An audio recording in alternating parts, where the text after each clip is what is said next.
All right, good morning, everybody. Marty, can you hear me?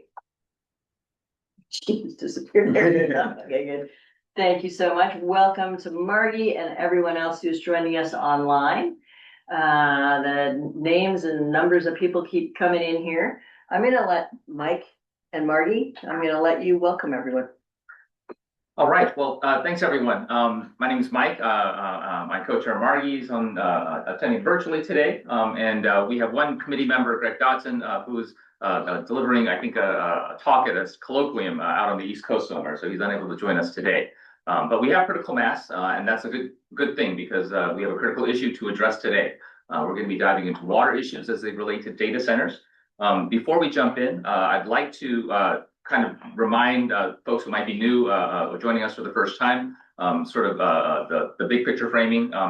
We are a committee of citizen volunteers. None of us are data center subject matter experts. Our job is to be dumb enough to be able to ask the smart questions to find out what we need to know, but smart enough to make sure that we don't find people who are going to give us dumb answers to the things that we're going to be asking about. We have a number of topics that we'll be addressing in the course of our work over several months. Today is our second meeting. We're diving into water. I did prepare that pun. Get ready for the eye rolling. But before we do that, I'd like to just take up a couple of, it's an informal meeting, but I do have one, I think, semi-formality that I'd like to discuss. And I'd like to propose it to our committee. Hindsight is 2020. When we started, we were given or took the name of the Data Center Advisory Committee. It does not roll off the tongue. The DCAC or the DCAC, it's kind of clunky. We were alerted to this by one of the stakeholders with whom we met. Why didn't we choose the Advisory Committee on Data Centers, which would have let us become ACDC? You have access to, great logoing, branding, even a theme song, that kind of stuff. So I'd like to propose that to the committee as a rule of semi-formality that we just start calling ourselves the Advisory Committee on Data Centers, ACDC. What do you guys think? I'm all for it. Yeah. That's very funny. I thought it was DCAC because we're sort of the opposite of ACDC. But let's look at it. Thanks, guys. Great. Erase this. All jokes aside, we do have serious work ahead of us. So without further ado, Margie, would you like to add any other remarks? Thank you, Mike. I just wanted to say thank you to everybody who has been so engaged so far. We've heard from hundreds of people through public comments that have been submitted through the email address posted on the Department of Energy's website. We've also had a number of conversations with organizations who are really critical to the work that we have today before us and also moving forward. And so I just wanted to say I love working in this state. There are so many people who are really thoughtful and intelligent, strategic, and engaged. And so I just wanted to say thank you to everybody who has been a part of the process thus far and ask you to continue to provide the committee with two things, both what you would like us to be considering as we move forward in this process and also feedback on what it is that you're hearing, things that are both hitting the mark for you and also potentially raising red flags. And so thanks for those of you who will be participating in the public comment today. Thank you so much to all of our presenters who are coming in from all corners of the state.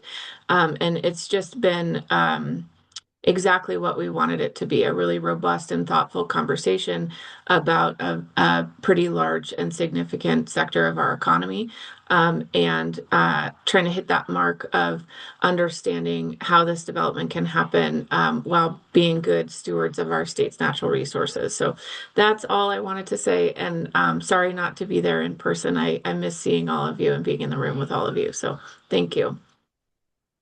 Thanks, Margie. All right, we've got a lot of ground to cover, not enough, not as much time as we'd like, so let's jump on into it unless anyone has any further order of business. All right. So I will just start by saying that the committee does have some discussion protocols that everybody agreed to. I think the ones I'll call out for everybody that's in the room and just for the sake of the folks that are online is that everybody here is going to be treating each other with respect. And all of you as well as all of them. working together to solve, being curious, staying open, working together to try and solve a tough problem.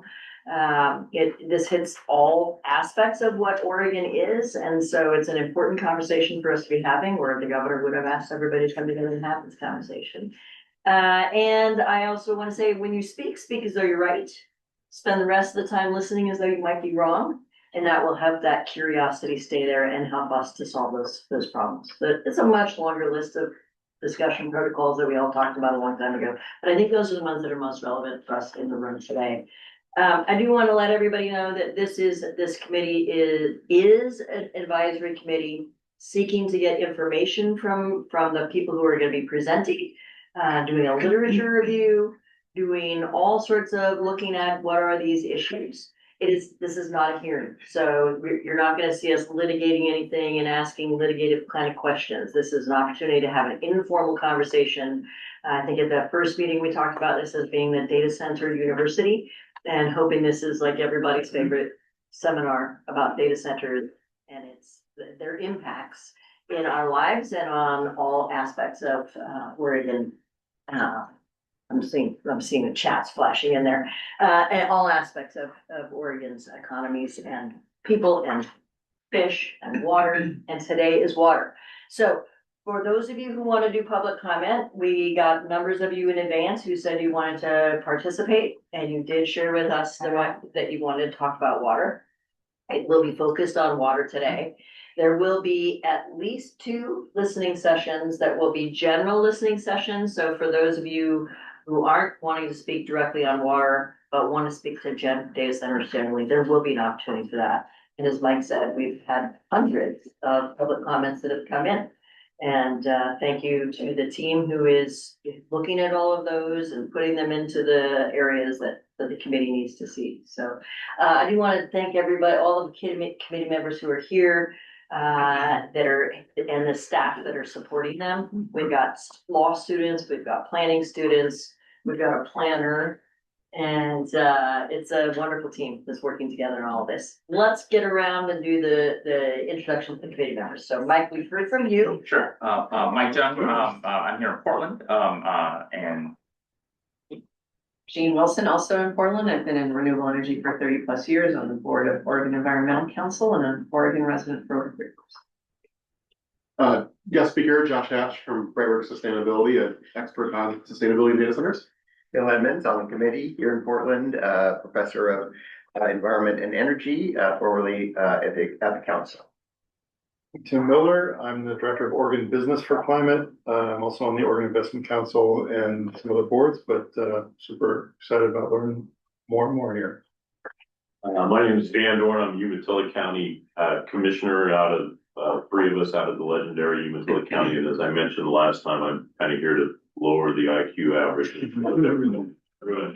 But the other thing is, I do want to say thank you to all the early speakers, Michael, Donna, and Margie, on expressing the gratitude to all the participants. I think that's really important because they know this is important to us. great. In my own words, Donna, if I can paraphrase, they say whiskey is for drinking, water is for fighting. Let's not make that true today. We're here to learn and engage. Get back together, And right? Margie, Yeah. Margie, introduction, yes. Let's hear from Margie, and I also want to acknowledge a couple other people I see online. Go ahead, Margie. Margie Hoffman. I'm an Oregon Council member for the Northwest Power Planning and Conservation Council and co-chair of the committee. So excited to be here today. Thank you. Thank you. And I just want to let folks know that we do have representatives from the governor's office who are here. I see city attorneys and other people who are elected and a lot of other people who are interested. So I just want to acknowledge that they're here. And thank you all for joining us online to get smarter with us. All right. So I think that is everything that we wanted to cover right at the start here. And so we can get started a little early on substance. So Josh, if you're ready, let me get you pulled up here. So if you want to start talking while I get you pulled up. Fantastic. Well, yeah, thank you for having me. Sustainability has been the entire focus of my career, and data centers came into it kind of early, not by entirely design, but we started doing work for data centers in ways that was really interesting to me and fulfilling. I often kind of quip that data centers have some of the biggest and most progressive sustainability goals, the technology companies, and they also have some of the biggest problems. So it's been a rewarding space to work in, knowing that, you know, we're all enjoying the modern conveniences that are enabled by these strange buildings that are out there, but also not wanting them to, you know, cause any, you know, larger problems for our access to clean water, healthy air, and enough resources to enjoy them before we're offline. My slides are up. Yeah, so data center water use is the topic I'm going to be covering today. Also connecting it to some other, in all the world's sustainability, everything's related. So I'll be poking at some other issues too as I go. I work for a company called Breadworks Sustainability. I'm a partner there. That's a photo of me, of course, or actually an AI generated photo that we did our corporate headshot with last year. I'd love to buy that blazer. So Breadworks Sustainability, we've been in business since 2001. We started in Portland, we expanded into Washington and California, and then eventually New York.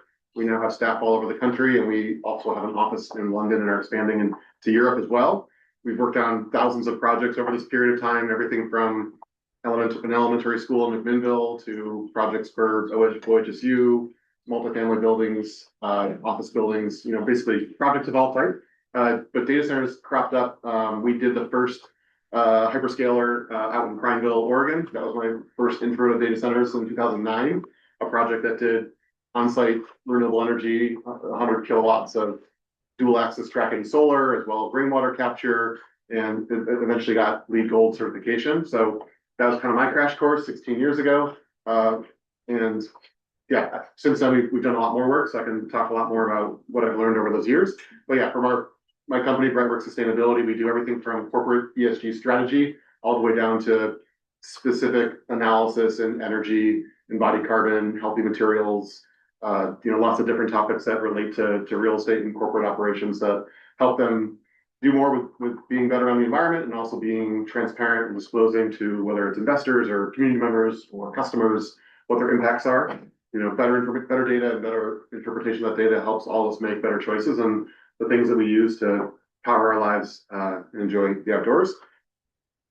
To date, we've worked on almost 200 data centers around the world, everything from hyperscaler projects to co-location projects to developer-driven projects that often become leased to hyperscalers. But yeah, different types. There's very different types of data centers. Everything from, I believe there's a floor somewhere in the basement of this building that has a small data center in it. We did the LEED existing buildings in this project years back and then studied that, all the way up to the 1 million square foot buildings that people, you know, now seem to recognize. But it used to be done in a server closet in a building. You know, now it's done in many different shapes and forms. And some data centers are close to urban centers, like out in Hillsborough. Others are further afield, like in more remote areas up in Eastern Washington or Eastern Oregon. Where Dan lives. Exactly. Besides working for some of these companies and helping them on their sustainability strategy, we've also been quite involved at the industry level, trying to drive clarity and shared frameworks and metrics so that they can be more understood from a sustainability perspective. Again, whether that's from a stakeholder, an investor, a community member, but they're very technically complicated buildings. So we need someone to make sense of them so that the outsider doesn't have to, you know, learn so much to be able to evaluate how well they're performing and what their resources are using and whether they're doing a good job or a bad job. So some of those efforts have included being involved in the infrastructure masons. I believe Jeff Omelchuk came and spoke last month. He hired myself and my firm to be the executive director and interim for the Climate Accord when they spun up that effort. And that's the group that eventually published the maturity model on climate change for data center design and operations, one such framework. So that's been a group we've been very involved with in helping develop some of these tools to help people that are outside the industry make sense of how well they're doing. And I'll close on some of those topics. We're also very involved right now with an investor-driven sustainability framework for real estate that goes by the acronym GRESB or GRESB, the Global Real Estate Sustainability Benchmark. We've been working with them over the past year to develop a data center specific assessment tool because they are not like office buildings. They are not like railways. They have a real estate and infrastructure framework already. They want the data center one to help investors who are increasingly crowding the space on getting involved in this booming industry, but not knowing, I think, what they're investing in or what some of the risks are. And then for decades, we've been working with the U.S. Green Building Council They published a lead for data centers version that we informed a lot and have, through our client work, been providing alternative compliance paths and other things that help how they evaluate buildings that are data centers different from how they evaluate buildings that are offices, because the profile of the impact is very different. You can think in a multifamily property, a lot of the water use is showers. In a data center, it's not so much. So translating it to the context is very important. So yeah, today I'm going to go through data center water use, talk a lot about cooling water use, which is where most of the water is used in data centers. My background is mostly in energy and carbon, so I'm going to talk a little bit how water and energy relate in the context of energy water nexus, as I call it. Beyond just water use, we need to talk about water scarcity and risk. You know, the data center in Hillsborough and the data center in Prineville should be considered differently in terms of water supply. And also what's the future going to bring us as climate change continues to change our planet, where water is and when it is available and what quality is changing rapidly. So we can't just be thinking about where we have it now. We need to be thinking about where it might be available, what issues we might have 5 or 10 years out. And then I'm going to get into some of the metrics that we see are helpful in understanding this issue, and close on some of these frameworks that I think do a better job at looking across all the issues, because you can't just focus on carbon, you can't just focus on water. They all kind of relate, and we can't just tackle one at a time. So just Ready generally, to speed through? yeah. All right. Am I let's talking do too it. fast? No, It's perfect. you need to. Great. So data center water use largely is in cooling systems. So 99% or something like that of water that is used in a data center is used to help cool the servers. Think of a data center as a big toaster. They have got a bunch of computers in it. They're generating heat, and they got to get rid of it, which makes them a very different building than most other building types, where you're more concerned with heating in the winter and cooling in the summer. They're always cooling. There are other water uses in a data center, like they do sometimes have irrigation. They do have bathrooms. They do use water for cleaning and other things, but largely it's surrounding air, so I'm not going to talk about that at all today. Data centers can use a massive amount of water. So a large data center can be up to 2 billion gallons a year. Again, that could be as big as the total water use of a town of 50,000 people, a small town. Evaporative cooling is one of the cooling strategies. We'll get into that a little bit more later, but largely this water is not dirtied in the process, but it's taken from tap and available resources and evaporated to help cool. So it goes into the air, it eventually rains back down. It is not dirtied or destroyed, but it's no longer available for irrigation or drinking or other uses that are really important to us. And there are a lot of ways you can reduce the water in that cooling, and some of those are more possible for different data center types or in different climates. So I'll get into that as well. But there's design choices of whether or not you have open or closed loop, whether or not you're using reused water if it's available, what sort of operational practices you can do to drive down water use, and of course, where is the project located, how effective is water for cooling, what are the costs of the different systems, and what is the business model of the data center itself. Some type of hyperscalers sometimes have more flexibility because they own the whole thing. They know exactly. But if you're a co-location provider and you're basically a landlord for a lot of other companies' servers and are trying to broadly provide a set of operating conditions to suit many customers, they're sometimes not able to do what hyperscalers can do just by the business model that they're in. I have a question. Please. You mentioned here, it depends on climate. How important is Oregon's climate with regard to the design choices for water use in a data center? Sure, and I think sometimes ironically where it is driest, it is most effective to use water, because water evaporates easier when it's dry out than when it is humid out. So out in Eastern Oregon, it is very dry, so it is very effective to evaporate water. When it's 100% humidity, you can't essentially evaporate water without causing it to rain, right? So sometimes where you have water the least, it's actually where evaporative cooling is the most effective. So, and obviously we know it rains a lot more west of the mountains than east of the mountains. So maybe, and I'll get to later, of course, using water also saves energy. So, if you have a lot of water, or if you have water reuse that can be used, sometimes it's actually quite a good idea to use some water to reduce energy, because energy production also takes water. So I'm wondering if Oregon versus Texas, air cooling in Texas must be very different than air cooling, say, in Oregon. Yeah, and I think a lot of the technologies apply equally, but how much water they might use to produce the same level of cooling might be different. Obviously, it's hotter in Texas, right? Right. So in an ideal sense, you'd build data centers in colder areas that are cooling 100% of the year.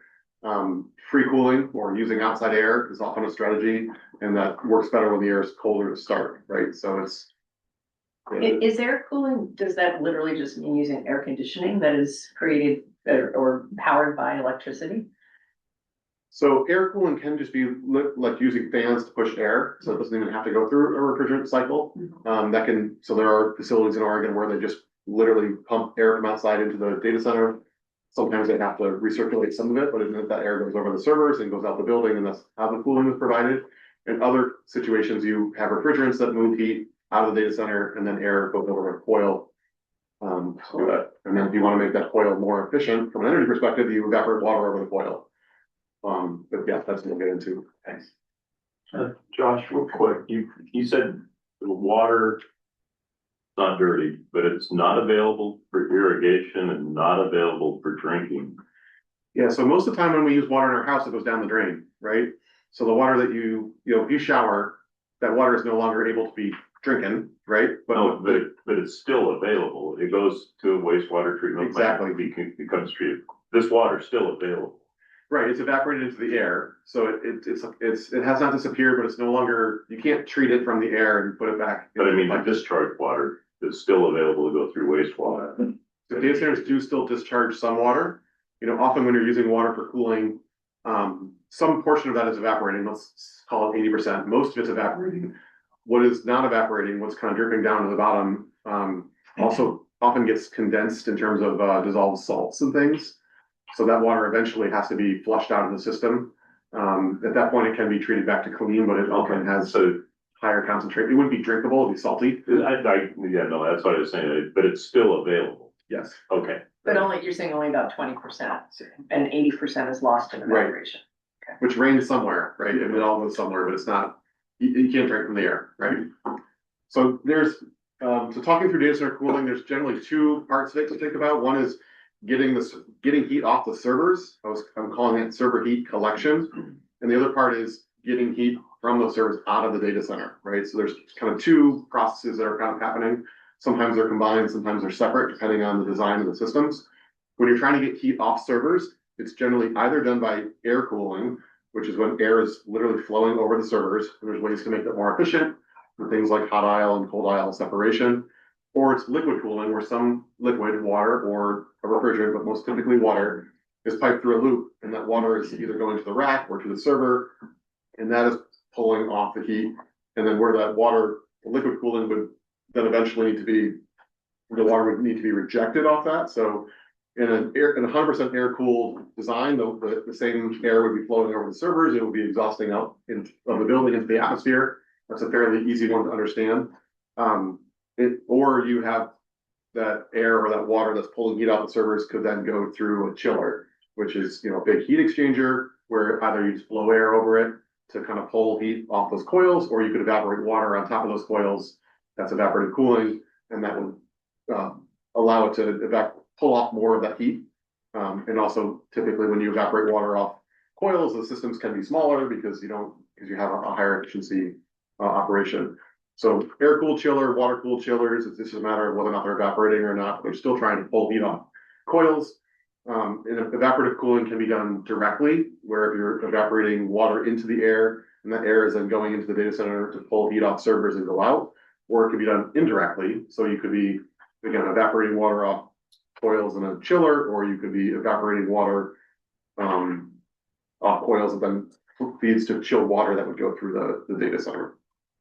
And then, of course, to make things even more complicated, many data centers use both. And they might use both to be more efficient or a different design. Like in the summer, they might use something different in winter, day versus night, or they might just combine the two so that they can use free cooling or air cooling when the conditions make sense, and they add water only when needed so to increase efficiency.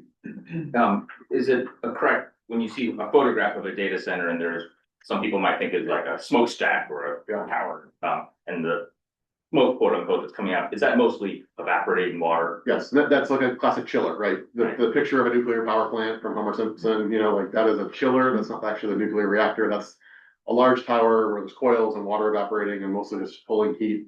Right, so it's not pollution, it's water coming out. It's water. Yeah. It's basically a cloud. It's not contaminated in any way, but it is fundamentally taking away water you're taking away clean drinking water that could be used for plants or people or cleaning your car, and it's no longer available when it's in the air, right? It is tapping into the treatment system. Yes. If there is non-potable or often water reuse can be used, but not as many communities have a whole separate set of pipes that capture and reconvey non-potable water. And Marty's got her hand up. And then Tim. Thank you, Donna. I just want to ask that again. I know Mike just asked it, but one of the things that I've read in the newspaper is just about if you have water that goes into a data center, it somehow is condensing and getting like higher pollution parts per million for the water that's coming out the back end, that it's like condensing the toxicity of the water coming out the back end of the data center. So I just wanted to confirm with you, or could you talk about, again, just reiterate what you just said about what kind of water is coming out, the quality of the water that would be coming out of a data center and either available for reuse or reentry into municipal system? Sure. Yeah, I mean, so water we use in our homes gets contaminated, right? We shower with it, we clean dishes with it. Servers don't have those same, they're not eating food, they're not using the bathroom. There is not a process where that water gets contaminated. If the water is in air and it's flowing over the servers, it's not picking up parts of the server. When you have a cooling tower that uses water evaporative cooling, as I mentioned, is 80% of that air is evaporating. You are just condensing what's already in the water. So you turn the tap anywhere in the world, there's some level of dissolved salts and other things that are in that water. It's not 100% pure. It's not distilled water. Distilled water would be just H2O. But anything you turn the tap on, there's stuff in that water. When you have hard water, right? If you're in a hard water location, that eventually can build up on your faucets. It's a similar concept. So if you're evaporating water and there's stuff that's dissolved in it, it gets condensed and condensed and condensed. So it's just the stuff that was already in the water. It's just higher concentrations. But again, that's at some level that's no longer drinkable. And after you run that evaporative cycle for long enough, that water gets scaly or salty enough that it needs to be flushed. They call that blowdown. And that means they're basically whatever's in that reservoir at the bottom that dripped through that didn't evaporate gets dumped and they refill the system with new water.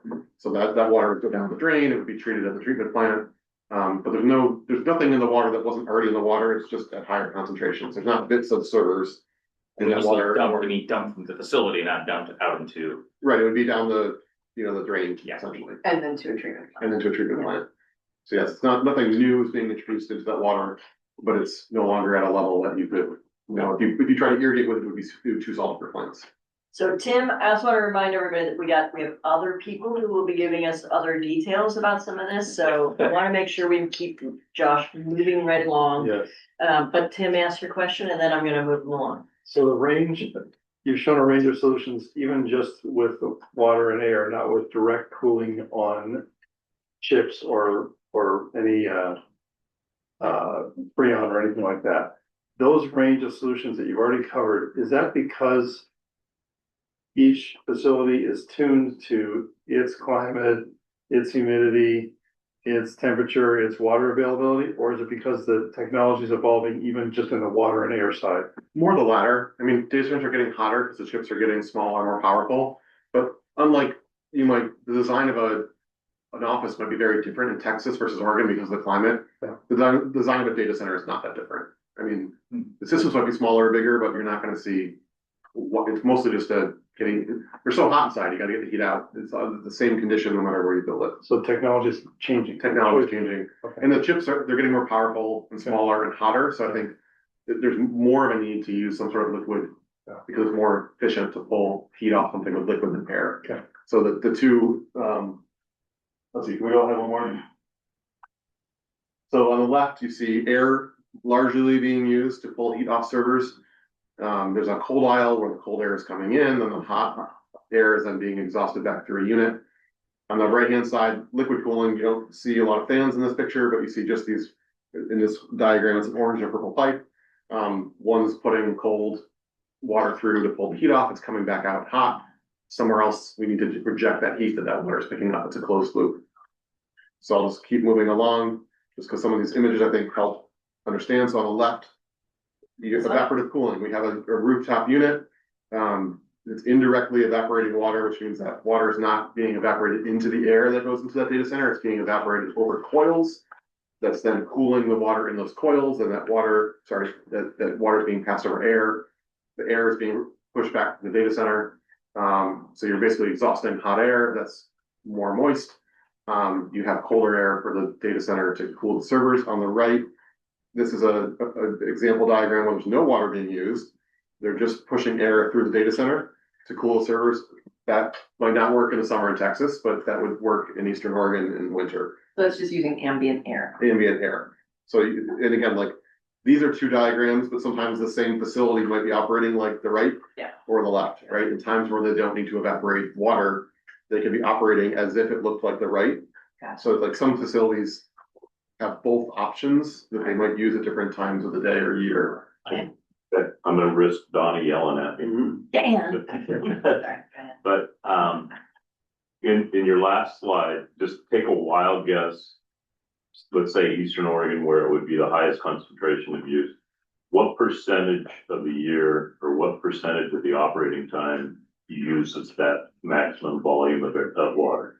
There's more cooling demand in the summer because it's hot outside and hot in the data center. But what also happens is in the winter, the air is really dry. So when drier air holds less water. So when you start recirculating dry, cold air in the data center, it gets even drier because of relative humidity, right? The higher. So sometimes they actually evaporate water into cold. As you heat that cold, dry air up, it becomes drier in a relative sense. And then sometimes you evaporate water into it to avoid things like static electricity. So there's also minimum levels of moisture that very, very dry air can be very challenging for a data center as well. So you would think that you wouldn't need to evaporate water in the winter when you have 20-degree air outside in Prineville, but you actually do, because when you heat that 20-degree air up to 80, it's so dry that it's too dry for the servers. So they actually, it's flatter throughout the year than you think, but more of it's used for cooling in the summer. So that brings me to this slide, perfect. So this is like zooming back out to the outdoor units so you can see them as well. You can imagine on the inside, we still have air circulating over the servers. On the outside, you have air-cooled chillers in the upper left there. So because they're air-cooled, they're not actually evaporating water in the situation, but there might be more of them because they're less efficient than water-cooled chillers. So that's, again, there's a closed loop where you're putting a water or refrigerant. They're not actually consuming water in this facility, but on the outside of it, then they have to blow air over the closed loop of water that's pulling heat off the servers. And then my note up in the upper right, you could also imagine this if you crossed out the word air-cooled chillers and put the word water-cooled chillers in, it would look the same. There would be a smaller footprint of those chillers because they're now more efficient, but they're using water to kind of help pull heat off the loop at a better rate than they would be for using air. And again, you could imagine like the same data center could have an air-cooled version happening where they're not evaporating water off those coils, they're just blowing air over it, and then in a hotter moment they might actually have to add water. So next I wanted to get into what people often refer to as the energy water nexus. And this is a diagram. If you think all the way on the left is like no water, all the way on the right is more water. So air-cooled chillers will be on the left, water-cooled chillers will be on the right. And as you can see diagrammatically, when you use less water, you use more power and you need more footprint for equipment. As you use more water, you use less energy and you have a smaller footprint of equipment. And of course, that equipment also has a water footprint, a carbon footprint. So it's a complex equation of figuring out what's the best overall uses of resources. We don't want to just save water at the expense of energy. And I'll go into this a little more in the next slide. Two statistics that are often used in the industry, PUE and WE. PUE is a power utilization effectiveness. It's how much power you use to basically cool and run the data center divided by how much IT output there is. So the closest to 1, like 1.0 would be you're using no energy to cool. 1.1 would mean 10% of the energy is used to cool, and the other 90% is the energy used to power the servers. A PUE of 1.5 would mean a third of the energy is for cooling and 2/3 is for IT use. WE is a bit stranger of a statistic, but it's water over IT energy use, so it's kind of it's not a dimensionless statistic like PUE is, so it's basically how much water for how much energy used for IT, and those are related. So the graphics on the left show both on the left-hand side, different PUEs for different mechanical system designs. On the right-hand side, it shows different WEs for those same systems. So as you can see, you can't, PUE and WE are related. Obviously, if you have a water chiller, you're using water. If you have an air chiller, you're not using water, but that influences the PUE. And again, the picture on the right is an image of, basically steam coming off chillers. That's what that looks like in an architectural photo. That's not dirty. It's just a water vapor, right? But somewhere in that chiller, there's a pan of water that's getting saltier. That eventually, and again, that water's 80% is going into the air, 20% eventually goes down the drain. There are trade-offs. There we go. So evaporative cooling reduces energy use, but it increases water use. There was a study done actually by some people I know of 2 data centers in Phoenix, so a hot, dry situation. They had one that was a water-cooled chiller that had some evaporative cooling, and they had another one that was an air-cooled chiller. The water-cooled chiller design that had evaporative cooling had a PUE of 13% more, but a WE of 60% less. So, right, you paid that 13% more energy for 66% less water. You'd have to look into how much energy and how much water that was to kind of make a better sense of, was that a good choice? Was that a bad choice? I think all of us from Phoenix is pretty dry. Probably was a good idea maybe you would rather spend 13% more energy. But also thinking about energy production itself has a water footprint. So apologies for making this feel like we're going around and around. But you also have to consider the embedded water that goes into energy production. Which is not calculated in either PUE or WE. Exactly. And I planted that question. I'll come back to that later. So some people talk about the on-site use, so on-site water and energy trade-offs, and you have the off-site, or for energy nerds, they would call it source, like where is the power plant happening? So there's embedded water there. There's also, of course, energy used to move water. So that's why we need metrics to make sense of this. So the recommendation, if you're feeling glazed over at this moment, really use 100% new renewable energy. Renewable energy has a much lower water footprint, as you can imagine. We're not, having to exhaust off fossil fuel, steam, turbine. We're not burning things, so we don't have all that excess heat. There is a water footprint of solar and wind, but it is very small. I think the statistic I found was 97% less than fossil fuel resources. So if we use 100% renewable energy first, you're already reducing the embedded water on the power side. Obviously, there's no carbon associated with that as well. And then after that, I think it's a consider water. If you're in Phoenix, maybe you do want to use more energy that's renewable. If you're in Hillsborough, it might be smart to use some water to help reduce the energy supply. So that brings us into the concept of water risk, water scarcity. This is from a tool that the World Resources Institute has online. It's free. It's called Aqueduct, and it has water risk maps for the world. I zoomed into Oregon, and the version on the left is what they look at today. The version on the right is at some point in the future. And the general takeaway is things are darker and redder on the right. As climate change continues to make the planet hotter, it's going to, and as we continue to draw water for all the things we enjoy water for, there's going to be less of it available in aquifers, or, as climate change is doing, there's maybe more water at some points of the year when you don't need it. There's less water during the summer when you do actually need it. So even though, it's hard to store water from the winter into the summer, as we all know in Oregon. Right? Josh, you said aquifers, so this is just a surface water analysis. This tool actually looks at a whole bunch of different things, which is kind of neat when you drill into it. It looks at water resources. It's their overall water risk factor is based on a formula that includes a lot of variables. But based on surface water. Surface water, groundwater, climate change as the planet gets hotter and drier. I can see groundwater. I don't see the surface water portion of it.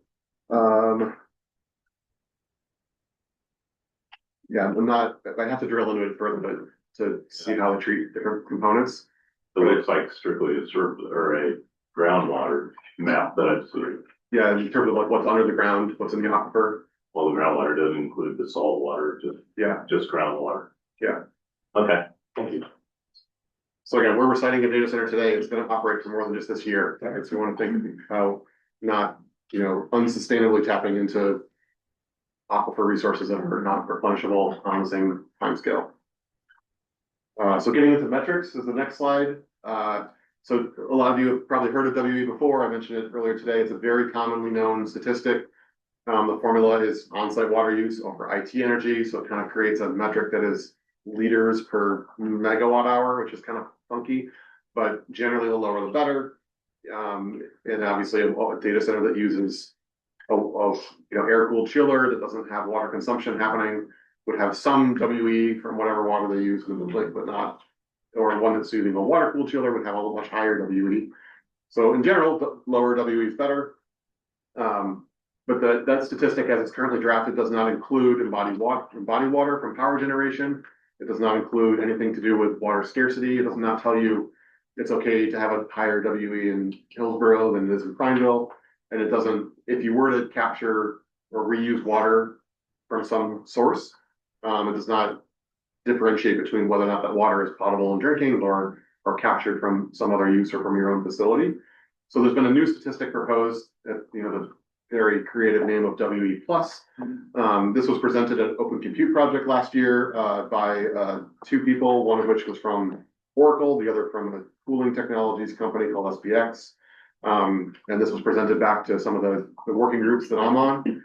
I like it because it includes it includes the embedded water. So you can see on the top of the equation, it's not just the on-site water, but it's the embodied water from power generation. It's still divided by the IT energy. That's the same, but then it's multiplied by two factors. One is called a regional adjustment. One that's called a reuse efficiency factor. So you can imagine that Hillsborough might have a regional adjustment of 1.5. Prineville might have one of, so overall, in the end, the WE, even for the same size data center using the same amount of water, the one in Prineville would show a higher WE worse than the one in Hillsborough because the water is more scarce out there and more precious. And then quickly on WE plus, it's probably some inputs like regional adjustments. Is it ready to go or is it sort of aspirational? it's ready to go, and that things like this Aqueduct tool are publicly available. I think it's not ready to go, and that very few people have heard about it. It's been presented at a technical conference that, I wasn't even at, and I doubt anyone in this room was either. If you were to ask a data center operator about W plus, they would not know what you're talking about. So it's not been popularized or shared very widely. And embodied includes the power, but it does also include the water that's embodied in the hardware and just equipment and all that to make those things, or no? I believe so it's, when you build a data center, that's a one-time thing. And then of course you have the operational. So I think that's also, we do a lot of work right now in embodied carbon in our data centers. So a lot of our clients now have 100% renewable energy on an annual basis. And they have big sustainability and carbon goals. So what's left is the massive amount of carbon that goes into concrete, steel, servers, all the cabling. So that's a lot of the work that we're doing right now. Right. That's spent, if you will, that embodied carbon or water or energy is spent when you build a facility. On an ongoing basis, the embodied water would include, not just the water and power generation, but it could be, water and producing anything else that maintains the facility. But you're not factoring into this, the water used to build the building or make the chips. No. Okay. And the chips do, servers are typically refreshed, as they call it, or entirely, taken out and repurposed in 3 to 7 years. So that's a big footprint, because the building's there for 20 hopefully or more, but the servers are only lasting 3 to 5 years. And, roughly speaking, they cost the same amount as the whole building when it was built. So it's just on a dollars basis. You can imagine the environmental impact of that, of changing those out a lot more frequently than the building itself. It builds up quite a bit. The next slide, so zooming out from just water, we don't want to be one issue oriented, but water is considered and things like green building certification. So that's been a lot of our work, and that helps hold companies to a level of rigor and transparency for things across energy, water, carbon, materials. I would recommend that we would require data centers to get a level of green building certification at a higher level, a gold or a platinum. Increasingly, data centers are having to find a way to bring their own power supply. And we've seen for the last decade or so, technology companies have been helping the grid transform, decarbonize more so than any other sector. Like something like 70 or 80% of large scale renewable developments have been done to help technology companies fund or power their data centers. So it's been really fantastic. They have the capital and the need to kind of help transform our grid. But I think moving forward, we need to require data centers to bring new power that is renewable. And I think where we've had all this progress in the past 10 years, I think I'm concerned at the moment because energy is so constrained and we can't build renewables fast enough. And the sustainability teams for these companies are very smart, well-funded people, but they can't override the business model of the AI race. So people are now talking about putting behind the meter natural gas turbines and all kinds of things that, you know, they would not have talked about 2 years ago. But again, like we can't, the sustainability team is not keeping up with the business model, despite how progressive they are. I think we also need to have data centers be participants in a resilient grid.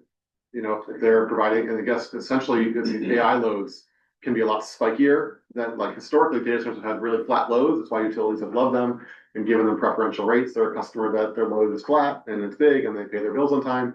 But as we move into an AI era, those power swings are going to be a lot spikier, which is a lot harder for utilities to manage, and obviously can have impacts on people's cost of energy and availability of energy. So I think having them have an ability to turn part of the data center off or island it with on-site generation or have battery backup so that they can not only contribute to the spikiness of the grid, but can improve the resiliency and availability of energy.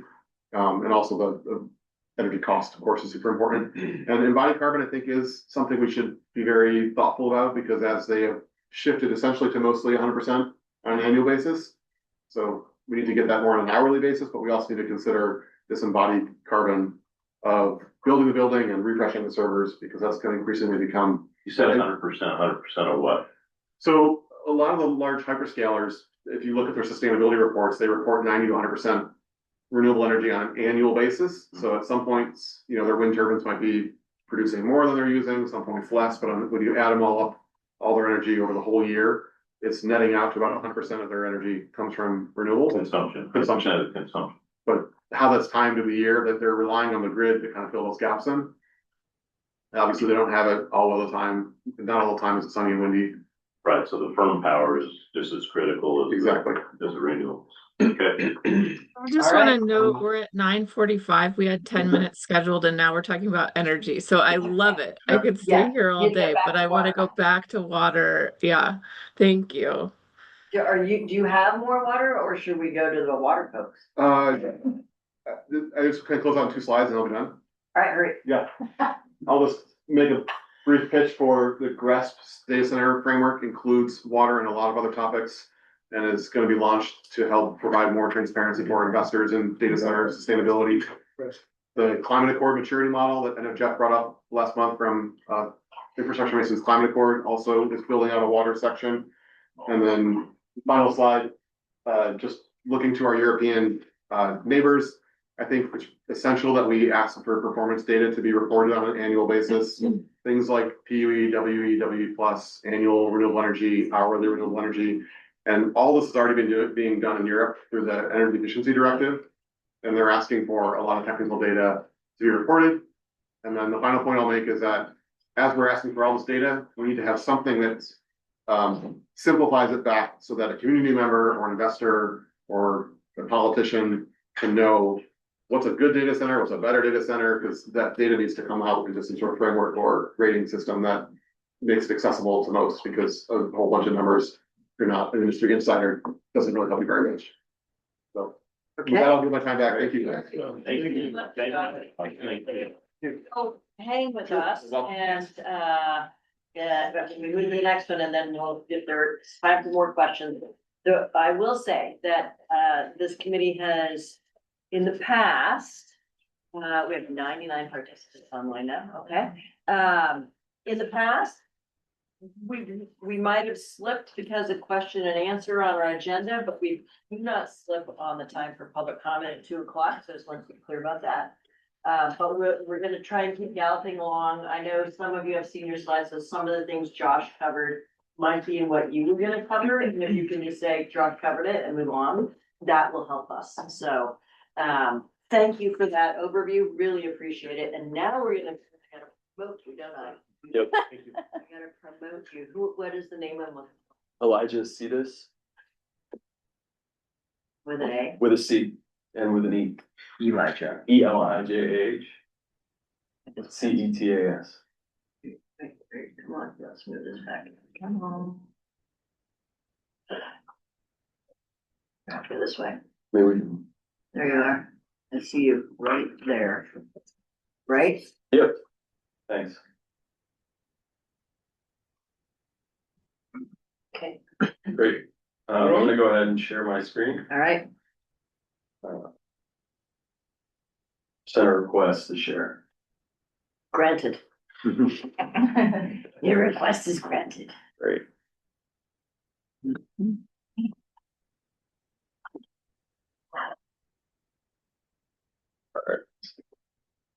Challenging.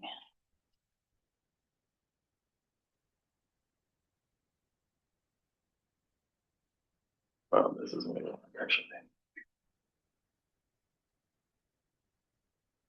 Oh, hey, Donna. Yeah? My apologies. Our IT system administrators have me locked for sharing Zoom. So I'm gonna send you this and we can go on right after. I apologize. That's all right. Do you want to move to the next participants? Maybe you can. We can come on right after. Does that work? And I can email you the slide deck and we can move through it however. And I'll try waste to your time. do that in the background. Well, yeah. Okay, Well, thanks. Sorry about Ivan, so we got Ivan and Mike. Let me find them on my participant list. So that I can boost them. I can do that. that. Right. Right, Ivan, so Ivan, I'm gonna promote you. Come on in. Then Mike, I'm gonna find you.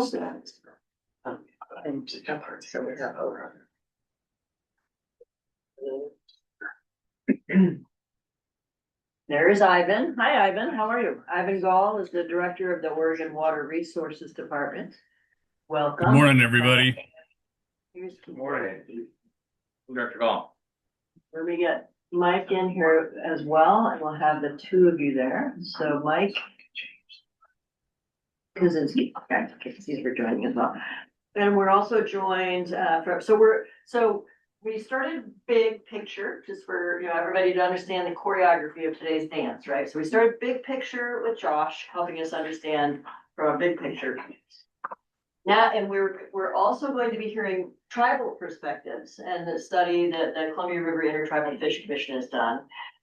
This might work out okay, so not to panic too much, right? This is gonna work out. So now we're gonna have Director Gall and Deputy Water Administrator Kaczynski share with us from the state's perspective. This committee is here to be providing advice to the governor about what could the state do. And so what is the state's interest in water? How do you manage that? And, providing that information as quickly as you possibly can. And Ivan, I think we're starting with you. Let me pull up your PowerPoint, which is DQ, Hillsborough, Pelican. What's that? Did you see it? No. Oh, hang on a second. Got 1 minute.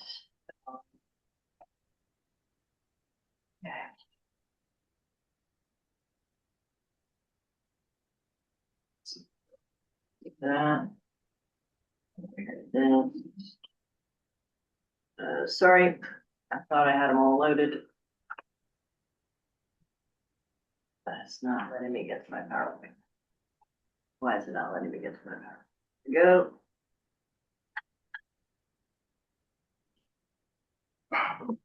Sorry, Ivan. No worries. There we go.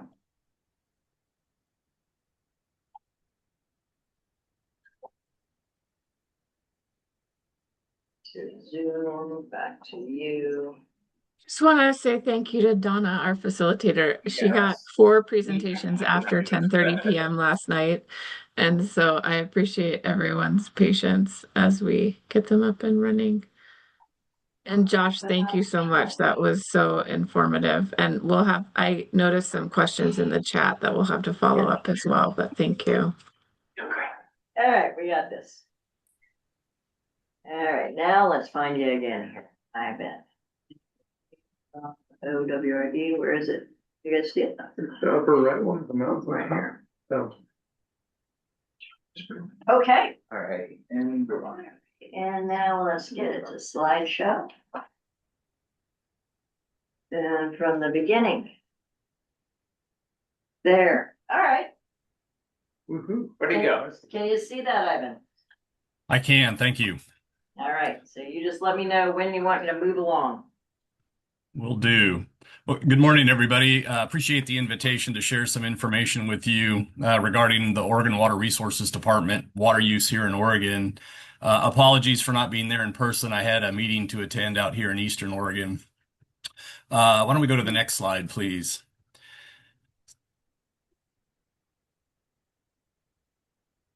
I bet he said that slide, right? Okay. So I kind of just put up here some of the key considerations I'd like to cover today. One of the takeaways, of course, is that Oregon is facing water scarcity. We have for a number of years. We'll talk more about that. But as temperatures warm and the climate changes, that's driving different changes across the landscape out there that appear to be heading in the direction of less available supply to our systems there. Data centers, I think as Josh pointed out there, typically use water. In some cases, they're able to obtain their own new water rights. In many cases, they're hooking up to existing public suppliers that have excess capacity. And then other alternatives for, new uses would be acquiring existing water rights and transferring those for different types of uses out there.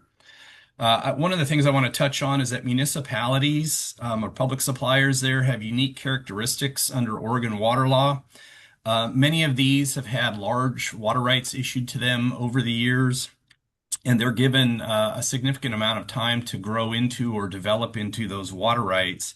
That contrasts with other uses out there where when we issue a water right, most folks only have about 5 to 7 years to develop that use and perfect it. And we'll talk a little bit more about that.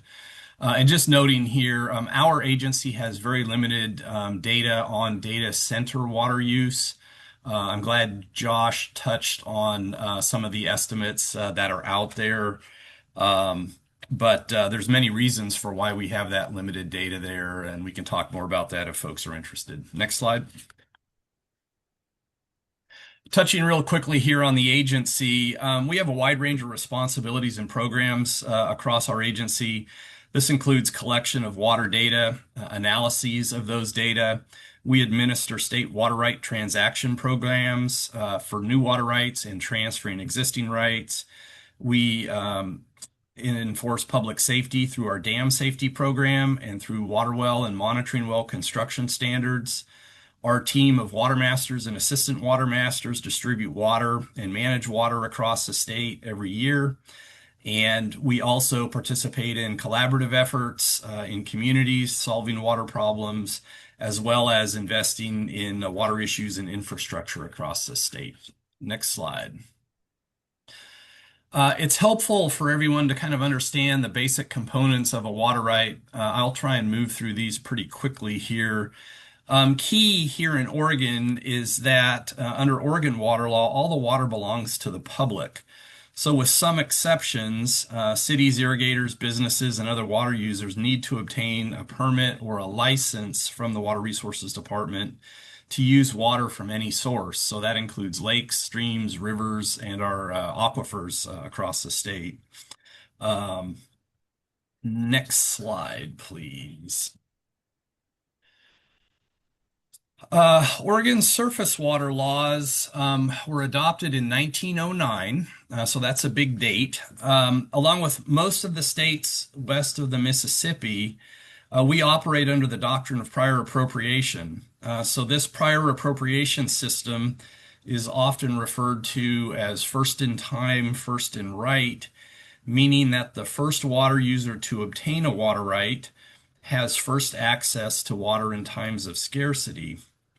Water rights are assigned a priority date that determines their level of seniority relative to other water rights in a system. The priority date is generally the date the application is filed with the department, and those are for the post-1909 water codes. So a lot of water uses were occurring across Oregon before the 1909 water code was adopted. Those pre-1909 water rights have been addressed through an adjudication process that went through each basin or county's circuit court system there. So we have many adjudicated water rights, again, that predate 1909 water code.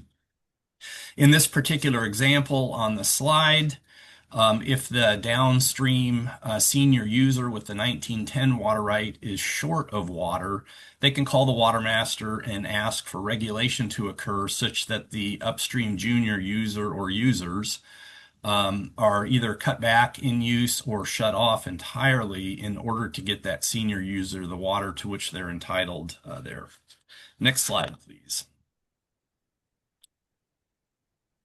Another way to kind of picture this priority system is looking at the state. So we pulled this map together several years ago to help illustrate general summer conditions in our various basins across Oregon. The slide shows the senior priority date that's being satisfied after regulation on at least one stream in each of these basins. So if we look to the southwest corner down there, you see the Rogue Basin with the 1854. There's at least one stream in the Rogue Basin where we had to shut off junior uses to 1854 in order to get that 1854 senior right, the water they were entitled to there. And so you can see with the colors, Eastern Oregon and Southwest Oregon, many of the regulatory dates that we're regulating back to are pre-1900. And then on the wetter side in the northwest part of the state here, we're in the mid-1900s there, 1950 in the Willamette Basin as an example. Next slide, please. If someone wants to apply for a new water right, one of the main things we look at is surface water availability. So if they're looking to develop a stream or a river system, we're going to use surface water availability to understand how much water is available. This is a map of summer months here in Oregon that looks at surface water availability today. The tan color indicates that there's no water available. And then the few areas where we have some of the purple shades, the darker the purple, the more water would be available. So you see a few basins along the coast. The main stem Willamette for the most part, and then a few things up in northeast Oregon where some water may be available there. But this is another good illustration that for folks seeking new water rights, there just isn't much available during the summer months, which for data centers, of course, is going to be peak cooling times there. Director, real quick. What you mean by this slide is there's no available water for new permits? That's correct. Okay, got it. There's water available, just not for new permits. Yeah. Okay. Again, yeah, we've back to that earlier slide where we showed the regulatory dates there. We have over appropriated our surface water system such that at least in Eastern Oregon, you need to have pre-1900 water rights to make sure you've got water for the full season during the summer months there. On many of the systems. Okay. Another main component of water right is beneficial use. Beneficial use is the foundation and the limit of a water right. So you can have a fairly large water right. Irrigation is a good example. There's a built-in limitation on that above and beyond what the water right authorizes use for, and that's beneficial use. So we do hold water users to the beneficial use component without any type of waste out there. But this is not an exhaustive list of beneficial uses. It's just a slide that illustrates some of the many beneficial uses that we've issued water rights for across the state. And I mean, again, sorry, quick question. So in terms of beneficial use without waste, some of these uses have been in place since the 1800s. If there is a way to do some of these things more efficiently, therefore, reducing waste, if you will, do we have any requirements for people to upgrade to make their use more beneficial with less waste or less efficient or more efficiency? Or is it just, you got what you got and you can keep doing it the way you've been doing it for 100 years? there's been a lot of incentive programs to move people towards more efficient use of water and conservation of water. That is a voluntary approach right now across the state. But we've done some pretty large success stories in certainly the Deschutes Basin is an example we use all the time. Combination of significant state and federal investment has led to some of the larger irrigation districts over there piping water and conserving significant amounts, which has been returned to the stream and helps maintain stream flows during the drier parts of the year out there. That answer the question? Yeah, I mean, I guess I'm just also wondering, so like, let's say you have a water district that has increased its efficiency, so therefore it has literally more water under its existing water rights. Can they sell those to a third party? There are ways to, through a transfer process, transfer components of water. We have an allocation of conserved water program in our agency where a portion of the conserved water is remains in the stream or in the aquifer system, and the portion that is conserved can be moved to new uses. So the systems out there do exist. We're not involved in any of the specific transactional processes where dollars exchange hands.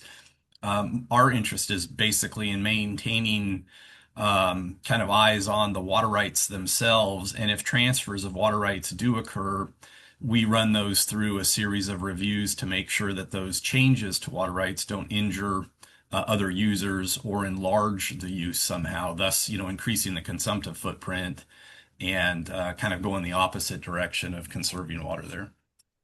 Got it, thank you. Okay, let's go to the next slide. So this slide is basically illustrating very simply the process to obtain a new water right.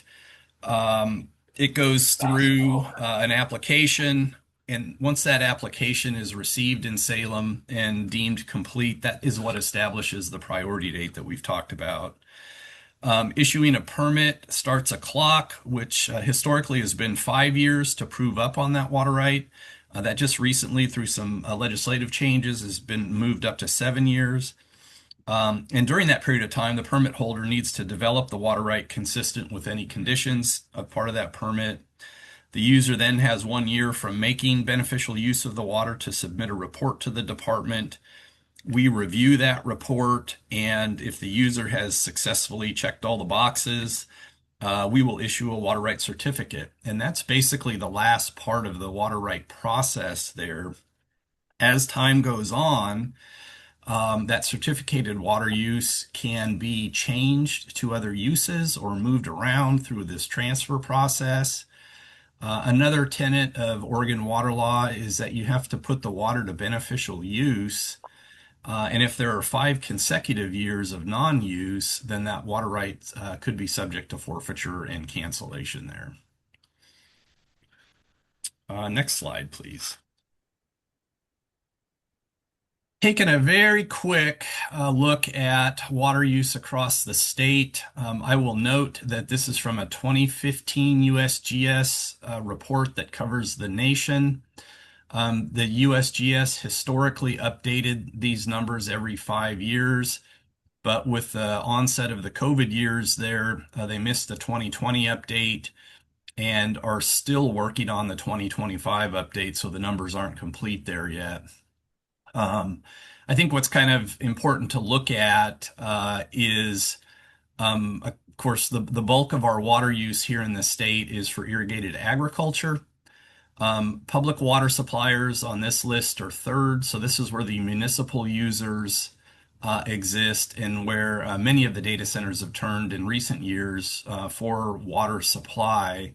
And you can see that in 2015, the numbers reflected that the public suppliers were pushing about 8.5 to 9% of the water use there. Any of the data centers that would have been issued their own water rights would likely fall into the industrial category on this particular slide. I will note that this estimate includes both surface water and groundwater across the state. Next slide. This is taking a little finer look for folks who are interested in groundwater. Groundwater supplies are very important in some of our basins across the state. What I really want to quick question before you go on. Go ahead, Margie.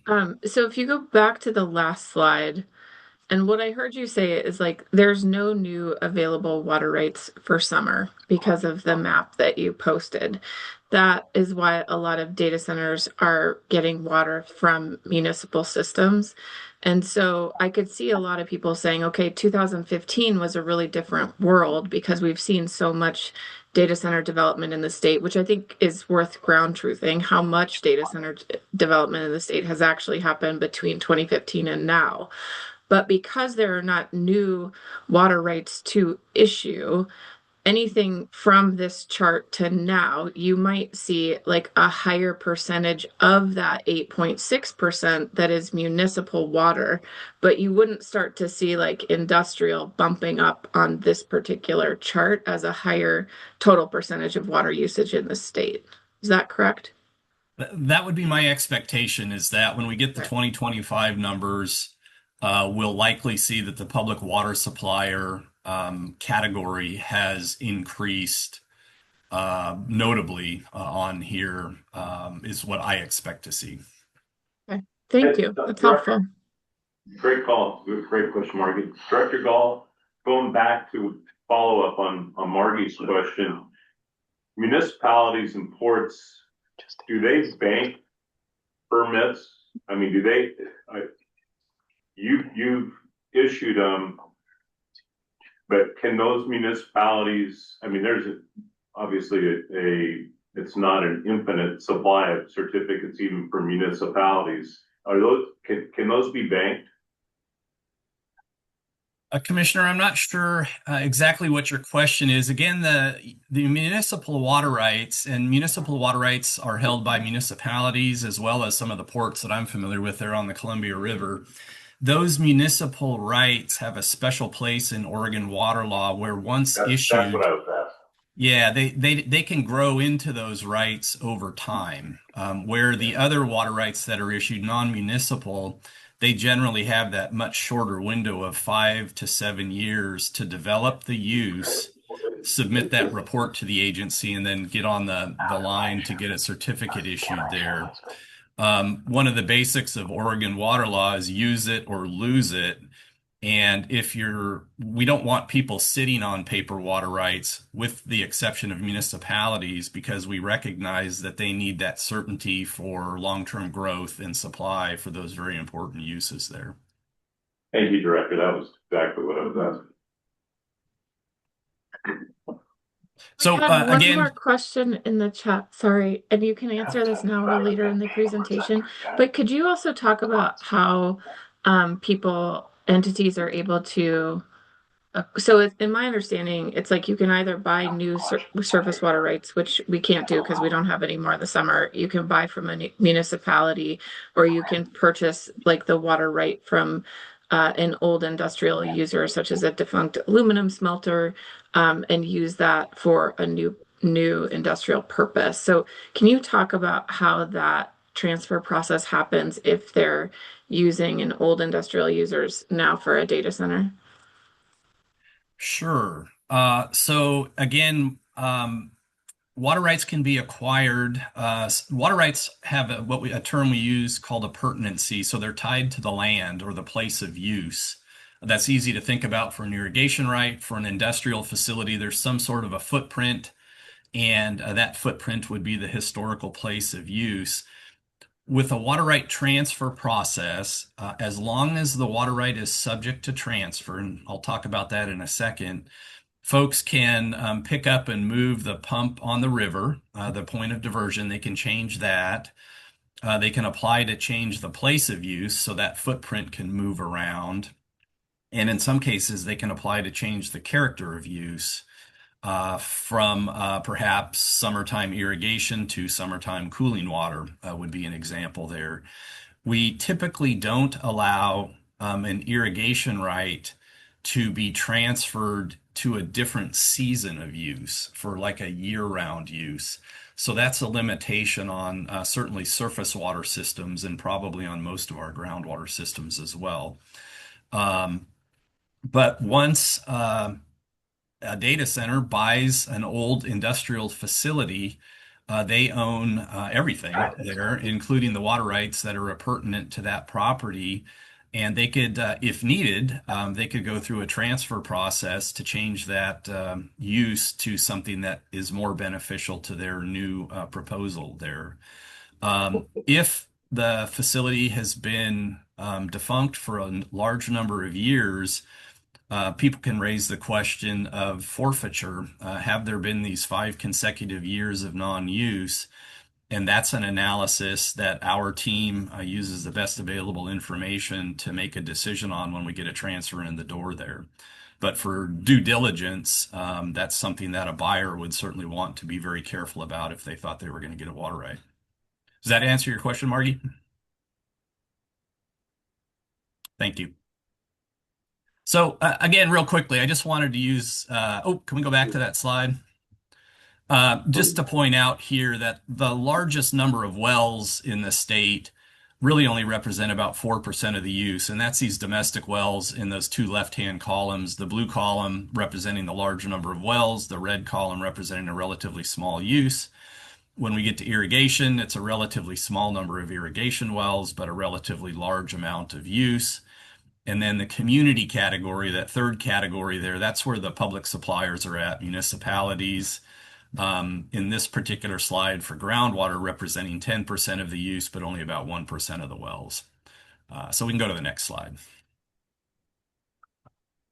This is a look at groundwater development over time based on our database of water well logs. The map on the left is from 1955.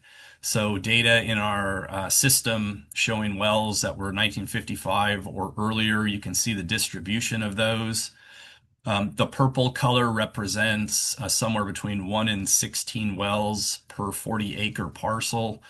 So that's kind of a density map. And as you get into warmer colors, those number of wells can increase to 250 to 320 there. Very, very dense development in some of these areas.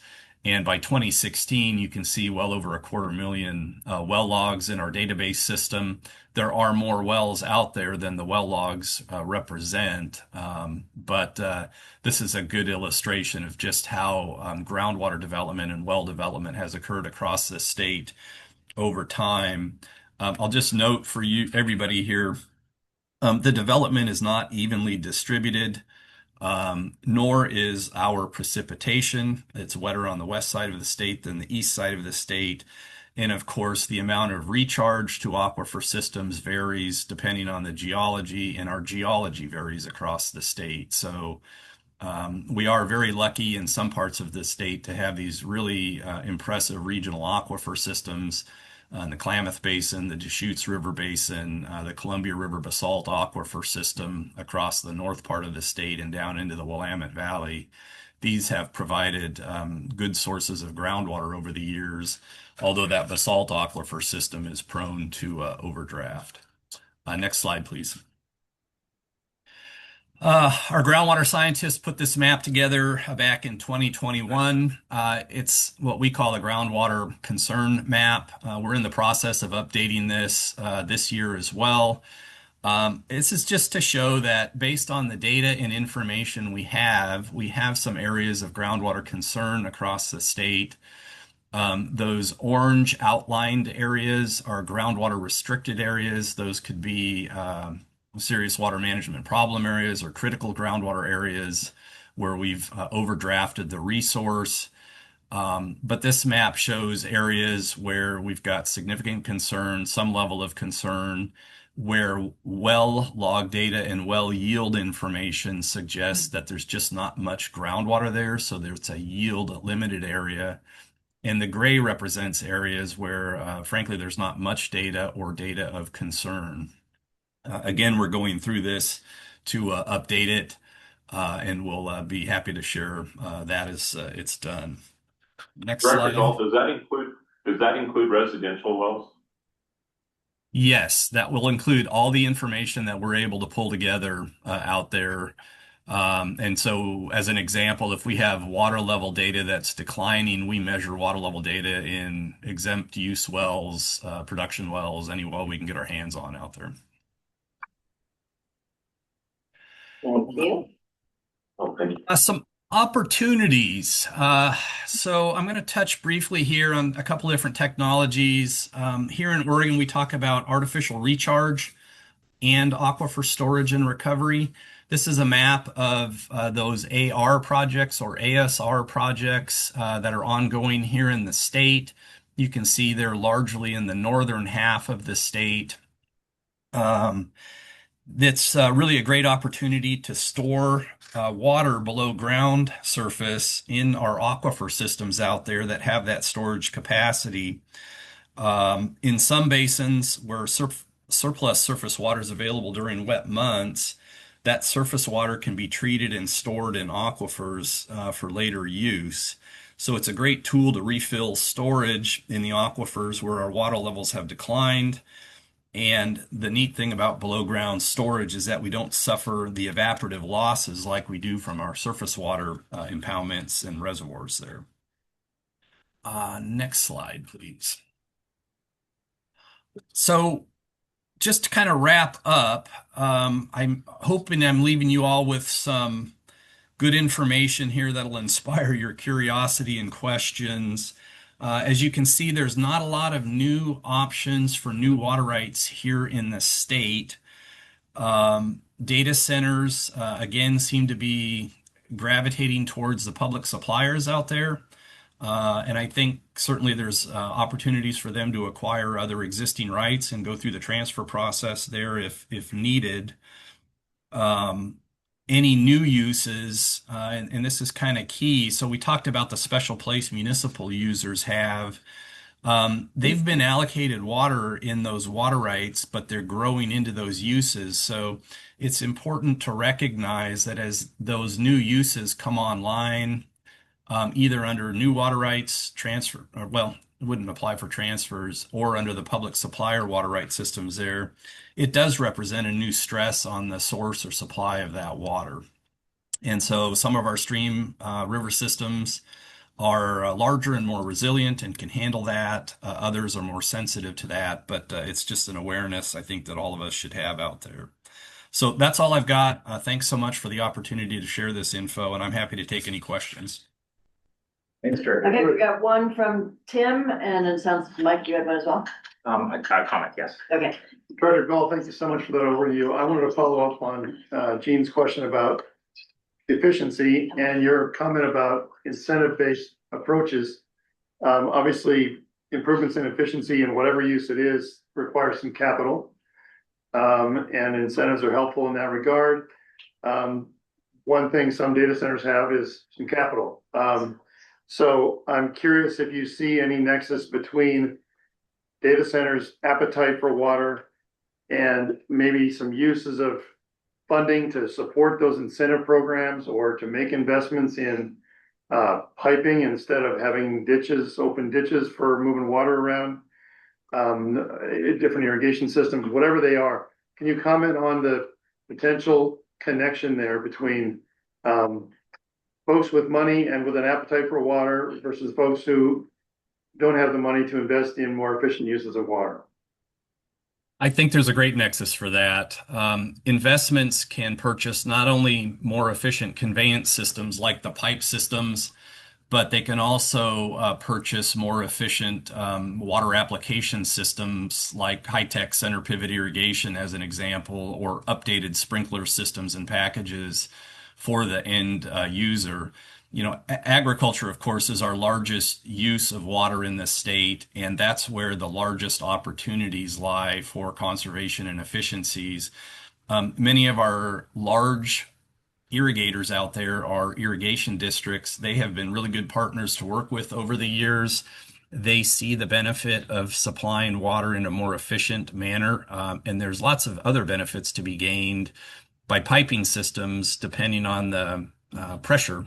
You can gain pressurized irrigation systems for the end user, where before they were just having water delivered in an open ditch and had to pump it out of that. Additionally, we've had some in-conduit hydroelectric projects that have been developed that are capturing some of the energy in these pressurized systems and actually generating electricity. So I think there's a big nexus here, lots of opportunities there. It's just hooking up the right folks at the right time to get them to work together. Thank you. Okay, I know, I see Marty's hand. I know Mike had a comment. We still have Mike Kaczynski, and we're beyond the time for these two speakers by quite a bit. So I know it's a fast one today. It's a fast coming up to speed. So I'm going to ask you all to hold your comments and your questions until we've made through the presentations. So write them down and then we can have conversation. We have one presenter who I know we all want to hear from out from Hillsborough, who has to leave by noon, and I thought she'd be done by 10. I thought she'd be done by 10:30, but it's gonna be a little beyond that. So I just want to say that. So sorry, Marty, I'm gonna cut you off. You were probably gonna say the same thing, right? Let's cut it off. I'm sure that was great. All right. So with that, thank you so much, Director Gall. Let's go to Michael Kaczynski, or DEQ. Right. Can you hear me all right? Yeah, we sure can. Okay, perfect. And hopefully you're working to pull up my presentation. Yeah, Great. I am doing that. Yeah, go ahead. And why don't you introduce yourself while I find you here? You bet. So yeah, I'm Mike Kaczynski. I'm a longtime DEQ employee. I've been in our land quality division and our water quality division in various roles over the years, and currently serving as DEQ's Deputy Water Quality Administrator. So I see the slide deck up here. Thanks for the opportunity to be here today to tell you a little bit about DEQ's role in permitting for data centers. DEQ is the state's environmental regulatory agency, and our mission is here on this first slide. Much of the work that we do to achieve that mission involves permitting and compliance for discharges to Oregon's air, land, and water. And of course, today I'll be focusing on water quality permitting options for data centers. And I know I have limited time, so I'm going to go pretty quickly through this. Next slide. Awesome. Thank you. Yeah. All right. So this slide describes the Clean Water Act framework and how DEQ water quality programs and efforts work together. It's really focused on surface water. So think streams, lakes, and rivers. And it starts with water quality standards. These standards, they describe the desired in-stream water quality conditions that are needed to protect people and fish and other uses of Oregon's waters. We gather and use data and information from water bodies around the state through our monitoring program, and that lets us understand whether the standards are being met. And if the standards aren't being met, then we identify where that is occurring and for what reasons. Then we develop clean water plans. You might have heard TMDLs. Those are total maximum daily loads. And that allows us to identify in-stream goals and how we're going to work with other entities within the watershed to meet those goals. So you can also think of clean water plans as pollution diet that describe the maximum amount of pollutants from all contributing sources that can enter a river or stream without violating water quality standards. And the means by which those plans or TMDLs are carried out, it differs based on whether the entities are point sources or non-point sources. And point sources are discharges from a single source of pollution, such as a pipe.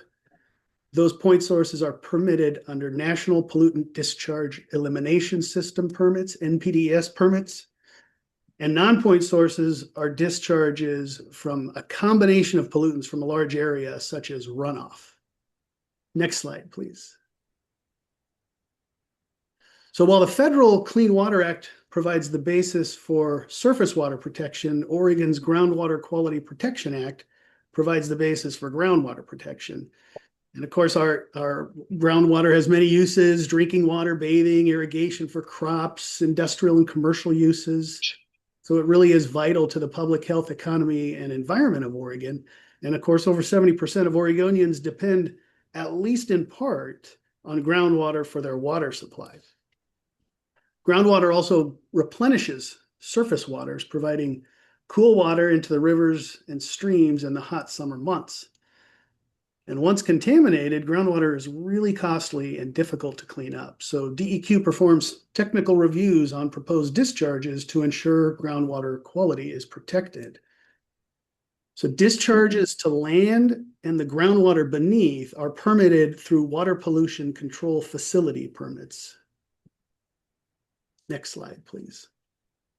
I'm not going to spend too much time here because we had a couple of other slides in the previous presentations on this. It's a overly simplified typical scenario. But what I will say about this is that, as we discussed earlier, when a data center recirculates the water, it can lead to a concentration of pollutants.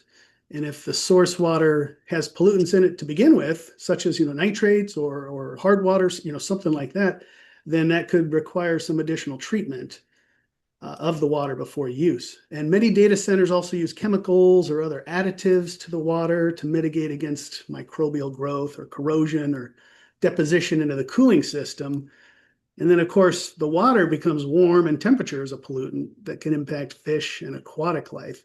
So it really isn't just water. It is considered wastewater for our permitting purposes. All right, next slide, please.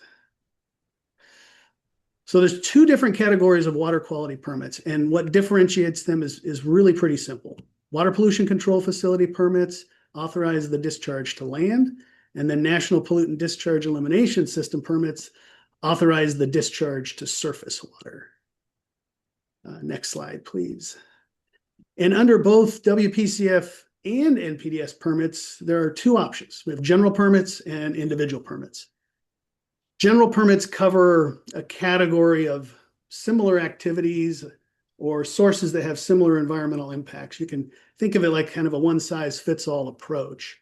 And general permits, they reduce the administrative burden both on DEQ and on our staff, and also on permit applicants by allowing similar facilities to be covered under one permit, and that can really expedite the permitting process. So if applicants meet the conditions of a general permit, they register for coverage under that permit. And once they're registered, they just need to comply with the conditions. In contrast, an individual permit, those are site specific, and they're really tailored to an individual facility. So we will work with permit applicants to understand the specific characteristics of their wastewater and determine what conditions need to be included in the permit. And since they're custom permits that are really tailored to specific facilities, these individual permits can take much longer to issue than general permits. Next slide, please. So real quick, just when you put it all together, the categories and the types of permits, and then you factor in the volume of wastewater discharged from a data center, we end up with 4 different permit options that are shown here on this slide. And next slide, please. I wanted to mention one additional way that data centers can discharge wastewater from their cooling systems. So there's about 30 cities in Oregon with pre-treatment programs. And data centers can work with those cities to determine if they can discharge their wastewater directly into their sanitary systems. And cities like Portland, the Dalles, Hillsborough, Hermiston, Boardman, and Umatilla, they all have 1 to multiple data centers connected to their sanitary sewer systems. And just some considerations for this option. The city, of course, has a permit with DEQ. So the data center and the city would work together on any permitting issues between the two of them. And although the ratio of pollutants to the volume of water that is discharged into that system is low, the amount of wastewater discharge is significant enough that it could cause upsets to the treatment plant. So the city is going to want to take that into account. If a city has limited capacity for additional connections, such as housing or other economic development projects, they should consider the impact of the increased volume from the data center on the capacity of the city's system and any future growth plans. And of course, any additional heat loading from the wastewater could impact the city's ability to meet their temperature limits in their permit. And in some cases, additional treatment might be needed at the data center before discharging to the city's sanitary sewer system. So again, these are things the city and the data center would work together to address, and DEQ can provide technical assistance as needed. Next slide, please. And we have a couple of those cities coming right up, so we will talk about that. Good. Okay, there you go, Mike. All right, I'm almost finished here. So we've covered the 5 options for permitting data centers. But I wanted to leave you with some challenges and maybe opportunities or recommendations that could help make the permitting process more streamlined. First, I'll say DEQ does not want to be a bottleneck on permitting data centers, but for us to do our job, we really need the information on the source water, recirculation rates, any chemicals or additives that data centers use. And we need this information so that we can conduct our technical review and analysis of the potential impact to water quality and ensure the protection of human health and the environment. So we've experienced some reluctance from data centers to share this information with us, and whether that's proprietary or trademarked information. Without it, we can't do our job. And so the permitting process slows down or actually stops until we can get that information. And then we've also been working through some permitting scenarios that are new for us. A recent example is a data center owning the land and the treatment system, and an agreement between the data center and the city, where the city would essentially become the permit holder. And as you might imagine, some legal questions come up. So we're not opposed to doing these types of things, but sometimes it takes considerable time to work through them, especially when we get into legal questions and we need to consult with the Attorney General's office. So all right, so what are some of the things that can be done maybe to streamline the process? Well, if data centers can come to us as early in the process as possible, it allows us more time to work through any of these issues that come up. We do want transparency on the source water and any chemicals or other additives that are used, and completed applications. So anytime we have back and forth between DEQ and any applicant, not just data centers, it takes more time. And that is the biggest complaint that we receive, is the amount of time the permitting process takes. And lastly, consultants that work for data centers on permitting should be familiar with the requirements in Oregon. Our water quality standards are specific to Oregon, and they differ from other states across the country. So when we're working with folks who are familiar with the requirements in Oregon, it makes things easier for everybody, and then we can cut down on the amount of time it takes to issue a permit. So those are the things I have for you today. Thank you for your time, and I know I went pretty quickly. Happy to take questions, and also feel free to reach out to me later. I've got my contact information on the next slide. Mike, real quick, Director Gall's recommendation was an expansion of ASR programs and quality ASR programs. You didn't list that in any of your permitting processes. Is DEQ involved in the permitting of ASRs? Yes, thank you for the question. Yeah, we definitely provide a supportive kind of technical review role and work in partnership with Water Resources Division. So are you a reviewer or an enforcer, or what position does DEQ take?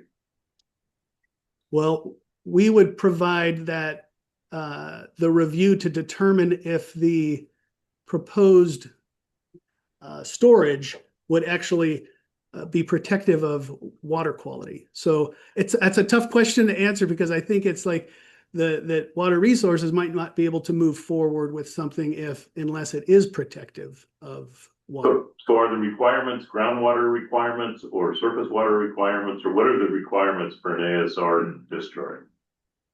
What do you use for review?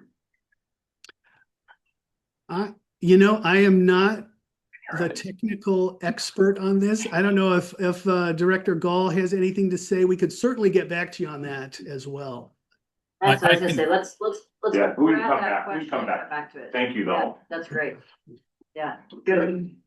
Hey, thank you both very, very much for helping everybody understand the state's interest here. And Margie, I know you had a question that is it directly related to state interest? That one of these guys might It want to is, answer. but I can hold it. The question was just, how do we tell, the map shows like no more available summer water rights, but we know that projects are being permitted through or getting water rather through municipalities or former industrial users who aren't using them. And so the question was, is there a place where we can tell like how much headroom municipalities have or what available rights there are from industrial customers who aren't using them anymore to be used in this way. But happy to take the question offline because I know we have somebody who needs to leave by noon. Yeah, we do. So we've got the Columbia River Intertribal Fish Commission next. Then we move to the local governments, and it's one of the local government people that needs to leave by noon. So Sure. let's grab that question. We'll make sure we get answers to it. We'll make sure we share those answers, maybe even in our summary if we can get it before that summary is ready to get posted, so everybody can see the answers to that. So thank you very much. And now I'm going to turn this over to the two of you. Yeah. Right? Elijah and Julie. Thank you, Donna. Yeah. Thank you, members of the committee. My name is Elijah Cetus, and with me is Julie Carter. We're both policy analysts at the Columbia River Intertribal Fish Commission. So to just start, Columbia River Intertribal Fish Commission, or CRITFIC, is the fisheries technical agency of the 4 Columbia River Treaty Tribes: Yakima Nation, Warm Springs, Nez Perce, and Umatilla. We were formed by our tribes in 1977. We're wholly owned and governed by our tribes under tribal law. And our role is really as a technical support agency for the shared treaty fishing rights on the Columbia River. We're gonna move really fast. This presentation was put together by our fabulous communications director, who's given us essentially the keys to a sports car of PowerPoints. So buckle up. To start, we begin with Waikanoshnee-Wakishwit, which is the formative and founding principle of all the policy work we do at CRITFIC. Waikanish means salmon in ceremonial terms, and Wakishwit means the spirit. So our Spirit of the Salmon plan governs what we do. It was first released in 1995, and its goal is to restore fish to the rivers. Our shorthand mission is to put fish back in the rivers and to protect the watersheds where they live. This Spirit of the Salmon plan is a sacred and ancient obligation. Our leaders speak of it as the first treaty, which was formed with salmon, and then with the roots, berries, and other first foods. So through that lens, this is how we approach any issue on the river, and it'll come up in our data center analysis. We can think of the Spirit of the Salmon plan really as Chushiwakishwit, which would be the water is spirit of water, water is life. And so in this case, what we're talking about is water protection underlies the health and resilience of all the first foods, especially salmon. And so it's the bedrock, to use a mixed metaphor, of the treaty rights themselves, and of the continuing lifeways, economy, culture of our member tribes. We also know that climate change is accelerating some of the crises in groundwater, and with it, some of the impacts to our first foods. Through the Spirit of the Salmon plan, we know that what's good for salmon is good for the region, because salmon need healthy watersheds, and those watersheds in turn sustain cold, clean water that is essential for agriculture, drinking water, communities, and ecosystems across the entire basin. So again, when we put salmon and first foods first, we know that the outcomes are good. This has led us to look at the burden of the energy system. As everyone knows, our grid is backed up by the Columbia River hydropower system. Tribes and salmon bore the brunt of the first energy transition in the Northwest. and received very little benefits. There's a fantastic report that's published in the Department of Interior that looked at the actual costs of the construction of the dams in terms of the economies and lifeways of our river tribes. But you can think of it as we lost 80% of salmon runs and the abundance is dangerously low. Climate change and continuing operation without intervention of the hydropower system is continuing to lead towards extinction. Salmon have adapted as much as they can to our needs. How can the energy system adapt to the needs of salmon? So that leads us to our tribal energy vision, which I'm not going to spend time on, would love to speak more about it anytime, but this was our first lens into looking at data centers. The energy vision calls for fish-friendly energy resources, and primarily among that is focusing on conservation, energy efficiency, and reducing peak loads, something that the Pacific Northwest has historically been very, very good at, and we've dedicated a lot of time and energy to, and that's embedded in our Fisheries Protection and Northwest Power Act as well. So this is where we first saw data centers come up as a pattern issue and not just single facilities on the river. This is the forecasted loads of load growth of tech loads in the Northwest. You can see the data centers are forecasted to more than double before 2030. And one of my colleagues likes to say this is about 5 to 6 cities the size of Seattle being put onto our grid. When we look closer at data centers, we also see that they map onto the Columbia Basin. This is a map of all data centers that we know of in the Columbia Basin at this time. This morning, I tried to replace this map, and unfortunately, I don't have the up-to-date one. But in our current map, this is not the current map, our 2026 map, we can see that there's a number of new facilities proposed that meet the definition of hyperscalers, 100 megawatt average annual loads, or the equivalent of 30,000 to 75,000, human beings, families drinking water. And those are proposed all along the Columbia River. So the water and electricity impacts are intertwined and they're local. In 2025, we commissioned a study with PAE engineers that looks at the efficiency opportunities of data centers. But what we found was that there's an embedded trade-off. This is not something that we chose. This is not something that anyone in this region decided to have, but we are facing a trade-off that really is about if you use more energy, you may use less water in a data center, but if you're doing the maximum efficiency possible for a data center, it increases total water consumption across the board. And the PAE engineers, which is a fantastic outfit that did this study with us, and they found that that's true even for the indirect energy use that's saved from using liquid cooling, that it still uses more water. So they did try to look at the embedded water use of the energy. And there's a QR code if you want to look at it. It's on our website. You can also search Cryptic data centers, and you're going to find other things we've written about data centers. But one thing that's unique too that I want to highlight is that using liquid cooling does help reduce peak loads. So again, that's a trade-off. But it's an important signal that we can reduce peak loads. And so we need to look at the water impacts locally. So I'm going to turn now to my colleague, Julie. I was a little surprised by you mentioning peak load versus just total energy consumption. Can you say a little more about the nexus of peak load and water? Yeah, I will say that the study found that when you're using liquid cooling, it flattens the peak contribution of the data centers. And I think we can think about it intuitively. As Josh mentioned, during hot days, if you're using forced air, you're going to crank that AC, and that's going to skyrocket the peak. So the same time that we see peak load increasing in the Northwest, which is summer months, but also winter during extreme weather, but in summer months, that's also the time when fish most need water.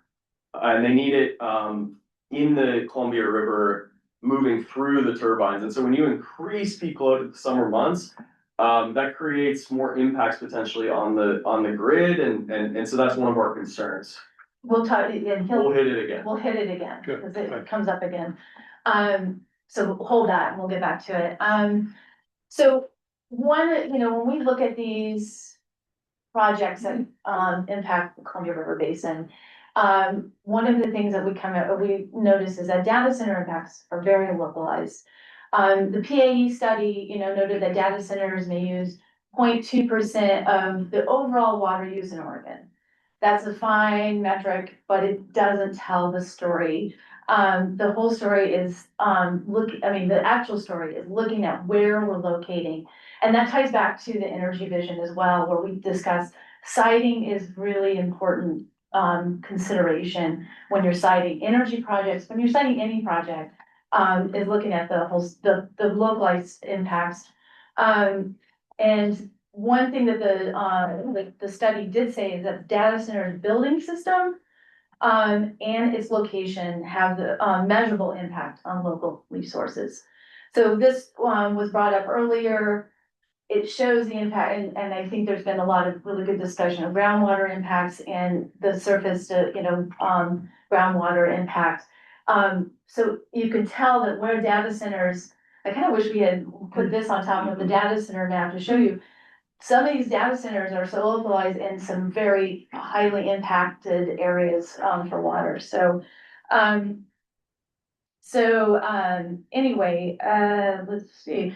So we look at the water uses input and output. So first, kind of separating it as the input, there's direct water use, which is the withdrawal that the center takes from the system. The consumptive use is the water that it's used within its operations. But as we discussed earlier, there's some indirect water use that needs to be part of this discussion, and that is what power source do these data centers require? Hydropower is very obvious, it uses a lot of water, but also nuclear and fossil fuel generated power uses quite a bit of power, of water. So when we look at these projects, we're always framing in the sense of like what questions, and so we have lots of questions. So we look at a project, we start asking questions. And first, with water uses, what is the water use? Let's characterize it. What is the building system?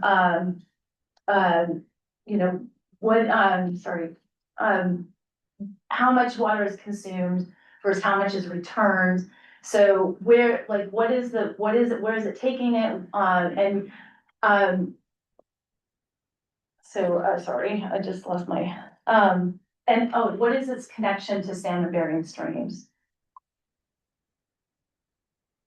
So what is the source? What is the source of the water? Is it groundwater? Is it aquifer? Is it a municipality?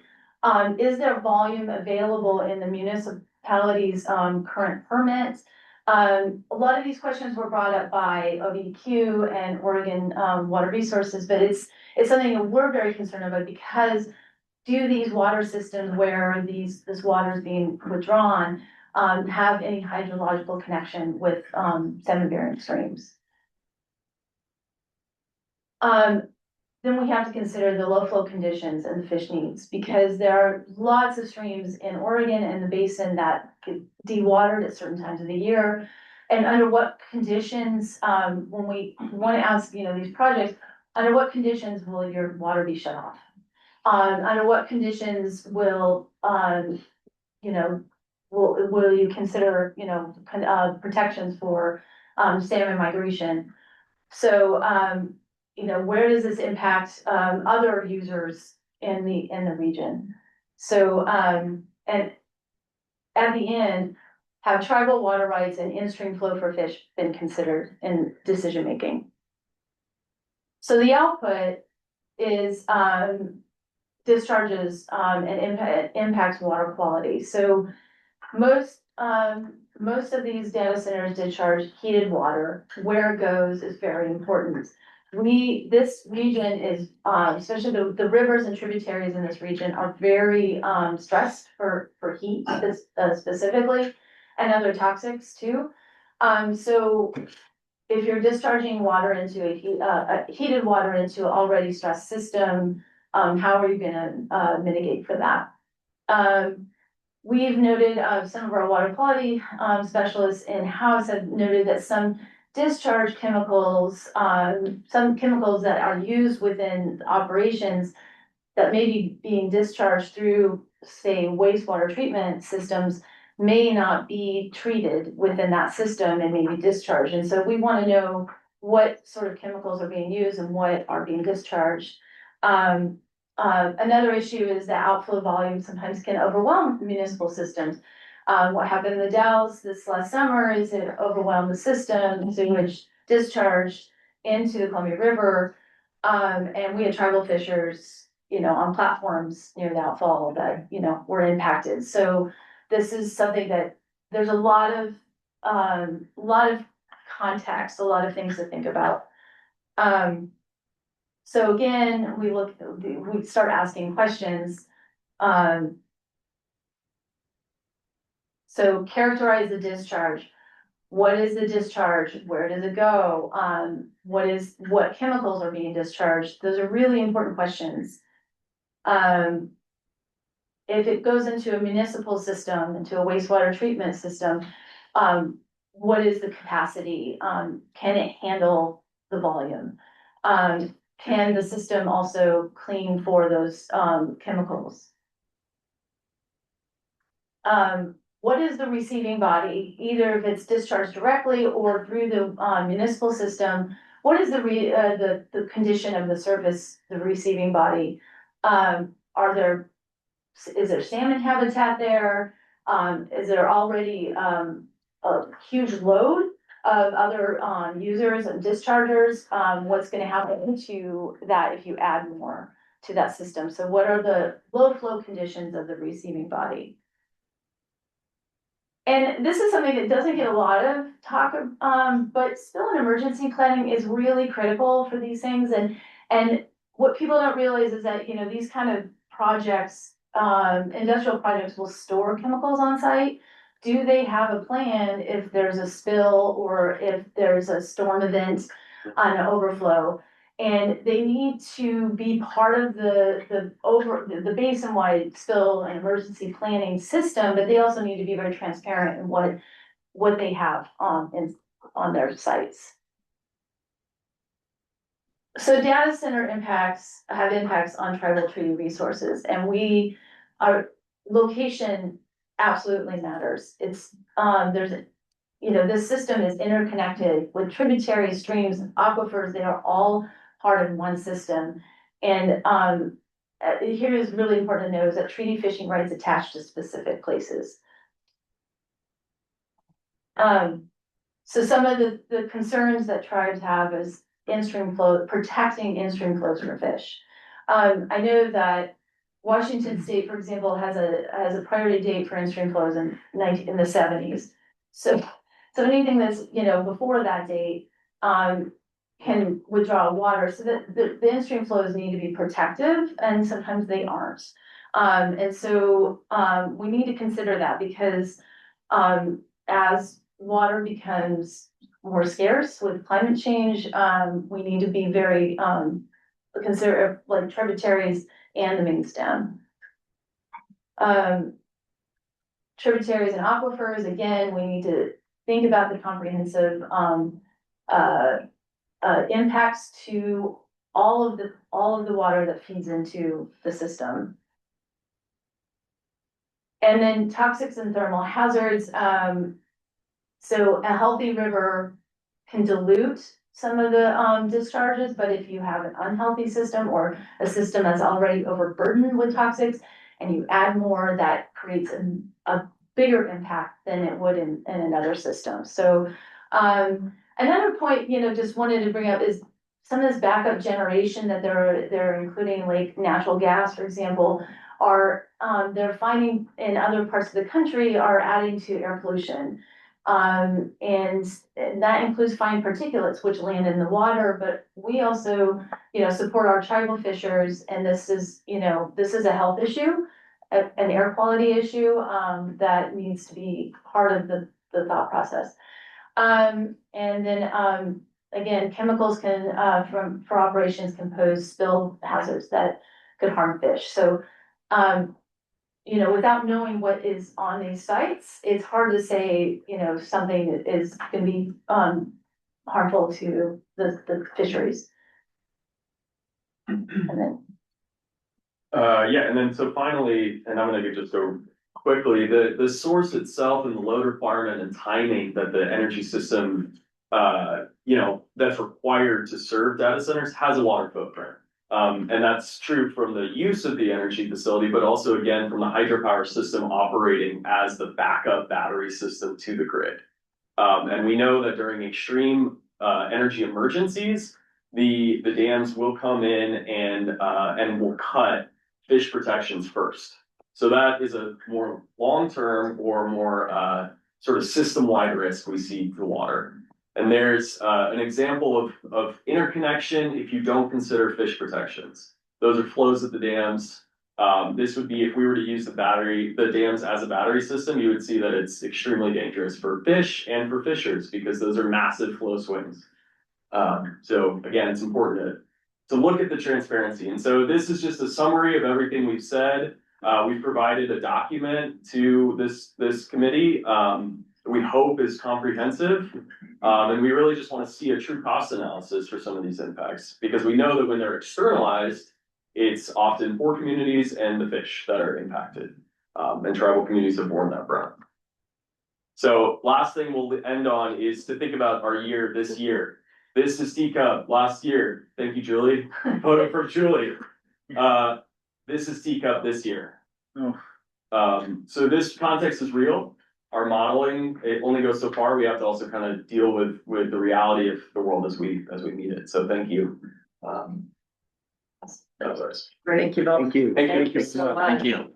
I'll note that your PE report and the energy vision are already in our document library. So thank you for putting those resources together and for sharing those with us. I'll also note that I think we're well behind on time. So in the interest of keeping things flowing, I'm going to suggest, with your approval, that rather than take a break, we just kind of step out and take care of any bathroom breaks or anything like that as needed, and just come back quickly so that we can keep coming along. And if my fellow committee members are up for it, I'm going to suggest that we cut our lunch time a little short. If necessary, Donna, let us know if we need to maybe consider a working lunch too. Okay, I'll let you know. Thank you. And I got this. Yes. Yeah. So I've got. Now, so I've got Hillsborough, but Hillsborough's first. So. We go back over here again.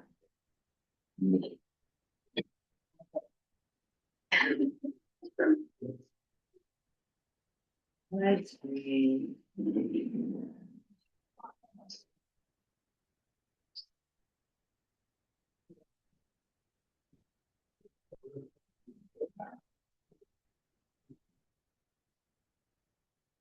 Nikki, how you're nervous? It's just fine. Very good. It's 11 and we're hot. We're on. Good. 11, With 11:58, I'd be a little more nervous. Gotta be out the door by noon. And did you promote Dan to a panelist? I did. I am here. Yep. Okay, excellent. He's gonna go first. And I'm gonna hand out a couple handouts while we're getting settled. One is a fact sheet on data centers. The other one, after talking to Donna, is an FAQ that we keep adding to when public come to our utilities commission meeting to answer questions. But there's a lot of misinformation out there, and I've been hearing from some of my younger college, a lot of it's coming from TikTok. So we're trying to figure out how to at least be transparent and accurate in the data out there. So I'll just hand these around. Thank you very much. Yeah, All of right. course. Hey, thank you, The meeting everybody. happened. We're going as fast as we can with some dense flowing material. So for that, Dan, don't forget to undo Thank your you. I go microphone. then next slide. I'm gonna do introductions. Okay, So I'm Nikki Iverson. I'm the water director for the city of Hillsborough. I also serve as the general manager for the Joint Water Commission and our Barney Reservoir joint ownership. tell us more about that. I am. And Okay. Dan, go ahead and introduce yourself.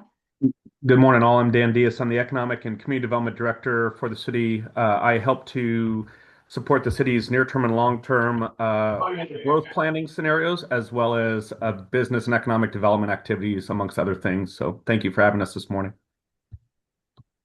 Thanks for being here. All right, next slide. Next slide. Dan's gonna start out with some overview of data centers in Hillsborough and what does that mean and why different data centers site there. I'm not that expert. He's gonna jump into that. And then I'll go into more of the water supply situation in Washington County, what we manage and the overview for Hillsborough. Next slide, go ahead, Dan. Sounds good. So this really intends to build a little bit off of what the committee heard at your last meeting. But when we interface with data centers, there's really three distinct use types that we're seeing in the present time around data centers. The first is what we refer to as co-location data centers, and these are usually small to medium-sized facilities that are operated by one entity and then really have tenants that utilize the technological capacities and the infrastructure by one to many subtenants in there. The bulk. Dan? What was that? If I may jump in, just in the interest of time, I think we're pretty familiar with these categories. So if you're able to skip forward, I think that'll work. Okay, sounds good. One thing before we jump off of this, if I may, Chair, is that the large majority of data centers in Hillsborough that Nikki's going to talk to, especially from an infrastructure demand standpoint, fall into the top two categories on this slide. So that is an area of symbiosis, but also differentiation that you might hear from other parts of the state. So we did want to note that in total, our 18 data center sites are about 320 acres or 335 acres or so, whereas a single hyperscale data center, as you may hear in other examples, could be that in its entirety. So just wanted to flag that for a context reference as we talk infrastructure. If we can go to the next slide. This slide pulls really from a presentation that was provided by the Data Center Coalition and relies on industry data from international firm JLL, but really is an interesting one as it relates to the data center types and uses in our community and really across Oregon. The key takeaway for us here is that 80% of the data center capacity in our region is going towards the support of technology and technology development applications, with a small subset supporting telecommunications, and then a relatively small subset also going to cloud. That compares to other major data center regions like Northern California and Atlanta, and you can see those compared and contrasted here. And so for us, that really highlights the importance that these data center facilities, especially the co-located ones that are providing data and high-tech processing for startups, entrepreneurs, as well as major manufacturers in our region, largely gets highlighted in this data. We can go to the next slide, please. The competitiveness considerations is also one as we talk water and other infrastructure that is really critical. But data centers we find not to be too different than a lot of our other target industries in terms of what they want and what they're looking for. We also get asked a lot, why are they locating in Hillsborough? And it's really these things in no particular order. I'll call out a couple of them for the sake of time. I won't discuss all of them. But accessibility to critical infrastructure, fiber, power, water to a lesser degree in Hillsborough, as Nikki will talk more about in a minute, really are in the infrastructure space. Site availability and proximity is very important, as things like latency, how quickly can information both be pushed and pulled and processed from data center, especially with some of our other related and adjacent industries like biotech and outdoor athletic and apparel and computer electronics especially becomes really important. And then also proximity, as I'll show in the next couple slides, it to national and international related fiber infrastructure becomes really unique and critical for Hillsborough. Other considerations are things like natural disaster risk and location, accessibility to high-tech workforce and especially skilled labor, especially amongst the trades, whether that be electricians is a big demand to continue ongoing operations and support, steel workers and the like all come into play here. The photo to the right there is just an example of Flexential, one of the co-location data centers we have in Hillsborough. So if we can go to the next slide, please. So this, yes. Dan, if I could, just a really quick question for a separate exercise offline. I really would appreciate it if you could try from your perspective and the data centers you've talked with, try to rank those things.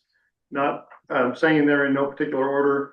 I realize those are important considerations, but it'd be really helpful to tell us, at least from that long list, which ones are A's, B's, and C's. We are happy to try to follow up on that. Those are very fluid and very both project and site specific, but we can definitely try to follow up on that point. Thanks. Thanks. So this map is a subset of infrastructure that we track, which is really the longer haul or the major fiber backbones that connect a 21st century society and economy and focused really to the Pacific Northwest.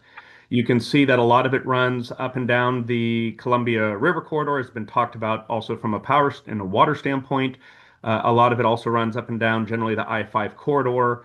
But we see a lot of the intersection of these long haul networks with local fiber infrastructure also being really important. We have 18 local fiber carriers making redundant and resilient loops in what we call our North Hillsborough area. I'll show that in just a minute. Those fiber redundancies and accessibilities really create the digital linkages across industries, from healthcare providers to their patients, from telecommunication users, from their providers, and in many cases, business to business as relates to commerce. And so we track this, and if we can go to the next slide, then we zoom out from a broader global and Asia Pacific standpoint, and you can really see that the 7 to 9, depending on where we're at in terms of construction, Trans-Pacific cables are digitally connecting Oregon as well as the continental United States to major partners and regions across the Pacific Rim, including Japan, Korea, Taiwan, China, Singapore, Australia, and many others. We are seeing this importance from a telecommunication standpoint, but also increasingly we're seeing interest from industry to industry, business to business across geographic locations where data is being shared and relied upon, whether it be for research and development purposes or business transactional related purposes, becoming of increasing interest and importance as well. Those Trans-Pacific cables daylight and interconnect into the North American grid, really in a lot of our co-location data centers that I talked about earlier in the slides. So we just wanted to flag this unique part of both Hillsborough, but also our collective state. You can see there is another area of some interconnection down in Southern California, but for the bulk of it, it's coming into our continent here in Hillsborough. And then the last slide I'll speak to, and I'll seek to actually maybe address one of the questions that came up from an earlier panel in this as well. This map shows the North Hillsborough industrial area that we have been building out and planning for really the last 35 to 50 years. We've really been actively building it out over the last 25 years. But you can see a very unique concentration of multiple key industries here, from computer and electronics, biotech, we have entertainment, food processing, chip design, all sorts of things. And then the data centers intermix in here, most of those co-location data centers we talked about. And what's not shown on this map is that 18 carrier fiber ring that is interconnecting a lot of these businesses. And that proximity in certain instances is very important. They have to have data centers close to support their operations and vice versa. And so as we look at new innovations coming out of Oregon and from some of our different industries, the reliance and utilization of data processing continues to play an increasingly greater role in much of that, not to mention things like healthcare and transportation systems and things like that as well. There was the question around how do we plan for water infrastructure and sewer infrastructure and the like, especially over time with some of those municipal water allocations. Entities like my department work very closely with my colleague Nikki, who you'll hear from next, to plan out what are the different industry projections and demands, what is the residential demands and projections. And this is where we work with folks like Lee McElvain. I know she was weighing in the question and answer section earlier at the state when we're doing our land use planning for 20 years, for 50 years. And in Hillsborough, we have really tried to take that seriously to understand and track the evolving needs of different utility users, to try to plan effectively for that, to also try to manage cost, and to find ways to try to reduce or mitigate environmental impacts or capacity impacts as they come up. Now, some industries can emerge and change quite a bit, as you saw in the tribe's presentation, and we have to be ready to update our plans and evaluate constantly and evolve to that. But it is areas like this where we have planned for 50 years worth of water, where we have continued to partner with PGE and BPA for near-term and long-term power delivery, and where we work with our sewer agency partners as well to ensure that sewer capacity is accounted for the different types of anticipated users and capacities in this area. So we're happy to elaborate more on that if there's questions later, but I did want to use this slide to tie together some of those questions that were coming up from earlier presentations. So with that, I'll turn it over to Nikki to delve into the water specific piece a bit more. Dan, real quick, being the dumb farm boy on this committee, the way you presented the network of information, it really reminds me of a manufacturing process, only in this case, we're manufacturing data and importing and exporting it domestically and internationally. There is the manufacture of data as new software and other applications are there, but there also is the reliance of hardware to that as well. We have biopharmaceutical companies coming in and making treatments that are evaluating individualized patients and chemistries that are very reliant on data processing. We have chip designs right here in Hillsborough seeking to improve the efficiencies of the chips in the servers and the data centers to reduce that power curve you saw earlier. Their modeling, their design of those next generation chips rely on significant data processing and modeling as well. So it is both a blend of kind of data manufacturing, but also the data reliance for processing, for modeling, for innovating across tangible products also being made here in Oregon. Thank you. All right, Nikki, all right. Anyway, I'll kick Thank this you. off. Thanks, Dan. Some of the committee members had asked for a little background on our utility and how we serve our customers, so I'm gonna just go into a high level overview of that. Hillsborough is the managing agency for the Joint Water Commission, and that is a regional water supply agency that serves the majority of Washington County. It includes 4 owners, that's City of Hillsborough, Forest Grove, Beaverton, Tualatin Valley Water District, and then we also serve several wholesale customers. We have a capacity currently of 85 million gallons a day in our joint water treatment plant. Next slide. So here, I always like visuals, so I have several visuals in here. Here's our service area. Some of these, you'll see some of the owners here on their service areas. We also have our wholesale customers, and it ranges in drinking water supply from the Coast Range all the way to the western suburbs of Portland. We are on natural flow during the winter, and then we are regulated off the river because we're a rain-fed basin, and we receive our supply from stored water in Hague Lake and then Barney Reservoir. And several of these members are also owners in our Barney Reservoir Commission as well. Hague Lake is managed by the Bureau of Reclamation and operated by the Tualatin Valley Irrigation District. We have an intake that's jointly, it's the Bureau of Reclamation facility, but we have JWC's pumps in there, and then we also have the irrigation district's pumps in there. So we work very closely with them as a partner. Next slide.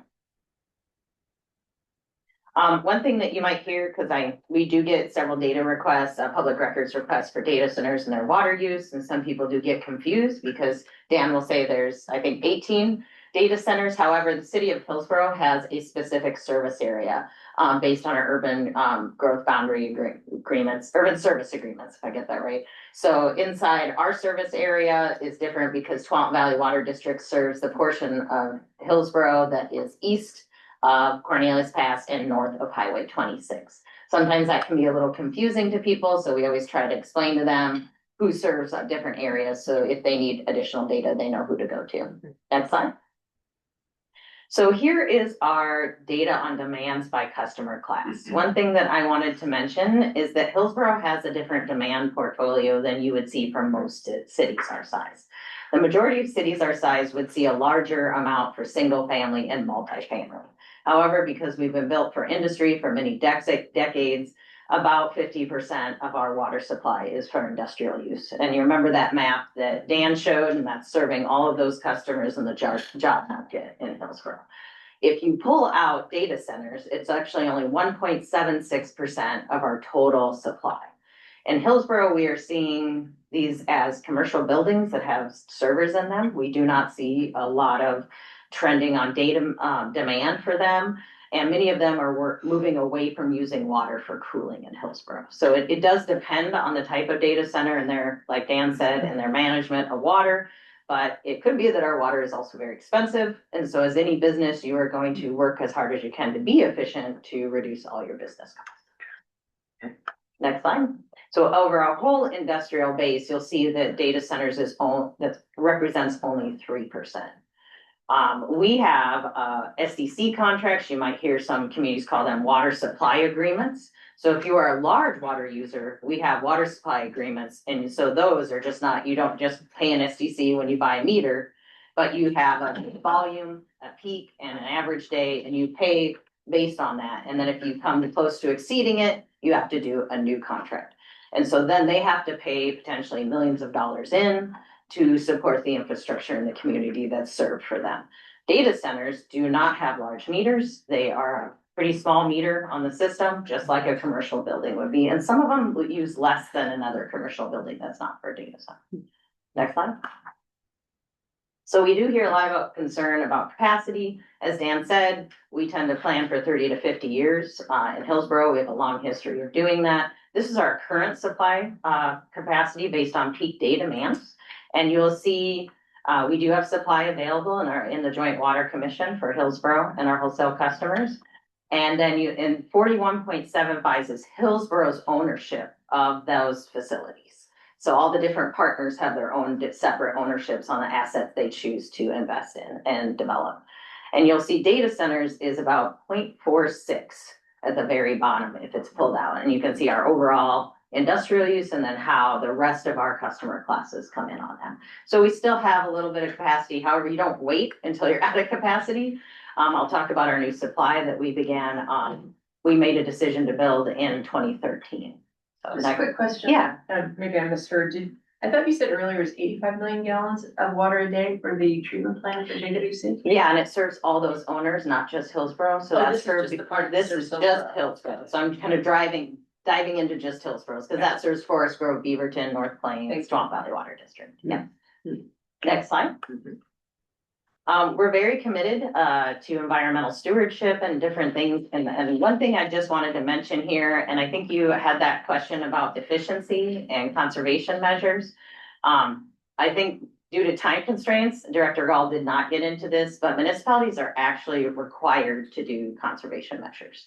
So if you have a permit you haven't grown into, you're required to do a water management and conservation plan every 10 years. Every 5 years, you have to report to the state how well you're doing on those benchmarks. And then you always have to have new benchmarks based on all these criteria at the state. And many of those water rights that we haven't developed in have what we call fish persistence flows. So our water rights will get curtailed when the flows aren't being met for fish health in the basin.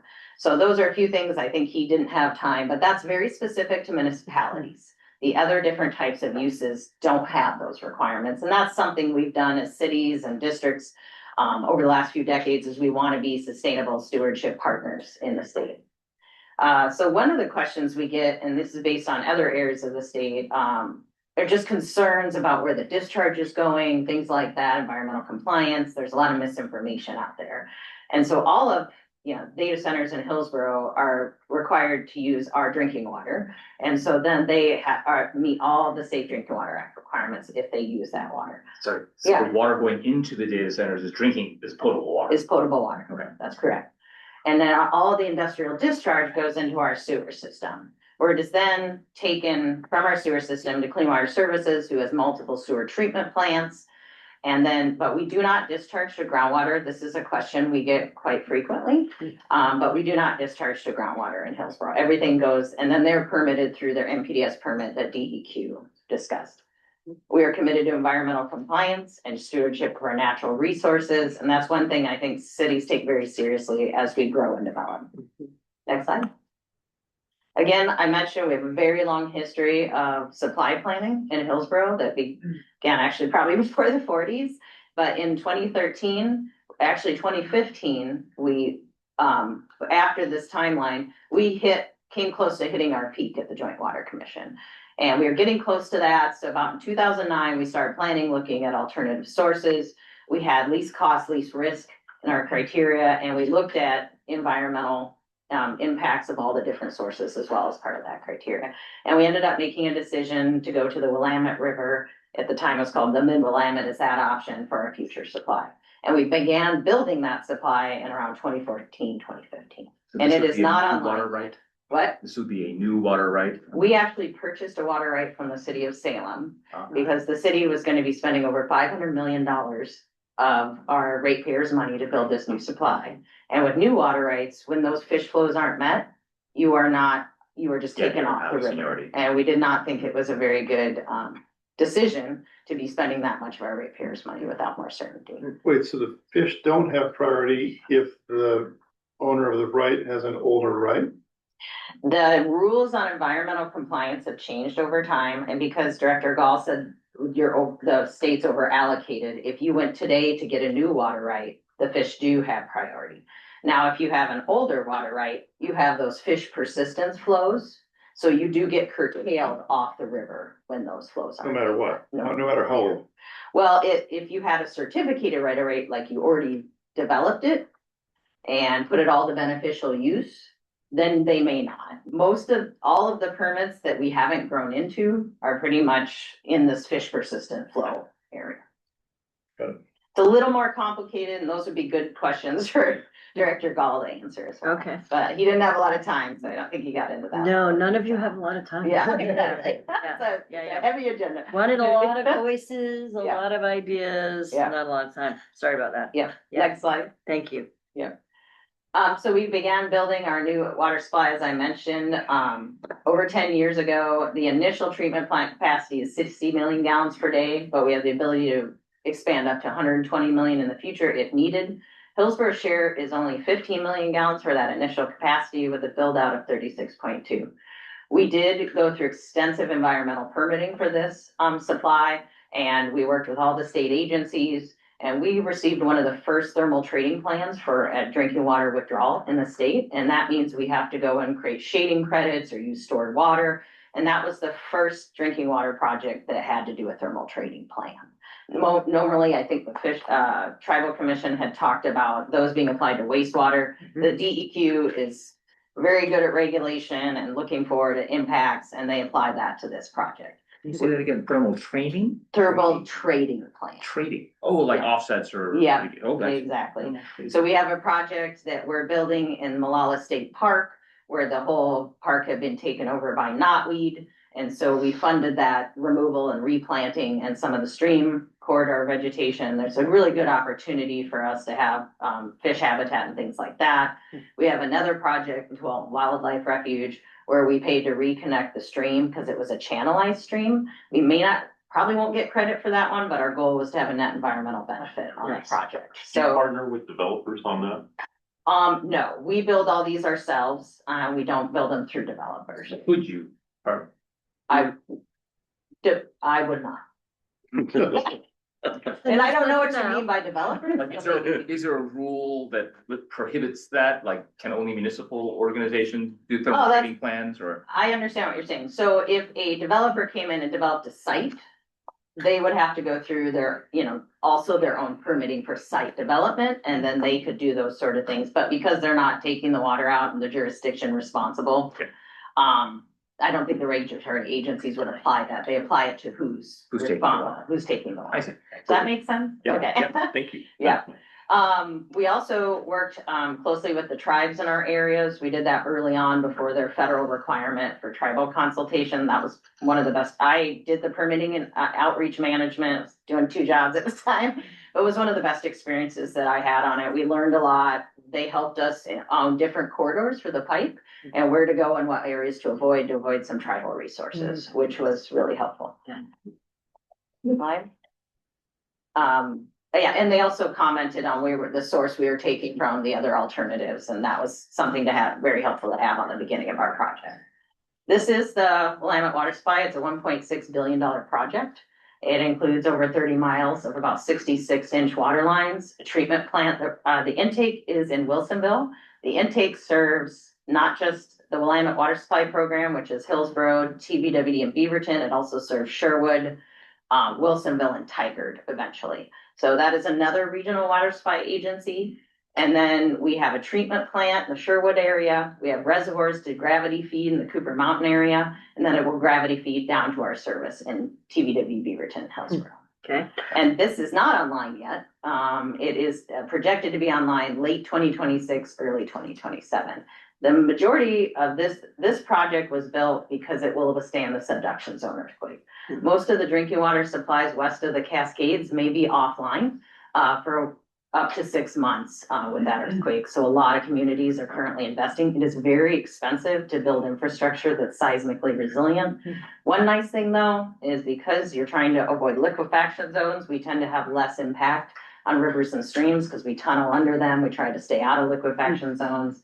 But it is very expensive, and that's what a lot of utilities are dealing with, is weighing rate increases versus resiliency of infrastructure and how their communities affordability relates to that. Next slide. All right, and Margie has a question there. Okay. I'll go to your next slide. I hope she keeps rolling along with us. Margie, what do you got? Other than a time check? You're muted here. You'd think There we I'd go. know how to use Zoom by now. We had a couple questions come in for the chat. Does planning for the 30 to 50 years take into account decreasing water availability from a warming climate and lower snowpack? And then the other one that came in via the chat, which I just lost, was could you speak to how, let me actually find the wording of it. What does competitive considerations have to do with water? So just wanted to have both of those inserted. Thanks. I'll take the first one. Yes, we did look into that. The basin that Hillsborough is in right now, though, is rain-fed. We are not a snow-fed basin. So we didn't take into account loss of snowpack because we don't rely on it now. One of the things that we are dealing with that you don't often see are the atmospheric rivers have increased. When I started about 20 years ago, you would see about a 10-year event once every 10 to 5 years.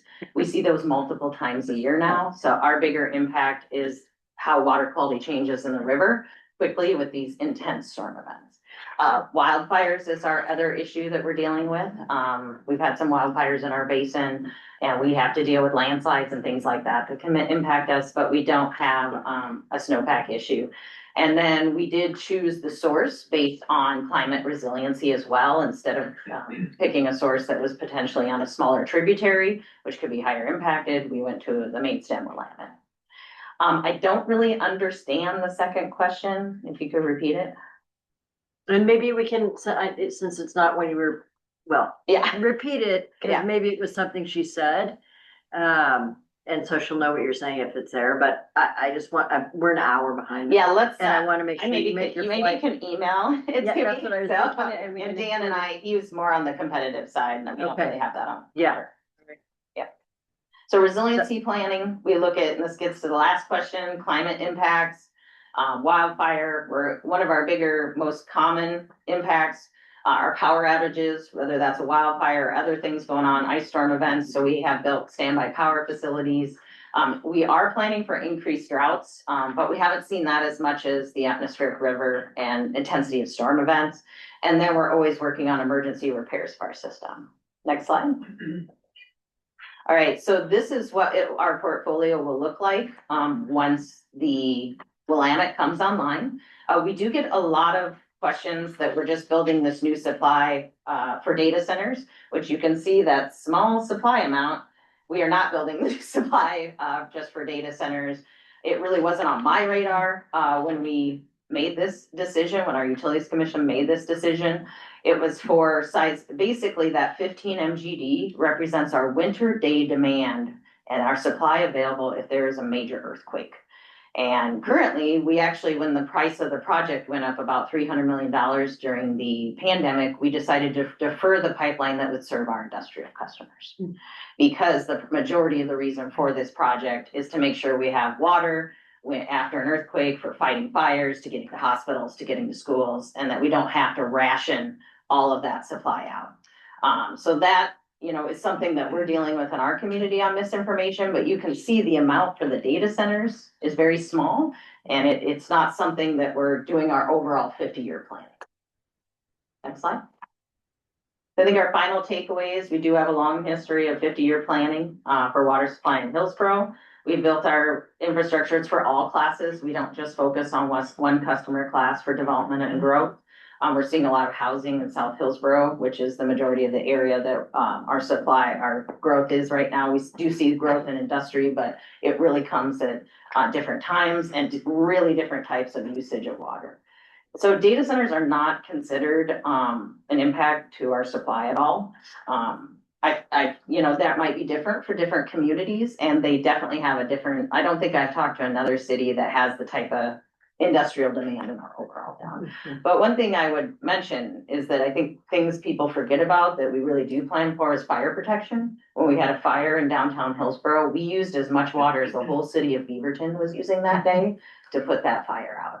So a lot of and then we had to do a lot of different things in our system to make, not lose supply for the rest of our customers. And so that's one area I think people forget, is a lot of our planning is for public health, protection, those kind of things. But that's really what I have for you guys today. If you have Great. other questions. That's wonderful. I'll stop your slides, Okay. and if they have questions and while their transfer happens, I'm gonna get the next one up here. We have one more in our opening section. We're supposed to be starting our next section now. No, an hour ago, sorry. I mean, yeah, you probably thought, well, no wonder we're so far behind, right? Can't read or watch. So I'm gonna get right at it. If anybody needs to go take a bio break, I'm just gonna encourage you to do it. And I'm gonna say thank you so much, Nikki, Dan, for being here, doing what you're doing, and now I'm gonna get the other ones. Yes, and for the speakers who had planned their days around our intended schedule, thank you for your patience, thank you for your flexibility. We're covering a lot of ground, we're doing the best we can, and we appreciate your just being able to roll with us on this. I'm looking for your Matt. I'm gonna go ahead and suggest that I think we need to work through lunch. In order to make up some ground. Yeah, I just wanna be conscious that we don't have lunches for our speakers, and I don't want them to be starving, so let's double check. All right, just wanna make sure You're we're. buying dinner though, right? Drinks on me. Yes, Talking about he is. Yeah. Okay, here we go. All right, can you see that, Margie? Okay, and I see Dave there. Awesome. So we've got Matt. Where's Matt? Matt, Here, come right on here. up. Mayor's gonna. Are you gonna speak as well or no? No, we're gonna keep it nice and short for you guys. Oh. Thank you. I'm gonna talk fast. Mayor, Yeah, welcome. thank you. Thank you so much for being here today. Can you introduce yourself? I'm with Rich Mays. I'm the mayor of the city of the Dalles, and with me is Matthew Klebs. He's our city manager. We had a conversation with Marty last week, and she thought it'd be interesting for me to detail how data centers came to the Dalles originally. So I'll do some of the history. I appreciate the opportunity to tell you about the city of the Dalles and our relationship with Google. We have one slide, so you'll get a kick out of that. I'll take a couple of minutes to review the history and the financial agreements that have been negotiated between Google and the city. And afterwards, our retired public works director, Dave Anderson, will spend several minutes discussing the water situation. To understand our relationship with Google, one must go back to the late 1950s, when the Harvey aluminum plant first opened in the Dalles. This began a 42-year history with our community that brought at its peak about 500 good-paying jobs and a substantial tax base. That relationship ended with the closure of Harvey's successor, Northwest Aluminum, in the year 2000. Needless to say, our community was devastated and desperate for the jobs and tax base that were lost as we entered the 21st century. After several years in economic development, ray of hope came with the arrival of Google. Why was Google interested in the Dalles? There were 5 factors. 1, available land. 2, adequate water supply. 3, adequate power supply. 4, fiber. And 5, attractive property tax breaks. Working with our community partners, the Dalles met all 5 criteria. And as a result, a couple of years later, Oregon's first data center set up shop in the Dalles Port area. Since 2005, the city and Wasco County have negotiated 4 agreements with Google through enterprise zone and strategic investment programs involving financial considerations, including those attractive property tax breaks. Separate negotiations took place involving infrastructure agreements, which Mr. Anderson will discuss in a couple of minutes. These agreements have brought several hundred jobs and revenues to our community that include various system development charges, assorted fees, property tax revenue, and payments in lieu of taxes. Between those revenue streams, we expect total financial contributions from Google to be somewhere between 170 and $230 million over 4 overlapping 15-year enterprise zone and strategic investment program periods, a substantial amount of which will be used to pay for the city's future water system capital improvements that have been planned for since the 1990s. In conclusion, it's important to point out that contrary to what you might read or hear, somebody mentioned TikTok, Google does not get free water or even discounted water. We made it clear to Google from the outset that the city would never agree to subsidize Google's water use at the expense of the rest of the city's water customers.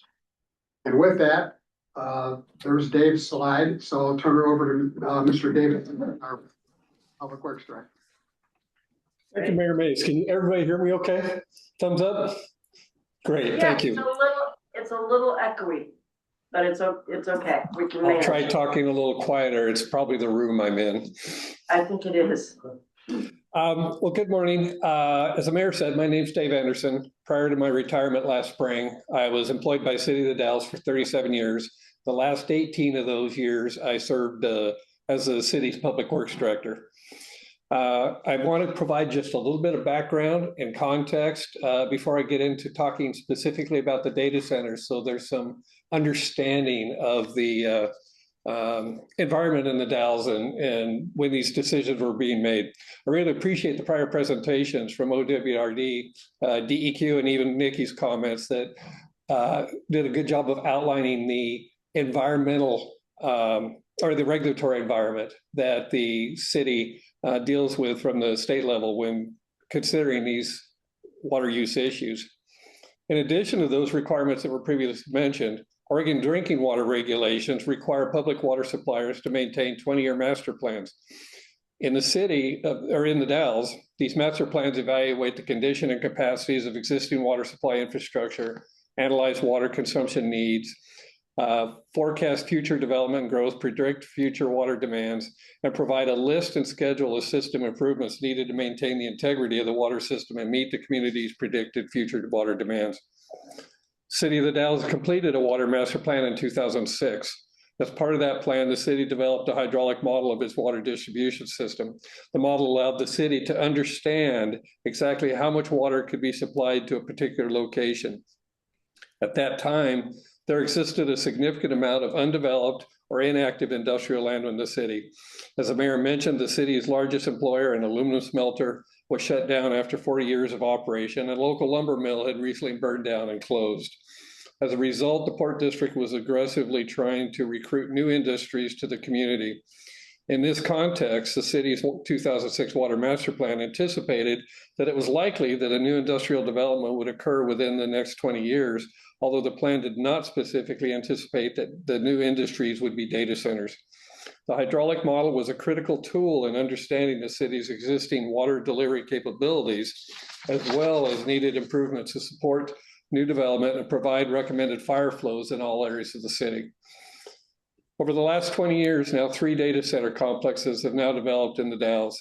The proposed development of each of these complexes required substantial evaluations prior to approval. To support the evaluations, as with any new large development, the developer was required to disclose to the city the amount of water that they would use by each facility. The first complex began construction in 2006, coinciding closely with adoption of the 2006 Water Master Plan. It was determined that the first data center complex could be adequately supplied by the city's existing water sources and supply infrastructure. It was also decided that the city would not provide discounted water rates or system development charges to the new industrial water customer. Data center would pay the same rates for both water and sewer services as every other commercial and industrial customer in the city. At the same time, the city's water utility was experiencing financial challenges to maintain operations and implement a needed capital improvement program, which had been deferred for several years. As a result, in about 2007, the city adopted a multi-year schedule of rate increases through 2014 that ultimately resulted in the city's water rates being substantially higher than the state average. In about 2014, the city was approached to evaluate the potential for constructing a second data center complex. This time, the evaluations found that some of the water system improvement projects identified in the 2006 Water Master Plan needed to be constructed sooner than the city planned to supply the new complex. To expedite construction of the needed water system improvements, the city entered into a 2015 development agreement with the data center owner, wherein the data center would pay for half of the cost to install a new water pipeline to the port industrial area and the full cost of a project to upgrade one of the city's existing groundwater wells. This development agreement also specified a maximum amount of water that would be used by the data centers. The water quantity value in the agreement was redacted from public disclosure as a trade secret. The water revenues from the second data center, coupled with additional growth that occurred in the community, allowed the city to suspend further water rate increases for the next 10 years, allowing the state average to nearly catch up with the city rates. In 2021, the city entered into an infrastructure agreement for the development of a third data center complex. This agreement followed completion of additional analyses conducted over about 4 years beyond those that were included in the 2006 Water Master Plan, and several public meetings were held discussing the proposed agreement. Since the third data center complex would require new water system infrastructure and additional water supplies, the agreement provided that the data center owner would transfer to the city some of the existing water rights from the old aluminum smelter and construct at his expense new wells, reservoirs, pump station, and water distribution piping needed to supply the data center complex. These water system improvements also have the capacity to help supply other new businesses on the rest of the port industrial area as they develop. One of the new wells is constructed by the data center is the first for the city's new aquifer storage and recovery program. The 2021 agreement also specified a maximum amount of water for the new complex. Again, the water volume value was redacted from public disclosure as a trade secret. However, it was disclosed to the public that the volume of water rights and well production capacities were greater than the volume of water committed to the new data center. So there was a net benefit to water supplies available to the city. The economic impact to the water utility having data centers in the Dalles is significant. The city recently completed a 2024 update to its water system master plan. That plan identifies some very expensive projects that are needed to replace aged and deteriorated infrastructure, including the city's water treatment plant and the pipelines that deliver water 7 miles from the plant to the city. These projects will be needed whether there are data centers in town or not, and it's estimated that the revenues from water sales to the data centers will pay for half or more of the cost of these projects. With adoption of the updated master plan, the city increased water rates by about 7% in 2025. Without the water sales to the data centers, the rate increase to other customers would have been 35%. Some lessons learned. And these are my list. I don't want to, I'm retired. I don't speak for the city anymore. These are my list. For municipalities like the Dalles, development of a new large industrial water user like data centers requires a lot of analysis prior to approval. Care must be taken not to over-allocate limited resources like water supplies. The city understood and took care not to limit the use of water by others to support the use by the data centers. Second lesson, the city was careful to be sure that the cost of any new infrastructure to supply water to the data centers was borne by the data centers and not subsidized by other existing water customers. Third, having large industrial water customers has provided a significant financial benefit to the water utility.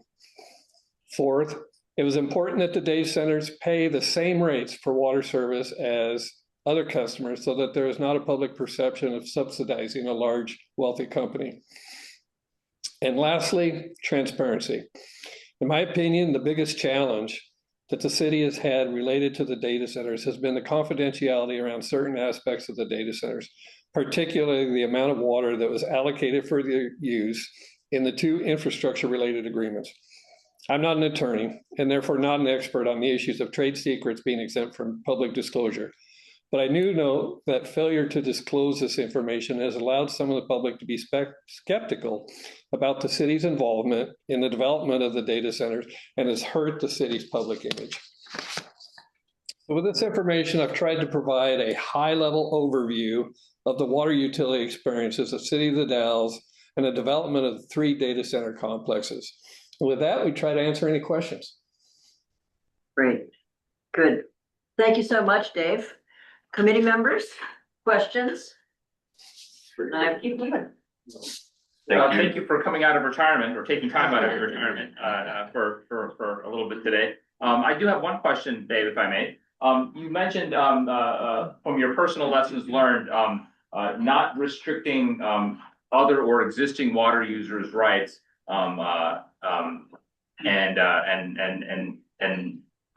in the process of accommodating a data center customer. Was that a practice that was already held? Was that a decision that was made, or in hindsight, is that something that you just glad that you did, not knowing at the time that it would be as constructive as it was?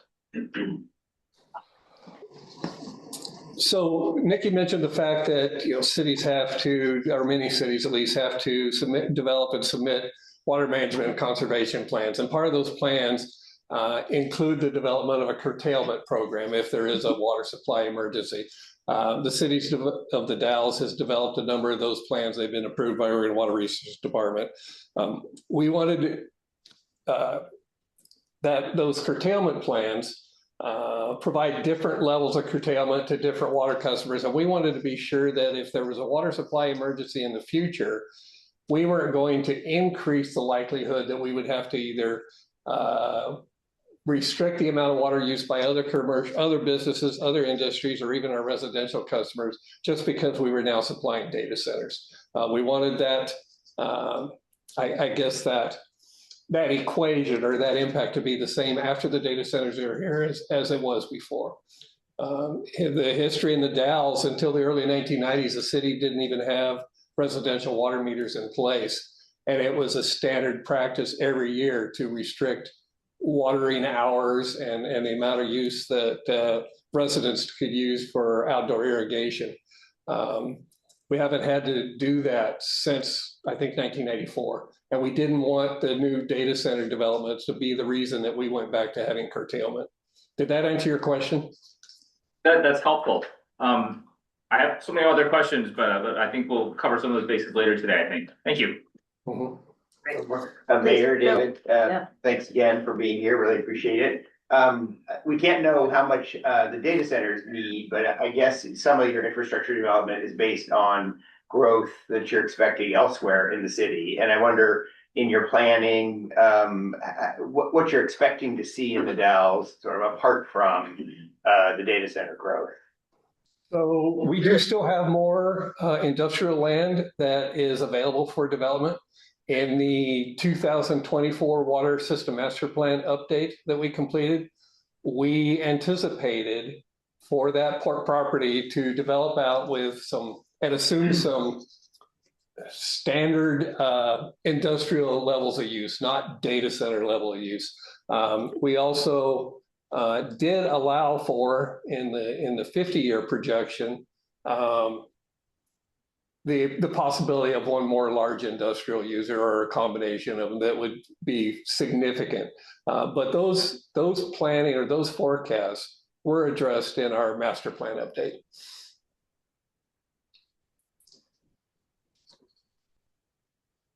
Okay. Thank you. Which was just adopted a year ago. Public document. All right. Well, I want to say thank you to all of the speakers that helped open this, of the data centers and water and what is the connection, this overview section. We are greatly behind schedule, but we are greatly enriched by everything you have had to say, and that is not on you. We're learning lessons for next time as well. So the people who are in charge of the agenda for land use are thinking, all right, we gotta figure this out. So thank you so much for joining us. I think we'll take just a very quick break, just to get the next folks lined up on my computer so I can get them set right up here. So if anybody wants to run to the bathroom right now, let's just take 3 to 5 minutes max. And just come back as, the lunches are in the kitchen. Why don't we just do a working? Okay, Yeah. let's do it. More than an hour. Yes, we are. Yeah, that'd be great. All right, so we're gonna do a working lunch. Speakers, you're good with that? Gonna hold your lunch till after? Grab food and that?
We'll let them know that, yeah. All right, so we are gonna work through lunch, so you will be seeing committee members eating their lunches, but I want to see if Eric is with us. Eric, who? Wemps. Eric, are you there? Oh, he's there. I'll bet he's there, and I'll bet we have not voted him. Sorry, Eric. Here I am calling on you. And then you're saying, there we go. Come on in, Eric. Yeah.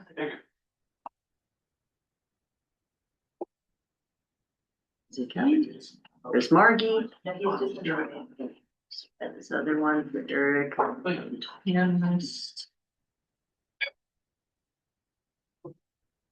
Eric, are you there?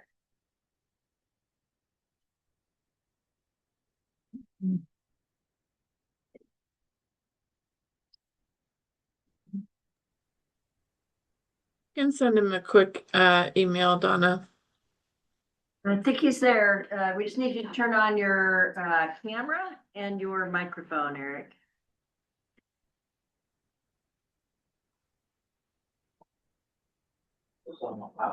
Yeah, you can go loud and talk, or did you already do that?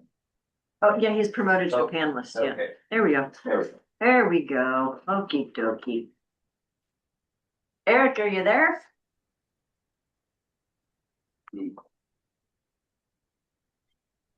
We can't hear you yet. We didn't see you. Let's try it again. Nice to see you, Eric.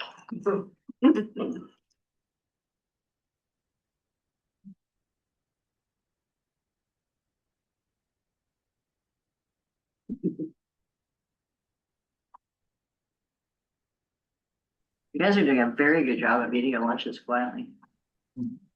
We're turning the camera more on, so zoom in on this. It will, yeah.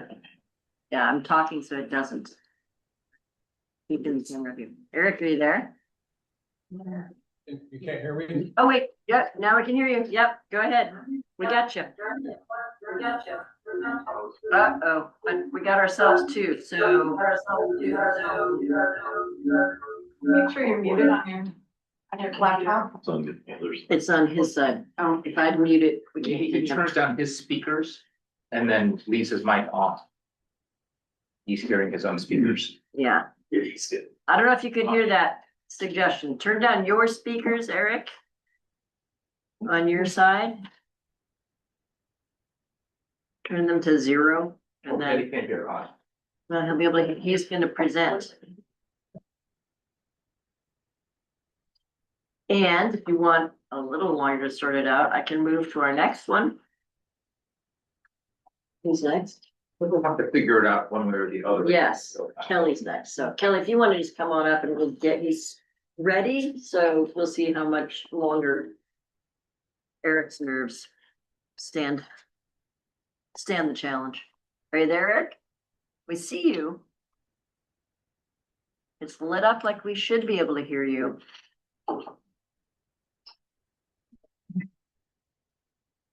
That's supposed to be a mute button on there. Yeah. But muted. I think it's because he was the last person to speak besides us.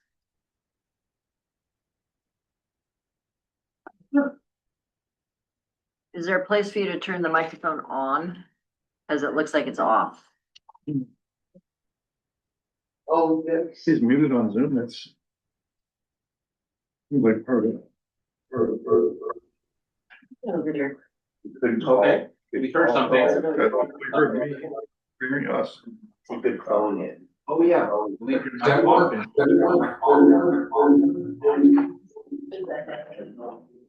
I like that idea. Join by phone, leave the. Yeah, you might, Eric, if you have a phone that you can call in on, join in on, we'll move to, if you're okay with it, I'll move to Columbia Riverkeeper.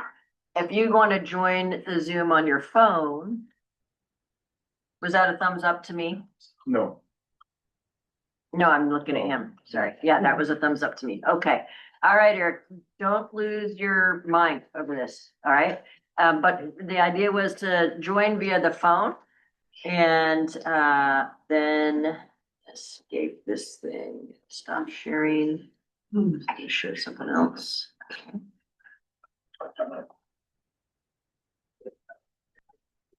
Thumbs. Here.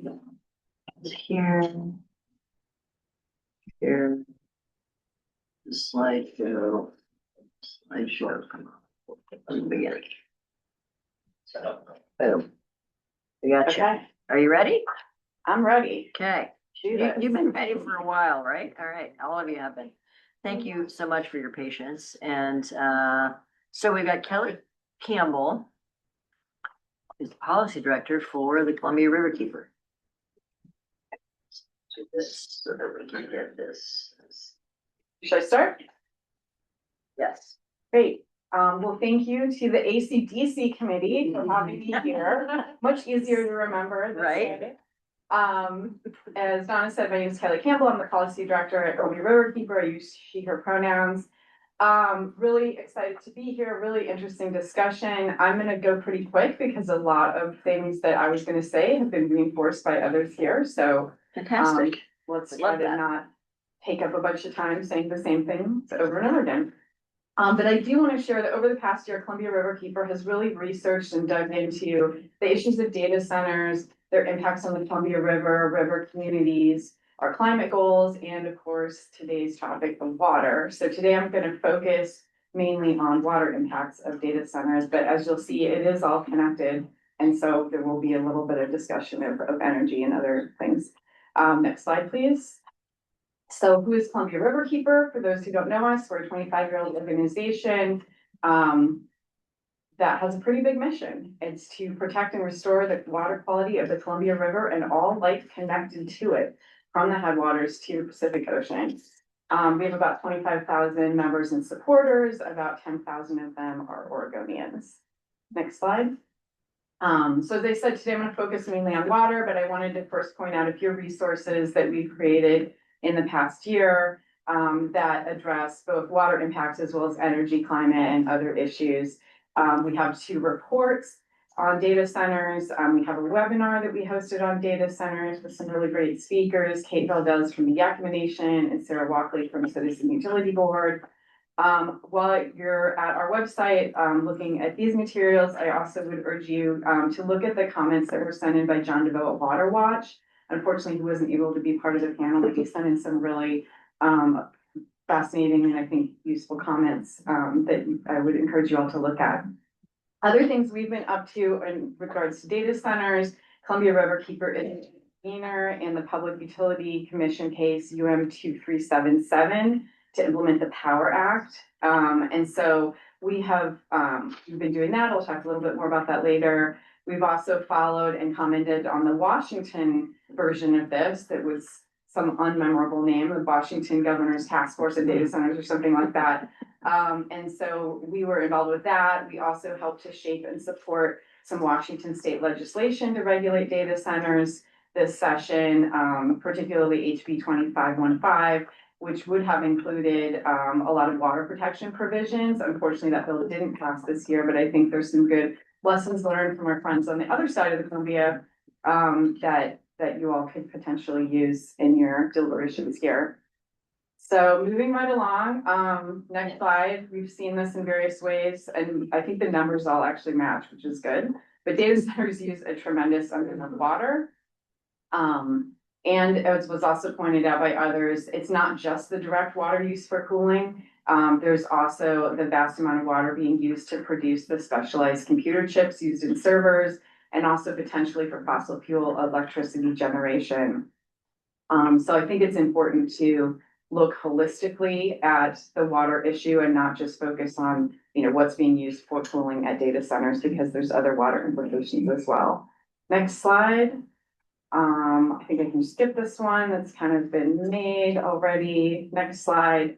Some of the water quality issues created by data centers. We've heard some of this. I'll go quickly, but technologies for keeping data centers cool can contain pollutants. Some of these are not targeted for removal by municipal wastewater treatment plants, so that's a concern. There's also potential contaminants, including PFAS chemicals, biocides, anti-scaling agents, corrosion inhibitors, heavy metals, and other pollutants that can be associated with data center water use. And as we've seen, the data center water use is exacerbating issues of nitrate contamination, particularly in the La Palma. Next slide. Big tech's data centers refuse to share their water data. This has come up in various forms today, from DEQ to the former Dallas employee. And I think it's really important, you know, when you're trying to do the research and find out how much energy is being used, how much water is being used, that kind of thing. Big tech companies do not want to share that information, and that makes it really hard for us to sit here and deliberate around this issue, right? If we don't have the information that we need, it's gonna be hard for you all to make good recommendations. So I just want to focus in on that. Only half of data centers in the country are tracking their water use because they're not required to.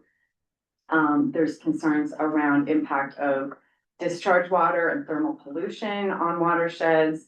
Data centers aren't sharing precise figures on water use and contaminants, and this keeps regulators and the public in the dark. And just to note that transparency and reporting should be a baseline. That's not like the end goal of where we're going. It's what we need in any sort of policy in order to be able to make informed decisions. Next slide. So a couple examples of this data center secrecy. Again, the Dalles and the Oregonian. Oregonian trying to get info on, you know, how much water the Dalles, Google's data centers in the Dalles were using. They were claiming that that was a trade secret. Also, again, in Washington state, this legislation I mentioned before would have included water and energy use reporting. And Amazon and Microsoft had their lobbyists out there trying to squash everything, including simple transparency measures in the bill. So unfortunately, that didn't pass. Next slide. Perfect folks handle this way better than I will, so I'll just go quickly here. We are concerned about environmental injustice issues on the Columbia River. The waters of the Columbia have been used to create energy and wealth at the expense of salmon and of tribal nations who depend on them for many decades now. What we saw in Washington again was that data centers refused the idea that they would need to curtail their energy use in an emergency. And what we do know is that when there are energy emergencies, there are dam practices that kill millions of juvenile salmon. And so we need to make sure that data centers are able and willing to curtail their own use when it's an emergency situation, so that we don't end up back, you know, as we've been, where this is all being done on the backs of the fish.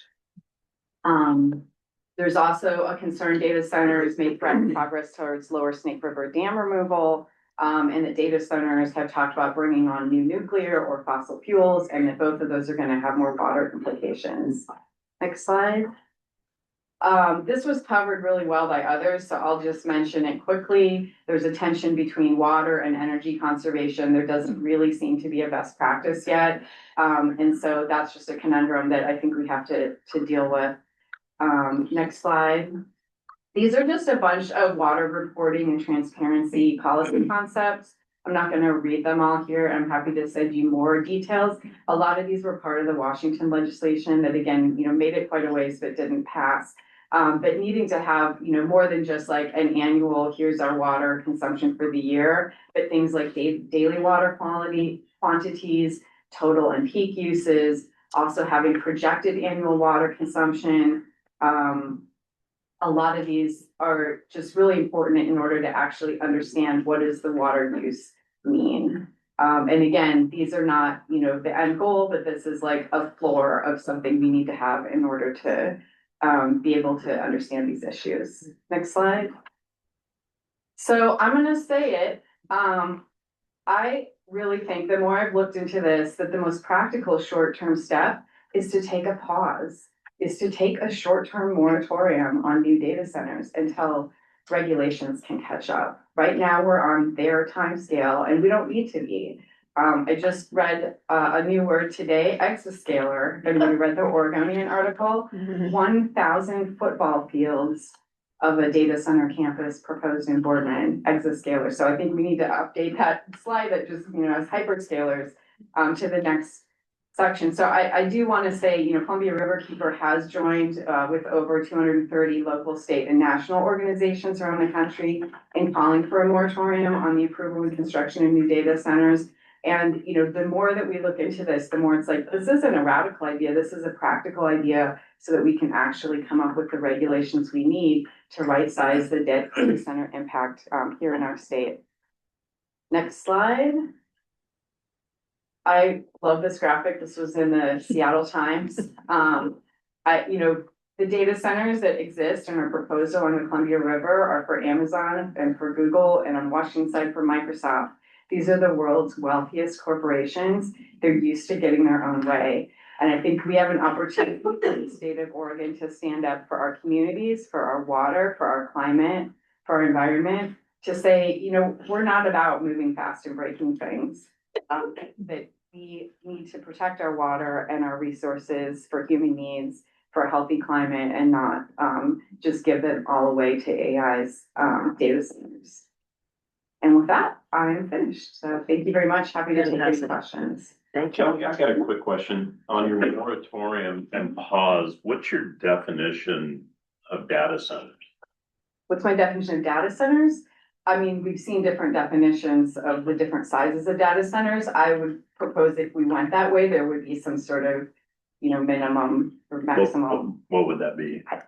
I think you'd have to look into it. I'm happy to come up with a recommendation. I was just curious. I don't think the really small ones, it would make sense. But again, we're talking about these hyperscalers and exascalers now that, perhaps putting a pause on those until we have the information. Like a pause on the AI sized or something. Sure.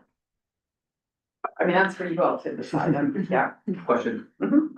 Kelly, thanks for your presentation. I'm curious if you're familiar, we heard earlier about a WE plus framework. I'm wondering if you're familiar with it, if you have any comment on it. This is the first time I've heard of the WE plus, so yeah, I don't have any comment. Kelly, thanks for being so concise in your presentation. I'm struggling with getting a handle on, in the last, one of the presentations, it said the total data center water usage as a percentage of state water is not that big, but localized, it can be very big. So I'm trying to get my handle on your take and the numbers you cited. And how big is it? How do you think about it? Do you think about it in like a local tributary or for the Columbia or? Yeah, help me understand that. I mean, it's a great question. I don't know if I can fully answer it. I mean, all of that's connected, right? It's the small tributaries flowing into the Columbia and how does that, these things are all connected. Yeah. So I don't have a specific answer. Okay. And you mentioned that heat is a concern, obviously, for habitat and all those things. Is that currently successfully managed by DEQ and the other permitting? Is heat being managed? I think there are other people who can answer that question better than me. I just know that the thermal issue is a huge issue for fish. And so anything we're gonna do that might exacerbate that, we need to figure that out pretty quickly and not allow it to become a worse issue.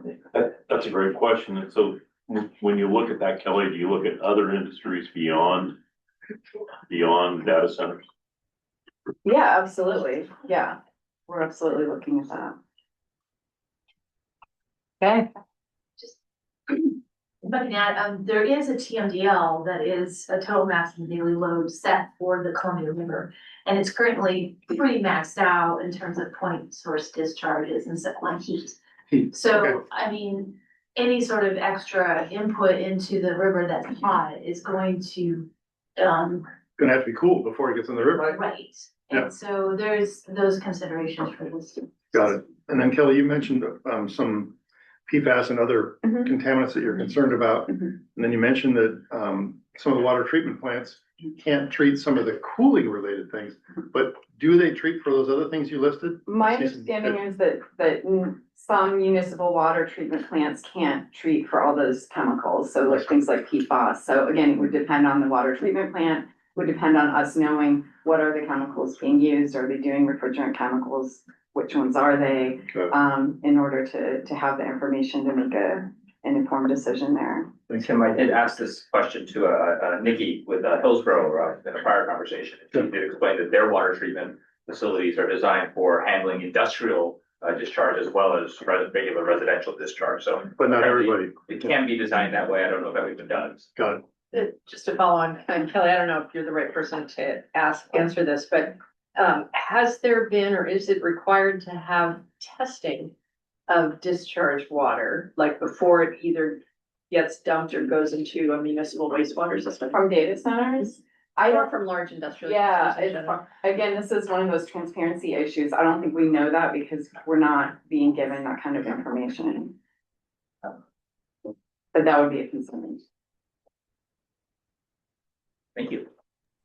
I think, Jean, we can follow up with the Department of Environmental Quality too to find out what testing happens, if any. Yeah, good, okay. All right, so we're trying to find out if Eric is ready. Why don't we have our next folks come on up here, Eric and Peter? And I don't think we have heard yet from Eric if he's there and he can turn on his. Can you hear me, Donna? Yeah, we can hear you. Okay, hang on. You guys can stay right where you are. No problem. But he's gonna go first. Let me get his stuff. Let's go back to the. Thanks for being flexible, Eric. Thanks for being patient.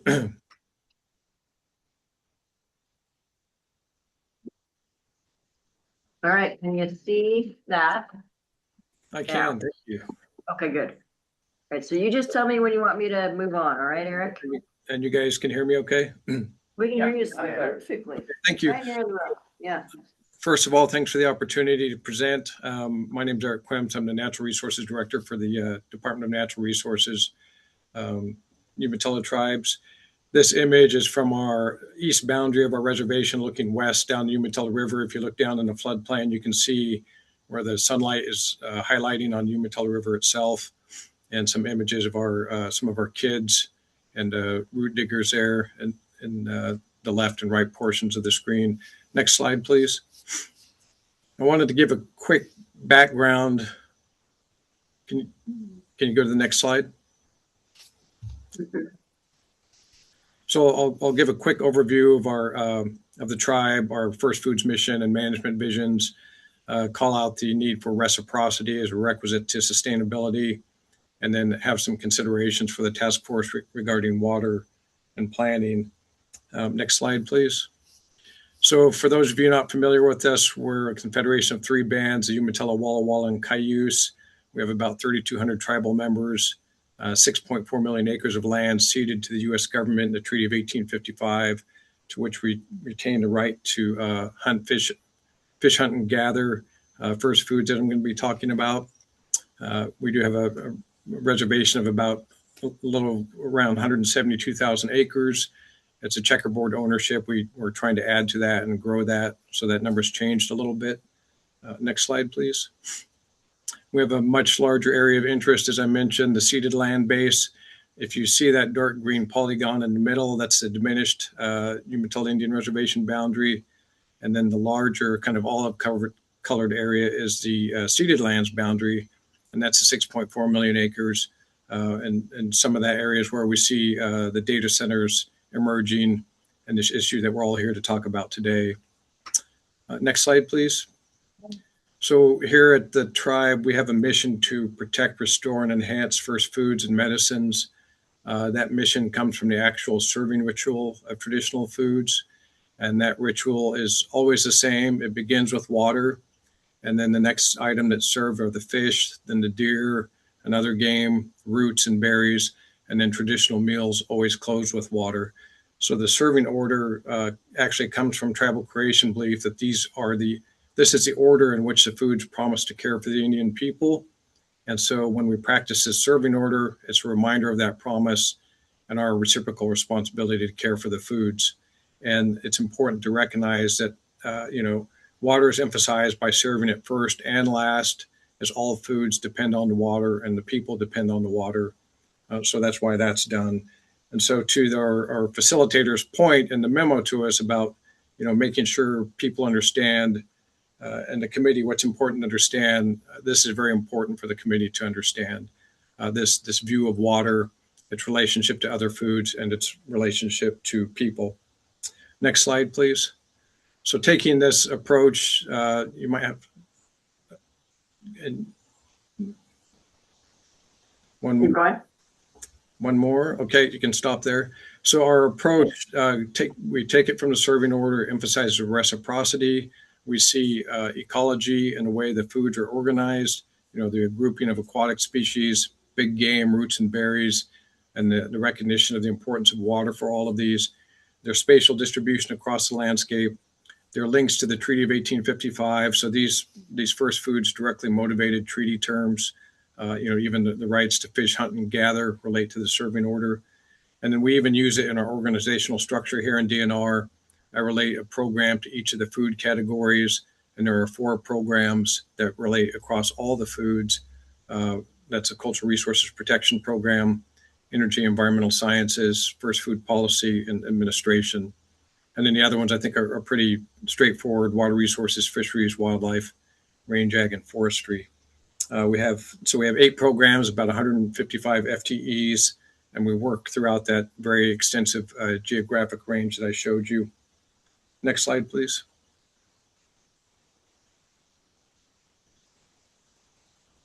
So taking this first food serving order to applied management, we've developed management visions that we've been using for a number of years. We have an upland vision and a river vision. And for each of those visions, we have what we call touchstones. Those are the key elements that are necessary for those portions of the landscape to provide first foods for the continuity of the tribe's culture.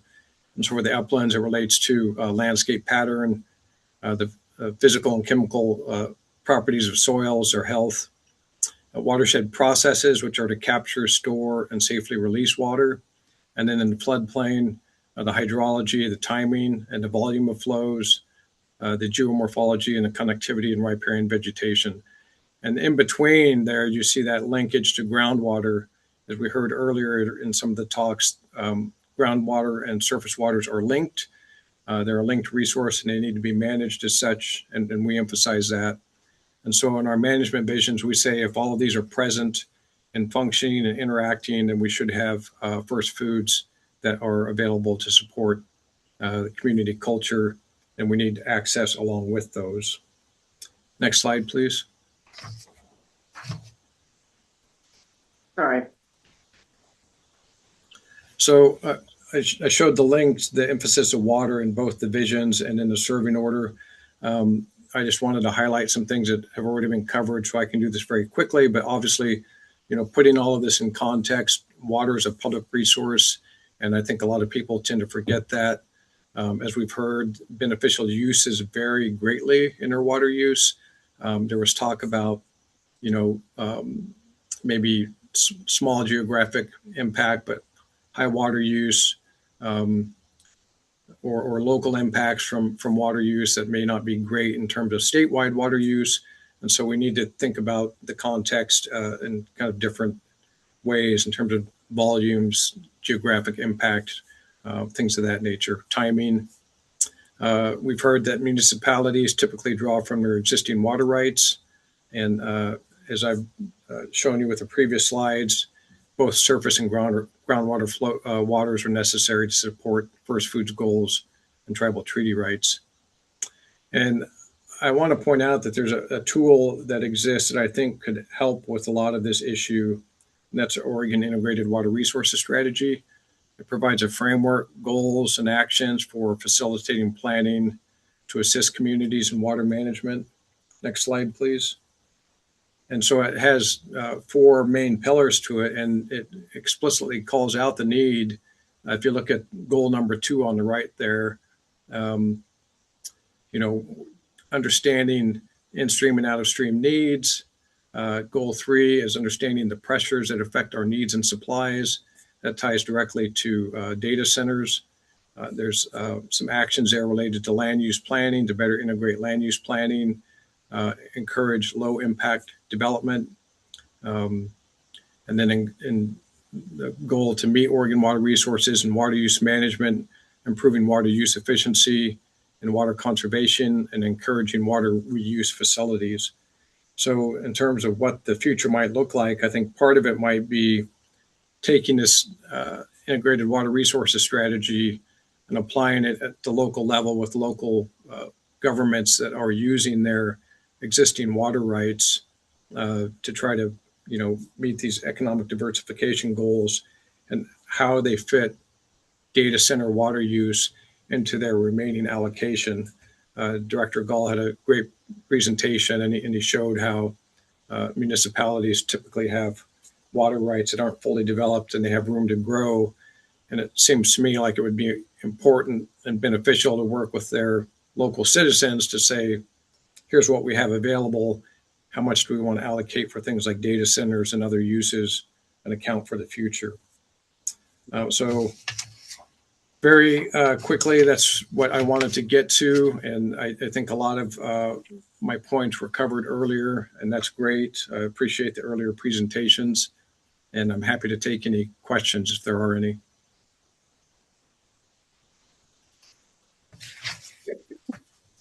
We'll stop sharing so we can see you better.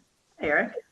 Yeah, please, Mike. I'd love to learn a little bit more about this integrated water resources strategy. Is this something that has been applied in other settings already, or is your recommendation with regard to applying it for data centers something that would be a new direction for this kind of strategy? I don't think it would be a new direction for the strategy. I think this is a problem that fits well into the strategy's framework. It was adopted in 2025. It's been an ongoing living document. It's gone through multiple revisions. I was on the first policy advisory group to the first integrated water resources strategy, and it was most recently updated last year. And I think it provides a great framework for this problem.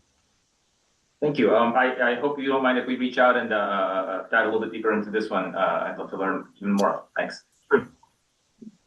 Thank you. Where's that house, Eric? Hey, Dan Dorn, sorry. Eric, where's that housed? Who? It's on the Oregon Water Resources Department website. You can get it there. OWRD. Okay, yep. Thanks.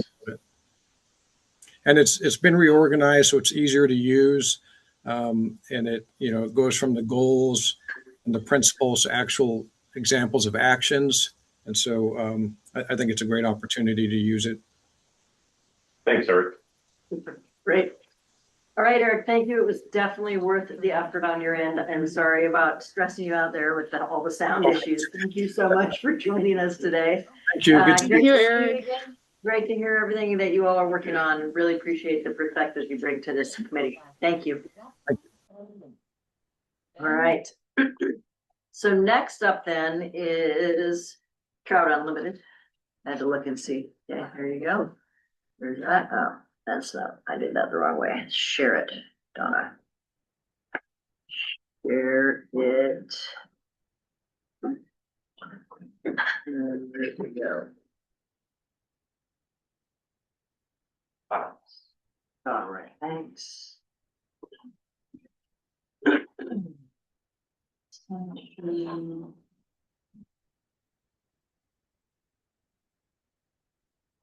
All right. Okay. So, yeah, if you can introduce yourself so that people online know who it is that's speaking, that would be fantastic. As this is our headline slides, thank you, thanks, one. And I'm Peter Gray. I've been a member of Trout Unlimited for about 30 years, a lifetime member. My lifetime membership pin right here. And I've been a officer in Trout Unlimited since I lived in Syracuse and was part of the Iroquois chapter, and then moved back to Oregon. It's the fourth time I lived in Oregon, so I have a great affinity to Oregon. And these are my current responsibilities. My colleague Eric, me. I'm a young guy. I've only been here for 6 years. So I'm a member and I'm on the board of the Quality Valley TU chapter. Thank you. Okay, next slide. And so let me tell you a little bit about TU. We're a nationwide organization, as you can see from the numbers, made up of many, many different kinds of people. And since 1959, we've helped people who fish, which people kind of think of Oregon Trout Unlimited as a fishing club, but really people who fish channel their passion into meaningful conservation. So conservation is our big picture. Next. And what we focus on nationwide, we have over 200 rivers, streams, lakes, and ponds that we're drilling directly and applying our energies to care for and recover wild and native trout and salmon watersheds, as well as other species such as lamprey eels. So what we've done here on these two maps is on the left, those are all the priority waters. On the right, those priority waters in brown, and those are the data centers. So we've mapped the data centers across the country to our priority waters where we put much of our energy. As I said, we put hundreds of hours of work as well as volunteers and staff members into protecting those. Next one. And in Oregon, we've helped to do these kinds of things, restore thousands of miles. We're protecting certainly salmon, the snook and coho, but also all the species that are in our priority waters. And you can see we go from the northeast all the way down to the southwest and the northwest to the southeast. We have chapters in the Tualatin Valley area. We go all the way from Portland out to the coast. We have the Clackamas River chapter that goes all the way up to Clackamas. We have the Bend chapter that kind of focuses on the eastern side. We have the Southwest chapter that focuses on that whole area. You can see it's quite extensive. And then as well as folks over in the Klamath Basin. You know, we were involved in the removal of the dams for the Klamath River system, quite involved in that over the years. So that's kind of our reach in Oregon as well. And I'm glad that I put this slide in because what I'm really appreciative of all the people that talked before. You've dealt with what the problem is, with the science, the impact on tribal history and traditions, what's happening in various cities and everything. So I don't need to go into any of that. So that was at Michael's suggestion and Donna helped us kind of focus on. And so what we want to iterate right now is that we don't understand what's going on in many cases. This lack of transparency means we can't track it and we then can't safeguard our cold water, clear water, clean water for trout, salmon, and other aquatic species. So we're at a real kind of turning point here. So this has prompted, next slide, please. This has prompted TU National to put together, and this is not quite hot off the press. They're just running this back up through the channels of TU, but it'll come out very soon. Our 5 core principles in terms of our policy position. 1, everybody has mentioned smart siting, which we mean by we want to avoid priority waters, headwaters, riparian corridors, wetlands, floodplains. I can list the whole thing. We need to know where these things are going in so we can protect the water. Next. We have to review the both direct and indirect. Many people have mentioned that it's not just the direct use, but what's going into producing the power and so on and so forth. So we've got to focus on the direct use that is the seasonal demands on water patterns, groundwater dependencies, drought exposures. All those things are part of that second principle. Third, thermal protection. Not only do we have to worry about the kind of water that's going back in, but what about the evaporation? There's a picture that I didn't include of the Dalles, of the humidity that gets put into the air when they cool the water through evaporation. Well, that's got to change the environment in a high desert community. Next. We want, and this is key, we want to first of all avoid this sort of our mitigation continuum. The first goal is to avoid it, avoid the problem. Second, if we can't avoid it, can we minimize it? Can we keep it to a dull roar? And the third is, if we have to mitigate, what can we do in order to mitigate? And we have a notion of how we can kind of have trade-offs and so on, but it has to go back to the local community. We are not in favor of mitigating and having other offsets where someone else benefits from the mitigation and not the local community. Third, transparency, and which many of you have talked about before, and that is not our least, but perhaps our most important principle. It needs to be transparent. We need to keep people accountable, and we can look at the whole cycle. What about when these places stop operating? What happens to all the land and the water and all the things that have been disturbed? So we have to think about life cycle responsibility, and that includes in the downstream, or what we call upstream, that is producing the chips. We know that some of the, when they're training the AI systems, they go for about 6 weeks, 24 hours a day, 7 days a week. They burn out chips very, very quickly. What happens to those chips? Where do they get disposed? What happens to all of that waste? And so on. So we've got to really think about life cycle, not just for the data centers themselves, but all of the materials and so on that go into those life centers, right, into those data centers. Next. So TU has a proven track record of working with, and we could give a laundry list here, but certainly anybody else who is concerned in all phases of development, from what we call conceive, design, implement, operate. How is this conceived? What is the data center conceived to be all about? How is it designed? All the elements that go into design. How's it going to be operated? And how's it going to be rolled out eventually? So we have to think about that whole process and getting involved in from the very beginning. Next. So, but we'll never surprise anybody. We want to make sure that we work with people not in opposition, but to convince them to follow our 5 core principles. That's what we want. We don't want to be at loggerheads. We want all of the folks involved to adopt those 5 core principles as these things are designed, implemented, and operated. Next. So I will, as soon as it becomes a public document, I'll make sure that you have a copy of our policy framework so that you can look at those core principles in detail. And next. Now, we are just a couple of foot soldiers. James Frazier is in fact a national staff member who is the Oregon policy director that some of you may know. He's interactive, works with all the folks in Salem. And so that he'll be our spokesperson from now on. He's out of town, it's spring break, so he's asked us to step in. So I just wanted to give you a really brief overview, and I'm sure that James will be more than glad to work with you as the rest of the committee topics come about. Wonderful, great. Peter, a quick question. Sure. You mentioned something along the lines of we can't manage it if we can't measure it. We don't have the data, transparency, et cetera. Is that an issue that Trout Unlimited has been dealing with for 20 years, and is it growing?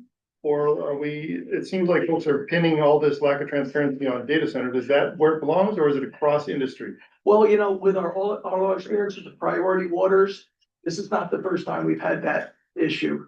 Because that will come up with municipalities, it'll come up with landowners, it'll come up with many different areas. So we have that experience going through the priority waters negotiations and dealing with issues, and that we can transfer to these data center projects. So to maybe to reframe the question. Yeah, maybe. If in some future wonderful world, data centers had provided all the information we need about inputs and outputs, stuff coming out of the data. Yes. Would you and other folks who are concerned about managing our rivers still say, yeah, but we still don't really know what's going on? Well, because of other industries and other. That's for sure. I mean, there's been long-term effects that we can perhaps hard to quantify, but I think if that's what you're getting at, well, we can never know all the information. Do we have the bulk of the information we would need? No. Okay. No, I think that's the problem. We don't have the bulk of the information. Primarily water. So around water, if we had the information from data centers, that still wouldn't solve our problem. Well, we have the other thermal pollution. You've got the issue of toxic discharges and the load that it puts on local water supplies and wastewater treatment. So no, it's not just the water use that's the issue. Okay. Does that make sense? Yeah. Can I follow up on that question? And I like your prevention kind of list, or principles. Principles, yeah, I think that's great. My question is, following up on that. Are data centers affecting fish? Well, here's the problem. Many data centers are new. And so we don't have a lot of information on what the impact, we can project that because of the various issues that we see that are, whether it's thermal pollution or other toxic waste or taking water, we can imagine there's just such a short timeline that we've had data centers in operation.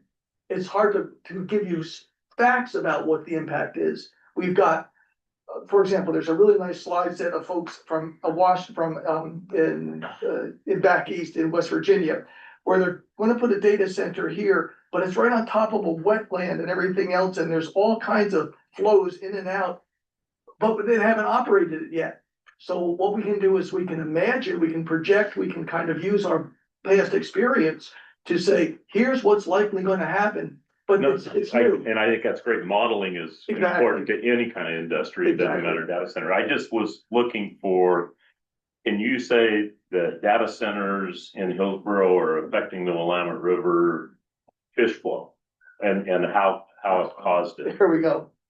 Oh, yeah, we could certainly draw a causal connection between water use and then surface water. No, flows. we went through that. I was looking for. So if I could finish, we could draw a causal connection between hot water and fish mortality. And there's a recent study that was just an initial study just released by Washington State University that a colleague just sent me yesterday. So we should put this on the committee materials. But they found their initial findings of studying Columbia River data center locations is that there was a correlation between where data centers are located and the surface water temperatures of the river.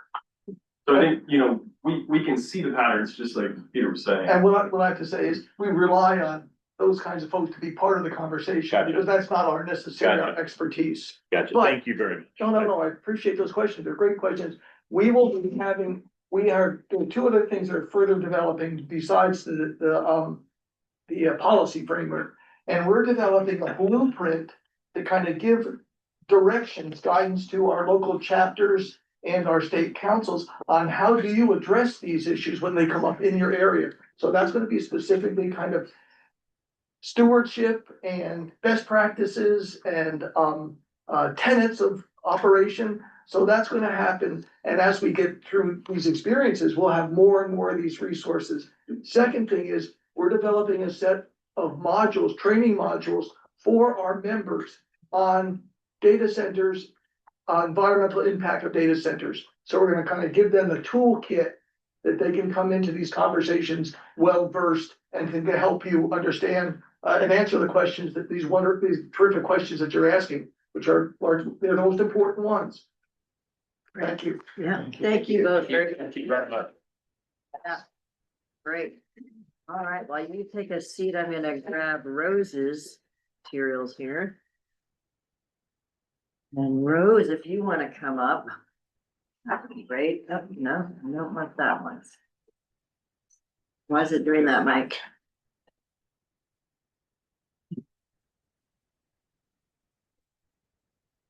I'll go minutes. Why is it not letting me get to all of them? I want.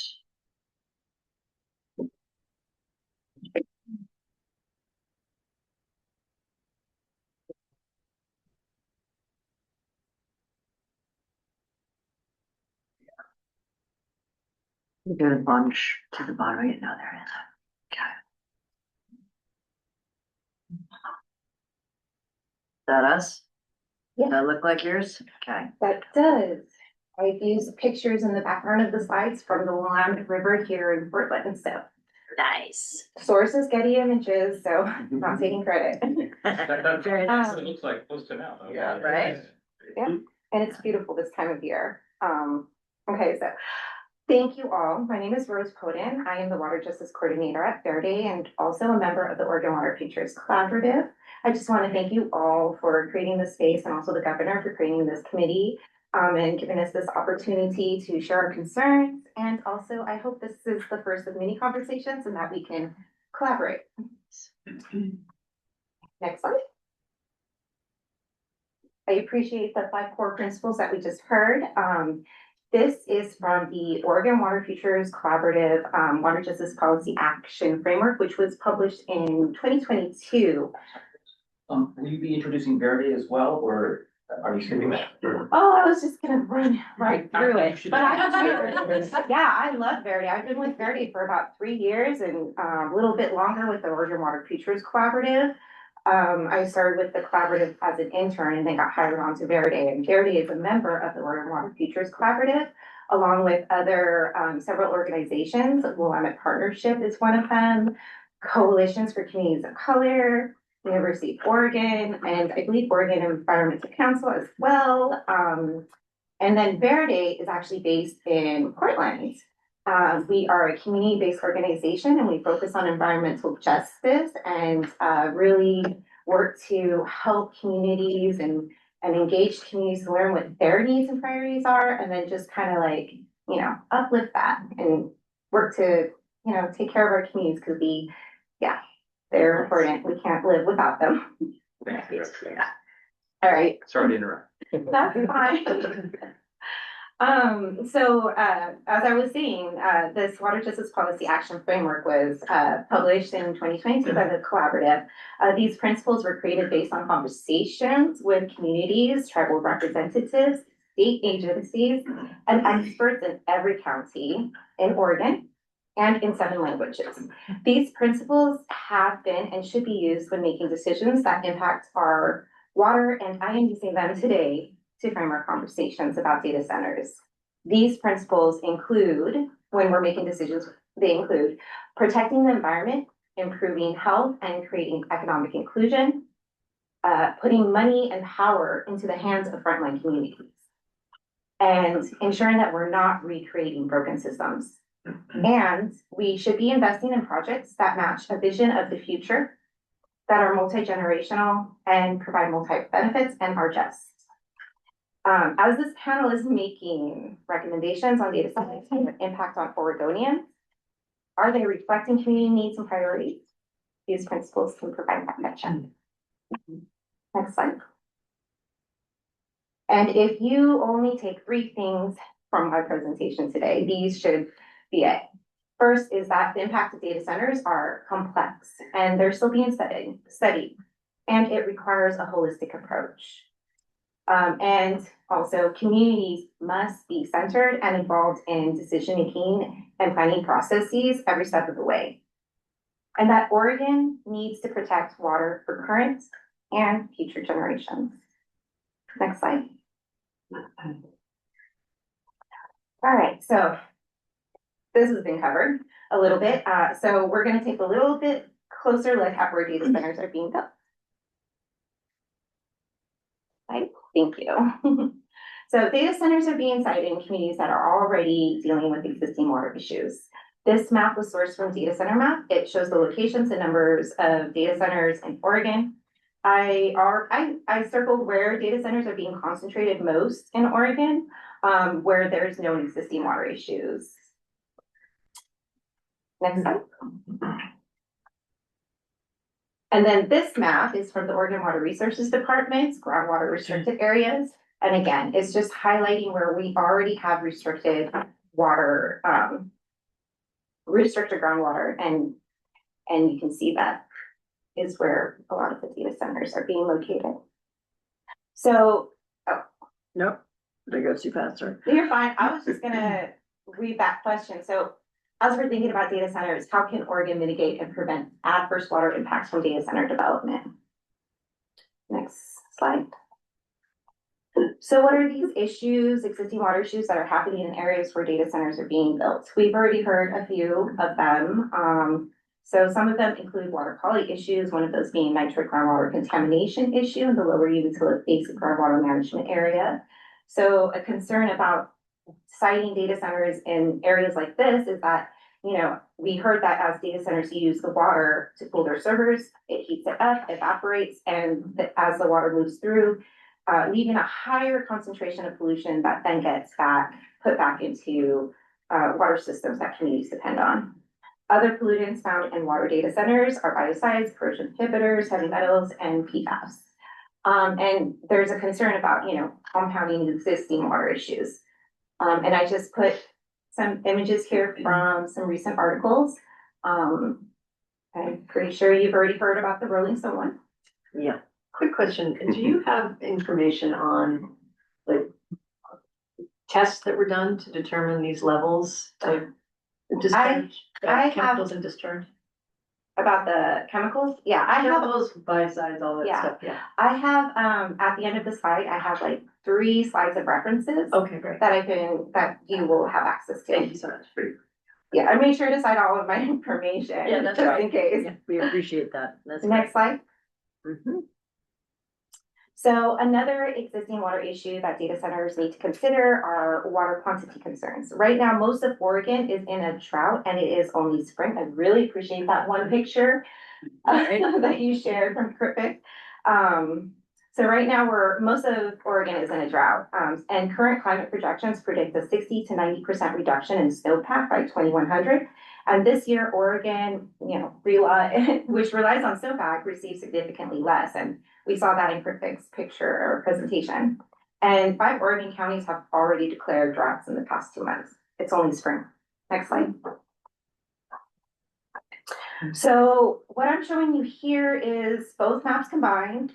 And the concern is that we know data centers use a lot of water and they are being built in areas where we already have existing water issues, restrictions, and are experiencing some degree of drought. If we continue to build data centers in these environmental justice communities, how can we ensure they do not further exacerbate these issues, but go beyond being fiscally beneficial and actually benefit communities while improving the water we all depend on? Next slide. So we know that data centers need to use large amounts of water to cool their servers or generate energy. And what happens in many cases is the need to upgrade or improve local water infrastructures or build new systems to sustain their operations. Data centers do add stress to the infrastructure as they consume large amounts of water daily. And Oregon water infrastructure is already in need of investments. I'll just read what's on there. So over the next 20 years, Oregon needs $46 billion in investment to bring its water and wastewater infrastructure to a state of good repair. And as an incentive, every dollar invested in water infrastructure in Oregon supports about $2 in economic output nationally. So my question is there a way that data centers can help Oregon address our water infrastructure needs? And I've heard that there has been investments from data centers, so that's wonderful. Next slide. So data centers are maybe economically beneficial as a whole, but Oregonians will still feel the impact on the rising utility rates, whether that's energy or water. Water infrastructure is built and upgraded. When our infrastructure is built or upgraded, the cost is shifted onto everyday Oregonians on their utility bill. So what economic benefits is the state really gaining and who is it for? Next slide. So in addition to water impacts, there are real and serious concerns on how data centers will have an impact on our community's health, social and cultural well-being, our current economies, and about borrowing from our future. For example, by 2030, air pollution from data centers alone could cause an additional 600,000 asthma cases annually in the US and an estimated 1,300 premature deaths. And it is known that exposure to contaminated water, for example, like by nitrates or PFAS, can cause cancer, birth defects, decreased immunity, high cholesterol, kidney disease, and a range of other serious health problems. And in Eastern Oregon, people have already died from exposure to contaminated water. Next slide. Good. Go ahead. Explain that. I'm not saying it's the data centers that caused the initial pollution, but with them being sited in an area where there's already existing nitrate pollution, and we've heard in. You just said that nitrates have caused deaths? Yes. Not according to Oregon Health. Well, I'll provide some information for you in the siting. Okay. Yeah. Good. Oregon Health has, we've asked them, there is no nitrate cited death in Oregon. So you gotta be careful. I will share my references. Okay, I think we're here, Okay, right? Am I on the right slide? previous. So, and the other concern is in an economy that used to revolve mainly around agriculture, it's moving towards one that's revolving around data centers and AI changing the culture and how we relate to one another. Next slide. So in addition to all the water issues and impacts to Oregonians, data centers do pose environmental justice risks. And I'm not going to go through the definition here, but House Bill 4077 defines environmental justice community. Color and all these. Next slide. Bless you. Okay, so that's, okay, great. Yeah, thanks for putting that list in there. That's awesome. Okay. So now knowing about data centers and their impacts to Oregon, again, we're still learning.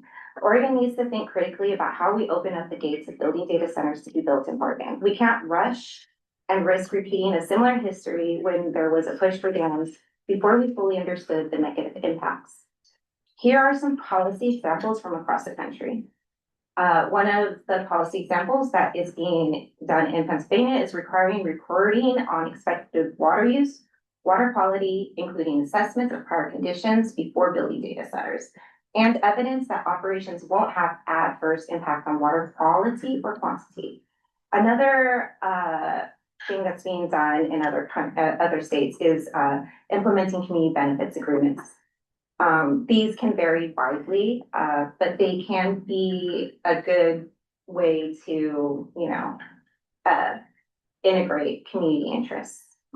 Another one is requiring data centers to pay all upfront infrastructure costs related to their water usage, including upgrades needed to support operations. Next slide. And here are a few more suggestions. When we're thinking about protecting community environment, we need to increase our transparency and accountability. We need more community representation in decision-making and planning around data centers, ensuring data center development doesn't shift financial or environmental costs onto communities, and that we need to develop safeguards to protect the water for current and future generations. And we need to invest more in Oregon water infrastructure, research, and education. And we should be thinking about identifying other industries for development in Oregon. Thank you. Next slide. And that's it. My All contact right. information. Love it. Wonderful. That you in the photos? Yeah, it's on my two kids. Go back Oh, to the nice. references. Can you show me which one? Yeah, That's very important. The They're- comment they're- you made. they're all in there. And then And which one had the nitrate? We'll find it. Yeah, we'll find it. Yeah, we'll find it and we'll highlight That it. is an extremely important comment that you made. Yeah, let me just backtrack and just say that I've read that people exposed it to nitrate contamination in eastern Oregon, that people have died, cancers, and This is Rolling Stone. There's no. Yeah. I think it might be the Rolling Stones. yeah, but what I think you're It's an referring to. important. It's not Is- an academic citation, it's an. Right, I Rolling think Stone. I think what you're saying is that you're right, that the OHA has not identified the cause, but that's what I've read in other Okay, references. Fine, thank you. Perfect. Thank you very much for pointing that out. Yeah, all right. Thank you all for talking about the Thank you very much. data centers. Really great, and thank you for getting us all, without lunch, almost back on track. Really appreciate all of that. And I'll invite the tech innovations folks to come to the table. Yeah, sorry. We have Rachel on this? She's in So the, next slide. she's in the policy innovation. Yes. Yeah, she's been here for the day listening and maybe getting new ideas for policies, right? So let me make sure I've got the next one. So I'm looking for. Yes, you can, sure. Send them to Colby and she'll get them on here. Thank you. All right. In the kitchen, I think, on a desk.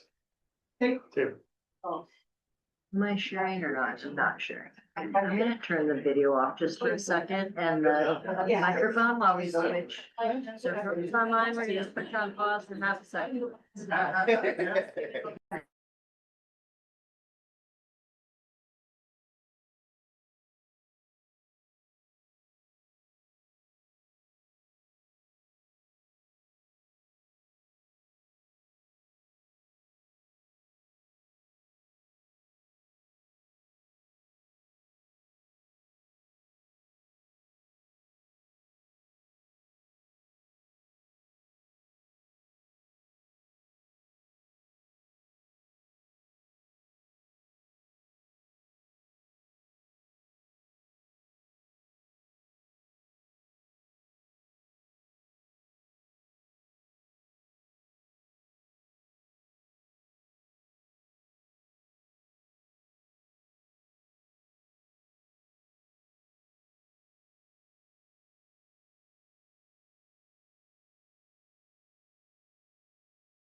Do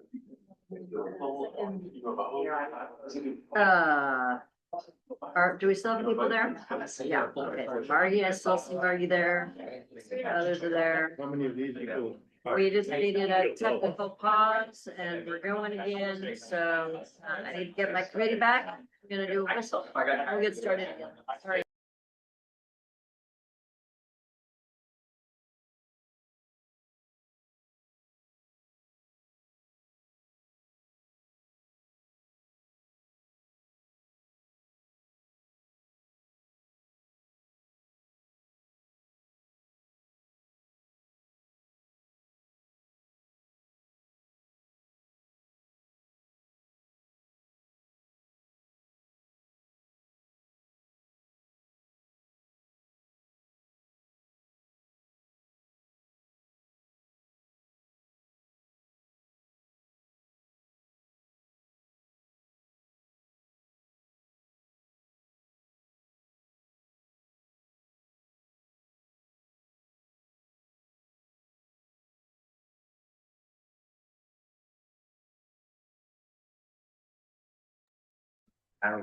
If you guys want Mark to go first, yeah, if you all have chatted, because you were in That's that him throwing me on the background. He's got the most experience under his belt with us, so. All right, so let's find your, oh, and yours is on the USB, right? Yep. So, all right, here, help me here. Where is the USB? I don't know Windows all that long. Oh, fine. Or these Windows. Oh. There's another one. Here. Oh, no, that's fine. Files for. Open that Or do I need to add this? Open File Explorer. Open window. Yeah.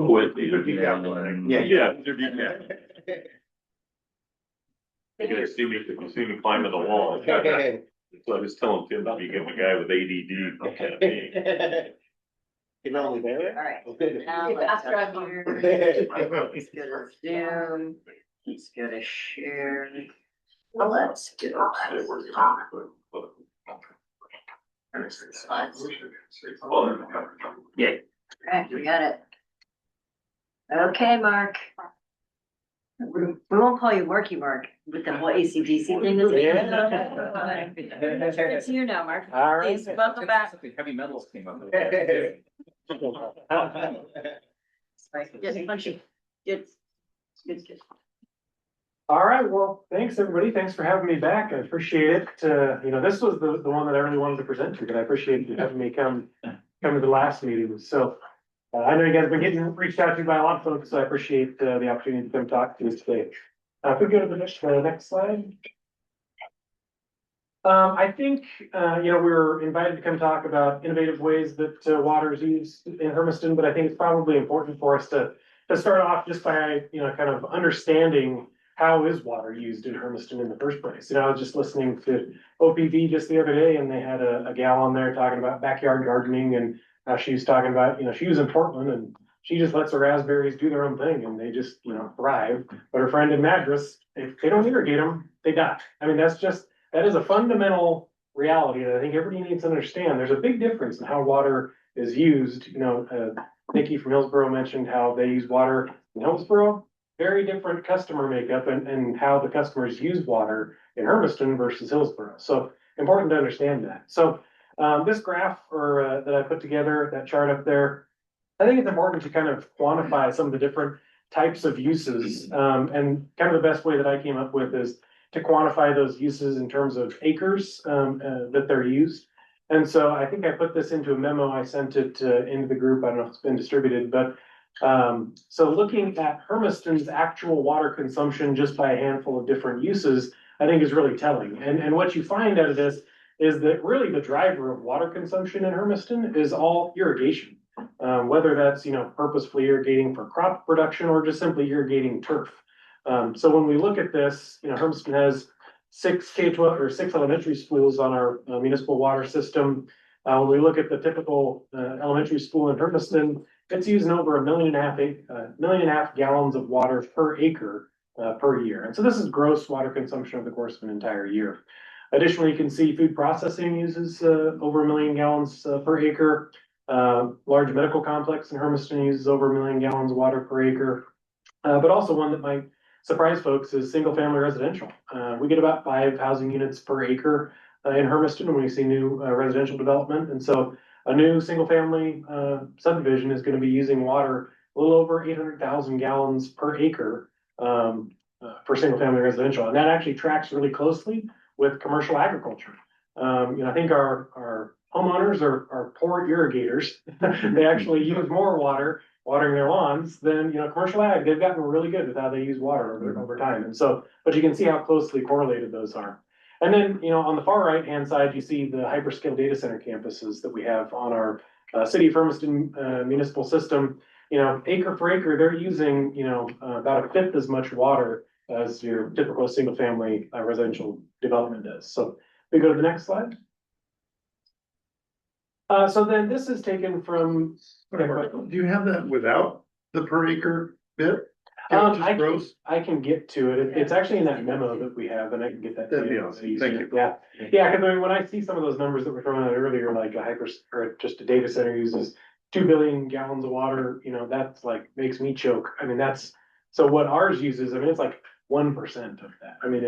So I think what is a data center is, it'd be all over the board. And so for our hyperscale data centers, way less water consumption than what some of these numbers are that we've been seeing. So, and you'll see some of that as it comes out here. So next slide. So this is just from our City of Hermiston Municipal SCADA system. So that's looking over the course of an entire 12 months. That's total water consumption, in gallons over the course of a year. And so you can see this nice curve there that, would generally follow something like a temperature curve in Hermiston. So that shows, where a lot of it is being used, follows the temperature gradient in Hermiston. So we go to the next slide. So that's just kind of all uses. So this is showing, on the City of Hermiston's water system, that's actual data center cloud industry demand in Hermiston. So you can see in the wintertime, kudos to our hyperscalers in our community. They don't use any water in the winter, like at all. You can see it. That's like the actual numbers that we're looking at there. November through February, they're not using anything, but it, goes up, during the cooling months. So next slide. This is a snapshot from what I would refer to as a typical 5-person household in Hermiston. I know because that's actually my house's. So I told you we're bad irrigators, but kids like their nice green lawn. So that's my house's water consumption over the course of the year. Next slide. Oh, is it for really? That's literally my house. That's literally your house. There you go. You can look it up. Yeah, that's transparency. Transparent. I'll give you my address. So this is. So that is a curve of demand. The very first one that you showed, how is water or when is it used? I think also had a quantity. Yeah. Yep. And do you have the quantities on the? I do, but I took those off on purpose for this. But we can get those. We can get those. Yeah. Okay, thanks. So yeah, that's the residential. So this is just the medical center. So, you can notice here, January, February, November, December, medical centers, they don't really have any, intrinsic reason why they would be using water differently in the summertime for medical purposes. But they have huge, 20+ acres of turf that they're irrigating. And so you can see, that medical center. So next slide. And then this is the K-12 demand, which is interesting. You may notice these bars are green, the last ones were blue. That's just a function of our SCADA system. That's because it's showing the green one. That's what we refer to as their high flow meter. So they specifically have a meter that is high flow that is just for tracking their irrigation demands and providing the irrigation demands. It's a larger meter. You can actually see there is on there a very small sliver of blue included in there, and that's actually their drinking water usage. So it's interesting that for an elementary school, the 2 months that they use the most water is when there's no kids there, because they're just keeping all the grass alive. Oh, well. Okay. All right. So that just kind of charts those different types, over the course of a year. So next slide. So when we look at, when is water in Hermiston used, that's the entire city of Hermiston. We're looking at in July, we're putting out 250 million gallons of water, but in January, February, we're putting out 40 million gallons of water. So we see about a 6.5 time peak factor just to meet that peak demand in the summertime. We gotta keep everybody's grass green. So, next slide. Another way of looking at that would just be, you could consider that to be that there's really just wasted infrastructure capacity that's sitting there for 9+ months out of the year, just waiting for us to be able to hit that peak demand when in, late June 2021, when it was 118 degrees and 9% humidity in Hermiston with the Pacific Northwest heat dome. That's what we're planning for. We're sitting on all the infrastructure the rest of the year. Yeah. Forgive me for the elementary question. I'm more of a energy power guy. Does water have like the equivalent of like generation, transmission, distribution? And if so, where does most of that fixed infrastructure, what does that represent? What is that infrastructure that is? Yeah, so I have another slide that I can show you. Yeah, it'll probably answer that a little better. So next slide. So we're kind of solving for that peak and enter aquifer storage and recovery. So that's, I think, why I got invited to come talk today. So next slide. I think that's why you got. Yeah, so aquifer storage and recovery, I mean, we could go into it, a lot, but it's really pretty simple, just really dumbing it down. We're just taking treated drinking water. That's probably most important for folks to understand. It's the treated potable drinking water that would otherwise go out in our system. We drill a well and we pour the water down the well and we store it in the aquifer underground. And then when we need it, we pull it right back out, just like a normal well otherwise. So that is aquifer storage and recovery in a nutshell. So next slide. Important to keep in mind, I don't want anybody to leave thinking that, wow, Mark's this like cutting edge, futurist, this is brand new stuff. ASR has been around for a long time. And we're not the first ones, doing this. In fact, Hermiston ourselves, we looked at ASR technology extensively with a couple of our wells back in the mid-90s, 30 years ago. And so it's just one of those technologies that it's, expensive to do these kinds of things. And so given our portfolio of other source options previously, it just made sense for us to pursue developing those other options first. But, there's a lot of other communities in the Northwest that are using ASR. This is not an exhaustive list, but, city of Kennewick, it's a city of 70,000 people, just 25 miles north of us. They've been using it for a long time. Pendleton, about 25 miles east of us, they've been using it for a couple of decades now. Also the Dalles and Prineville also using ASR. And are you just re-injecting this water in those months when you're not at peak use? So I'll get to what our plan is, because we can do a lot of ways, but I'll show you what our plan is to do. So next slide. So this may get to the question earlier that kind of talks about the infrastructure that is necessary. So this is a highly conceptual schematic, but generally speaking, we're pulling water from the Columbia River. The city of Hermiston operates our regional water system pump station down on the river. So we pull water out of the Columbia River and then use a heck of a lot of electricity to power these really major pumps and motors to shove that water south. It says 42-inch pipeline. That's diameter, not the length. It's a 9-mile long pipeline. 42-inch diameter. That would be nice. Yeah, that would be nice. But, so we shove it 9 miles and vertically several hundred feet to our regional water treatment plant. And that's where we again have a lot of expensive infrastructure where we treat it to a potable drinking water standard and then deliver it out through our system. What we've just done here in the last couple of years is we've drilled a new ASR injection well so that we will then begin, starting on Monday, to begin pouring water down that new ASR well and begin to recharge the aquifer so that in future years, we'll be able to pull that water out when we need it to supply and meet that peak. Did you say starting Monday? Like, as in? We just today at 11 o'clock got our limited license approved. So I just got that. Congratulations. Yeah, timely, yeah. Right? If we hadn't, maybe I wouldn't be making this presentation. Next slide.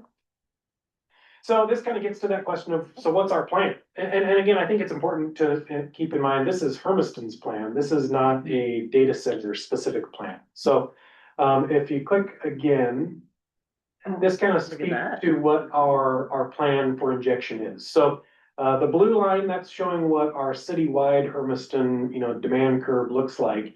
And so what our intention is, even though we could inject, during the summer months, right now our plan is to only be injecting about 60 million gallons of water every month from October through March, roughly.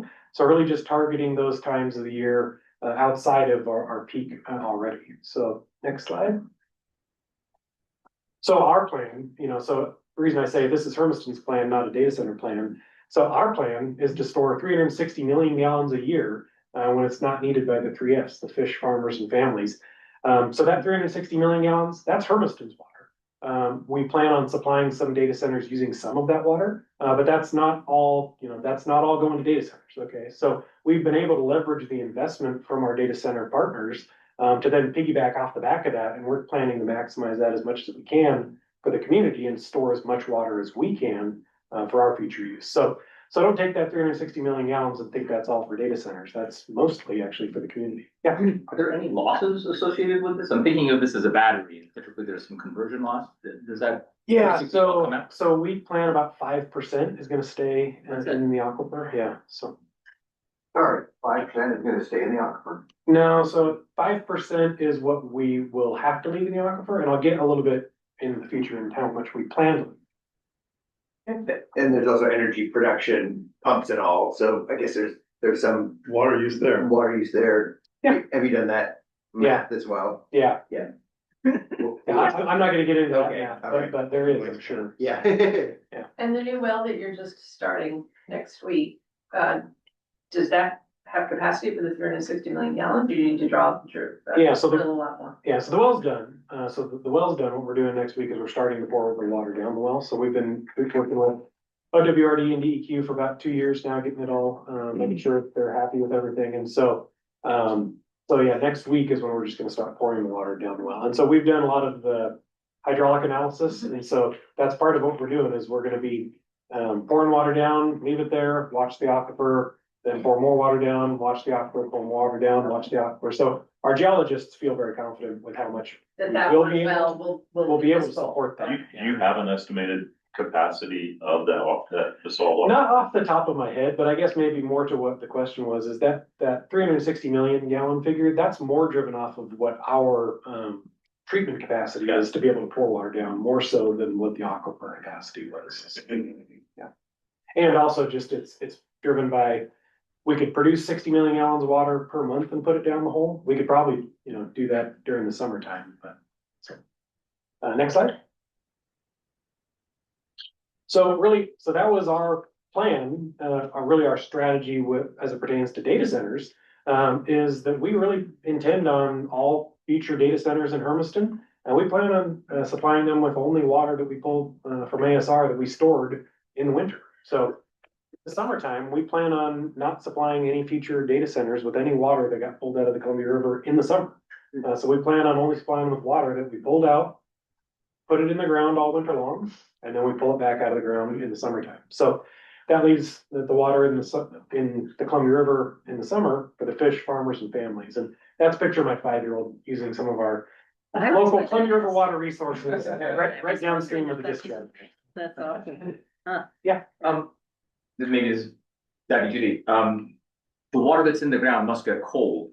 Does that water, when it comes back out, have the opportunity to improve the coldness of water resources in the places? Yeah, so it's interesting, and this is, I think, one of the reasons why OWRD really liked our ASR, is ours actually has a component of what they're calling aquifer conditioning. So the specific aquifer, and this is getting really down in the weeds, that we're in is really warm. So it's like 85 degrees and really sulfury. And so the water that we're putting into the ground is actually having a water cooling conditioning aspect to it. So we're building this big bubble of cold water, and then we'll be sucking water out of there. And that's one of the reasons we'll be able to tell if we ever get into native, we'll be able to tell the temperature difference. Wow. You said that there'd be no summer withdrawals for data centers or for the whole community? So our intention is that any new data centers, we're not gonna be pulling any water in the summertime. Cause it'll come from the. Yeah, we'll have pulled it in October through February, injected it, and yeah. So that's the plan. Next slide. And so this is getting a little bit off topic, but so this kind of gets maybe to some of your questions too about, electricity, because I know a lot of you folks have more of a power background, but one of the benefits of ASR also is data centers are paying the freight for some of this water that's now available for other uses after it's been used in the data center industry. So, on the right-hand side, that's the schematic showing how it gets there, but on the left-hand side, that's just showing the topographical change where we're pulling it from the Columbia River, shoving it 9 miles south and 350 feet vertically. And so, farmers in our area, they only have the ability to pay, for water, that hasn't been pushed that far. The data center industry, they have a lot higher tolerance for, the price of water. And so after they use it and they discharge it out, that water becomes available for use by agriculture. So I kind of view that as data centers paying the freight to move a lot of this water 9 miles south and 300 vertically that can be beneficially reused after we've made it to be able to be reused. Next slide. Great. And then this will be kind of my last point. Data centers plus ASR really does equal, water positive. So I missed a U there, but Hermiston is located in the lower Umatilla Basin groundwater management area. And so you've seen a lot of those maps thrown on the slide earlier, so I won't get too much into that. But generally speaking, in our area, we have declining aquifers. And a lot of that has its history going back to the 1970s with, relatively affordable power and people being able to now start mining the groundwater by pulling that water up out of the aquifer. And so that image that you see there, that is in Hermiston, and you can see not improved with agriculture. So if you go to the next slide, that's the exact same area from this year. That last image was from 1970. That image is from 2025. And so, when we talk about some of this land, farmland being converted for data centers, I would almost say your time scale is too narrow, because that land was not farmland in the 60s.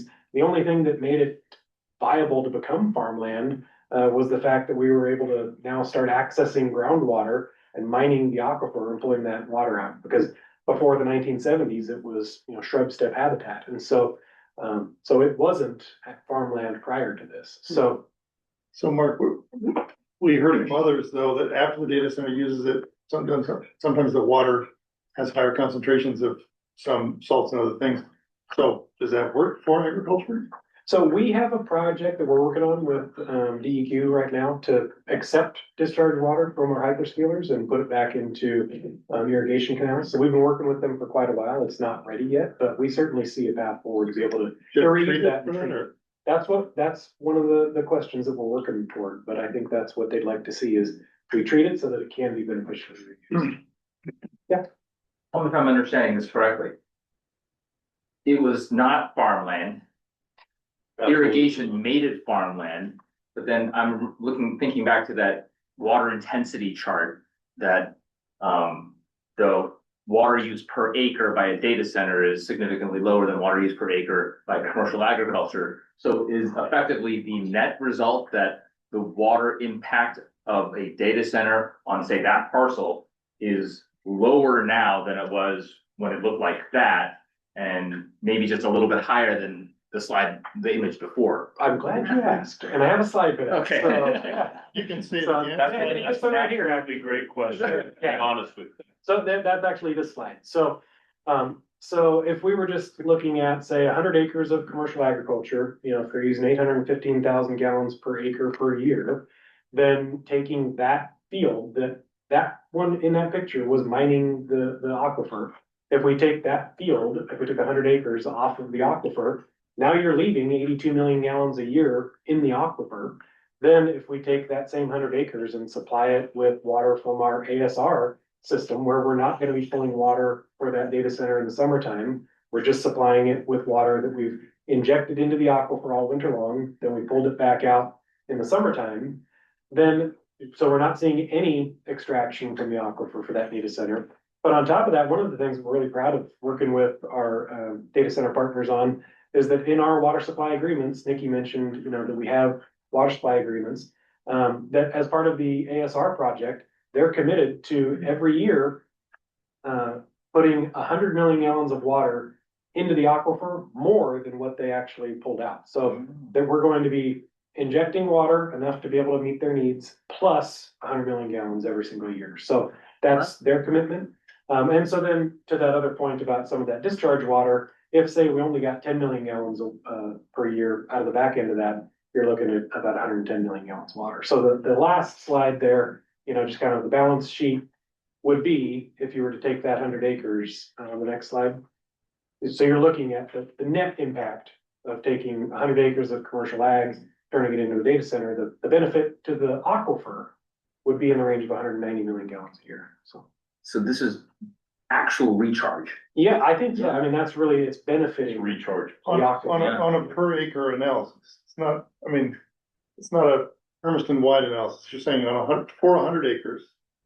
This is what's happening. And that's kind of why I'm saying that would stabilizing the water levels, because you're not gonna hear me say it's gonna start raising it, Yeah, but it's certainly heading in the right direction. in that footprint. Fascinating. Okay, And just to be clear, even the ASR project, was that a partnership or was that? Oh, 100%, yeah. Partnership in the sense that, we have the industry, they have a need, and again, I think they have real strong, environmental goals that they want to hit. And so they funded the entire thing. And that's why I say, we've just been able to piggyback off the back of that. And that's where I say, 360 million gallons that we plan on putting in the ground, most of that's ours. We're just saying, hey, thanks for paying for the infrastructure. Thanks for paying for the well. Yeah. We're going to pour more of our own water down there too. Yeah. How unique are opportunities like this? Do you need a specific geology, a specific kind of like locational attributes to pull something like this off? Yeah, I think so. I should have been a geologist, because in dealing with our geologists, they'll never commit to anything. So yeah, I think depending on where your location is, but I think the Columbia River basalts, I think it sets up well for this type of a system. Just quickly on the effluent, since you're poking around on the effluent, maybe this goes to your colleagues here, but we started the day with the effluent from a data center is just concentrated water that has concentrated over time. What was in the water is now more in the water, but we've also heard biocides, PFAS, other concerns about this effluent. I guess those could both be true.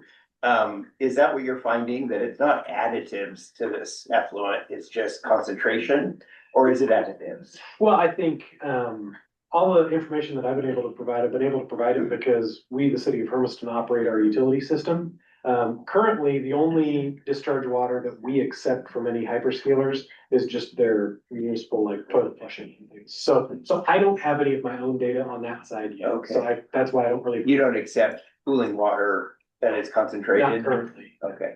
Where does it go? So currently in Hermiston, they have some evaporation basins, and that's what we're working toward, Okay. beneficially reusing. Great, thanks. sorry, done? Yes. Just making plans here to, so we're doing technical innovations. I didn't really lead us into this panel very well at all. This is the technical innovation. We have two more to go here. Our policy innovation folks have graciously agreed to wait until after public comment. So I think we've got about 20 minutes of public comment for the people who signed up, if I'm not mistaken. And so having them wrap at the end so they can hear the public comments too, and then couch their comments about policy innovations, having heard everybody today. So just want to let everybody know why I was walking around and whispering, so about that. I don't usually do that. Yeah, that was really helpful, Mark. So thank you again. Questions? Where life is sweet there in Hermiston. And that's where the onions are. Onions, yeah, watermelons, potatoes. Yeah. 206 different types of commercial crops. Where you love to grow. Yeah, where you can grow here. So Derek, Rachel, and Bobby are after the public, is that right? Rachel and Bobby are, I think, and Derek's Derek. policy or technical? Derek, can you stay? Not really. Yeah. Okay, we'll get. You can What's go the on matter, Mark? policy if you need to. Yeah, we can put you in the technical. We'll move you up. Okay, window sharing is stopped as the shared window is closed. Okay. Two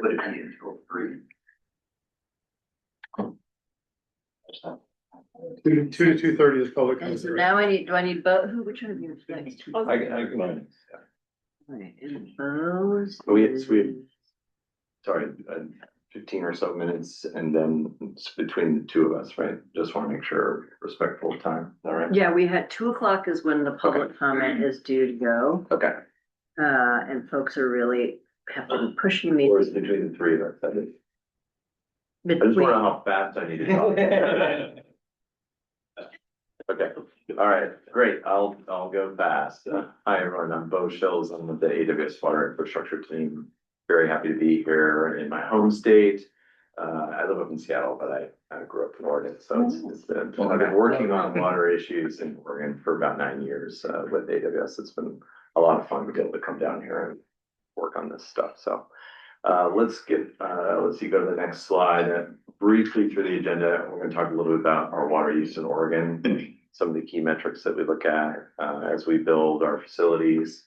We're gonna get into some of the investments we've made in water infrastructure in Eastern Oregon over the last 10 to 15 years. And then we'll talk a little bit about the utility partnership innovation that we try to bring to the area, when we develop. One of which has already been covered, so that's nice. That'll speed things up. So I want to start briefly though, just sort of with our approach as a data center, going into a community. We work very intentionally on making sure that we can help invest in public utilities to help benefit not just us, but the communities where we operate. And we have a commitment to return more water than we use in our direct operations to the community environment by the year 2030. And so far, we're about 53% of the way there globally. And we'll get into some, like the update of kind of where we're at right now in Oregon, which I think will be interesting. We're really focused when we come into a new community, we sit down, we look at the water utilities, water master plans, what's the long range outlook for supply, and we just make sure that we are helping them meet their goals. We have enough capacity to meet our growth, but then also we're being thoughtful and responsible. And we're focused on efficiency. We try to use recycled water wherever it's available. That's kind of our general operating model. And in Eastern Oregon in particular, which I'm going to get to in a little bit, we've been working very closely with the communities to help them reach their goals. And so for like the city of Umatilla, they're looking to transition off of groundwater and use surface water as their supply. Port Moro is also doing the same. And so we've been able to help invest and develop that. And then, of course, Mark already talked about some of the things that they're doing to accommodate hyperscalers. So, yeah. Tell me, if you're moving from using groundwater and switching over to transitioning to using surface water, does that effectively mean that like in a city's water plan, they're giving themselves more headroom for other economic uses or beneficial uses of the water that they already have rights to? That's the plan. Yeah, like for City of Umatilla, we've got some more slides on it. You can see some of the capacity expansion that's going to happen. But Sure. Yes, Okay. Yeah, go ahead. Thanks. So before we get into that, I want to share some information that may not be very well known. In 2024, we used 284 million gallons of water for cooling in Oregon. And you can see, we'll get into how we use as much as we do in the time of year. You saw Mark's slide earlier about, sort of when we use water. That's the chart on the right. That's a typical allocation. It's all dependent on weather, right? So as the weather changes, like if we got really hot days in May or in April, then we would need to use water. But by and large, we don't use water in the wintertime. But you can also see we're still a very, very small part of this is public supply produced by Port Moro, City of Umatilla, Hermiston. We're a very, very small customer. People are often very surprised by these numbers. So just to give some comparison, a fully developed campus of ours, and that's usually about 4 buildings, 4 different data centers in Eastern Oregon, with our latest design, uses about 22 million gallons a year, which is less than a quarter of a 125 acre crop circle in that region, or about the same as 200 households per year. Just to understand that 4 building campus is how many megawatts?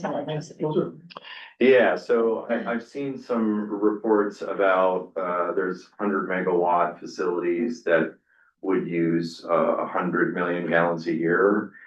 We'll get into that math in a bit because I have another slide on efficiency, but 100 megawatt campus for us would use about 9 million gallons a year. So the campus. Because I think in megawatts, so. Okay. Yeah, exactly.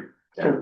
Crops, that's just one of those circles that we fly over on the airplane, we see the green circle. That's just One pivot, One quarter of one of them, 1/4 of one pivot, that's right. 70 acres. Yeah.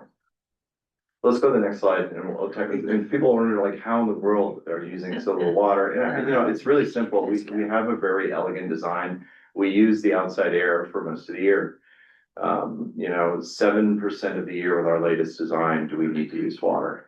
Okay, 93% of the year we just bring in the outside air. And so we track an efficiency metric called water use effectiveness. It's a pretty industry standard sort of metric. And for our operations in Oregon in 2024, we were at 0.16 liters per kilowatt hour, which is 70% lower than the North America's data center industry average. And you claim credit for that because Oregon is climatologically or geographically makes that possible. Yeah, actually, that's a little bit higher than some of our other many regions in the United States, believe it or not. Eastern Oregon is actually warmer than, say, Northern Virginia, and we've got some other clusters in Ohio and other places, and those use quite a bit less water. But Oregon is, you know, Eastern Oregon does get hot. So really what you're saying, Bo, is technology has a lot to do with what drives these numbers. Without a doubt. There's different types of designs that are out there, and those designs work for everyone in their own way. Right, that's what, yeah. To meet their customer needs and so on. This one works well for us. You know, we're not the only one that uses this type of design, but it works really well for our infrastructure. But you know, people often ask, why do we use water at all? You know, you probably heard like, oh, you know, some data centers don't use water. Well, there's a trade-off there. You can use more power to reject the heat from the servers, but you know, we're trying to maximize the efficiency on both the power and water at the same time, both during the average day, average throughout the year, and the peak periods. Those really hot days when everyone needs electricity to cool their homes, and we need, you know, we don't want to use electricity during those same times. We want to use water to kind of reduce that load. Does that make sense? Is WUE plus on your radar screen? Are you familiar with that? WUE plus? Yes, we heard about that this morning. No, I'm not familiar with WE plus, but now I'm curious. I tried to look it up. I couldn't even find it on my Yeah. So let's go to the next slide. I'll touch briefly. I want to go into the investments. This is really important. We've already spent $250 million on water infrastructure in Eastern Oregon, and we have a lot more to spend in the next few years. We are helping, back to the earlier question, we are helping develop new treatment plant capacity for both the city of Umatilla and Port Morrow, helping with new intake stations. This is going to help the city. They have a surface water right they've been working to develop, and they've been working on that even before we got there. And so we've been helping them to get there, and we're really excited that the first plant, that's 3.2 million gallons a day of capacity, is going to come online here in a couple months in Umatilla. So it's been years of work. And another good example on the right in Umatilla County, this is a unique project where we're helping this will supply water to our facilities, but also provide a system for farmers in the county, you know, overall. And it provides some flexibility to do what, you know, Mark was, you know, describing before, where we now have pipelines and the ability to pull water in so that we can see, is there a place we can do more for recharge? And so this is a county-led project, and we want them to lead it, but we're there to support, and we were able to help get them moving on it faster so that we could, you know, meet our needs. But it's been a great example of public partnership. Yeah. I just want to interject one thing here, because I think affordability is really top of my mind when I think about water infrastructure and energy. And when I was the state director for the United States Department of Agriculture's Office of Rural Development, I spent a lot of time in our rural communities who were trying to, you know, make a capital investment of $50 to $100 million because they have a municipal water system that they need to invest in order to serve their customers, but they would often have customer bases of like 15 to 20,000 people. And so that investment would have significantly driven up rates. And so when you see a company like yours or an industrial company like yours come in and help buy down the cost of that infrastructure investment, it helps suppress rates for everybody so that $200 million doesn't have to be just spread around 20,000 people. It's spread around 20,000 people and single large industrial users. So I think that there's many ways to look at the affordability question, and I just wanted to highlight that as one of the ways that you're helping co-invest in these projects that maybe but for your investment may not be able to happen on the backs of ratepayers alone. Absolutely. I can jump in real quick. We really appreciate you guys because with our river intake station that I mentioned I showed, that thing was 30 years old anyway. It was like these things wear out no matter what. And so having the hyperscalers come in, help to rebuild those, huge benefit to ratepayers.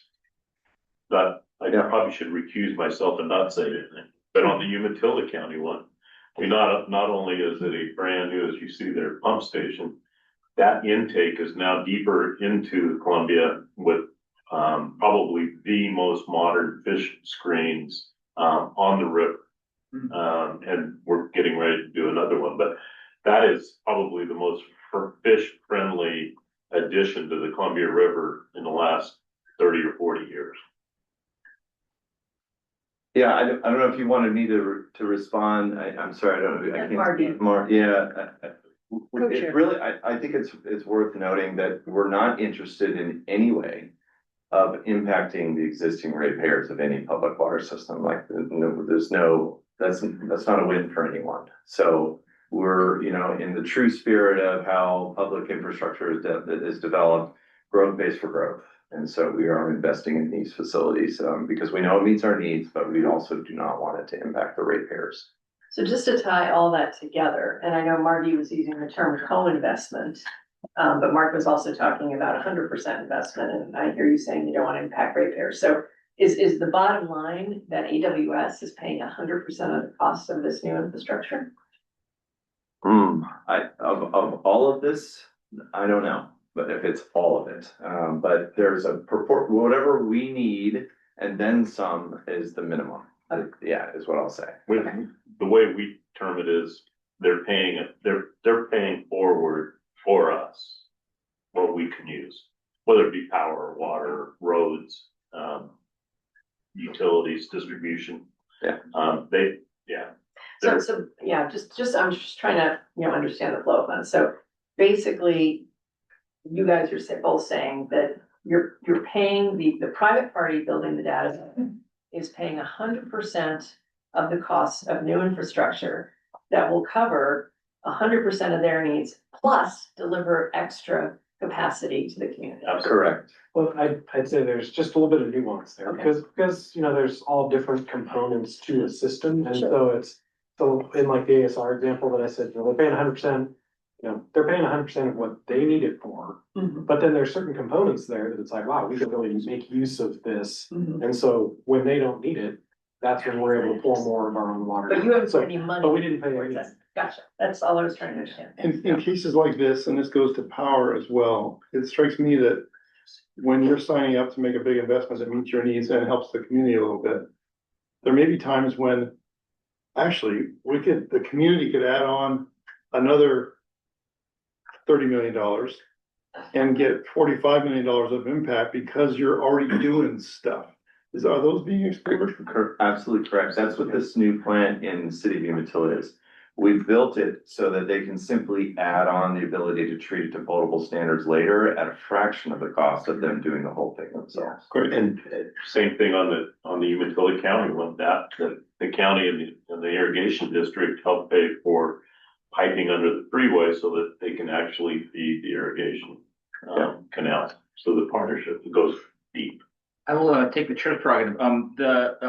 We have public commenters who are signed up to speak, but we have, I think, fewer than may take up the entire time that we set aside. So I'm gonna try to have our cake and eat it too and ask us to further questions, allow Ms. Shin to present her remarks. And then hopefully our public commenters who've signed up will be willing to start just a couple of minutes later so that we can get it all in. That's great. Yeah, sorry. And what about these? Sorry. If I could just have 5 seconds, my name is Matthew Cleaves, I'm the city manager for the city of The Dalles. And the experience that's being described here is the same for us as well. Fantastic. Thank you very much. And I can be very brief. The only slide I had even is just a different version of the ASR that we already saw. And that one is not a PowerPoint. PDF. PDF. Yeah. So I'll just launch in to say that Google's approach to, maybe I should, I manage our advanced water and cooling programs on the data center side. Google's approach to water and cooling, we do have similar principles where we're trying to advance responsible water use. I think a lot of these dimensions have already been talked about today. Another of our principles is benefiting watersheds and communities. Again, we've heard a little bit about that, and we've invested in that specifically in Oregon, globally. The third is to develop and support tools and technologies to predict and prevent water stress. That's more on our product side and our technology side. I'll start with advanced responsible water use. We've heard today about that energy water nexus, and that's something that we have practiced by what we call climate conscious cooling.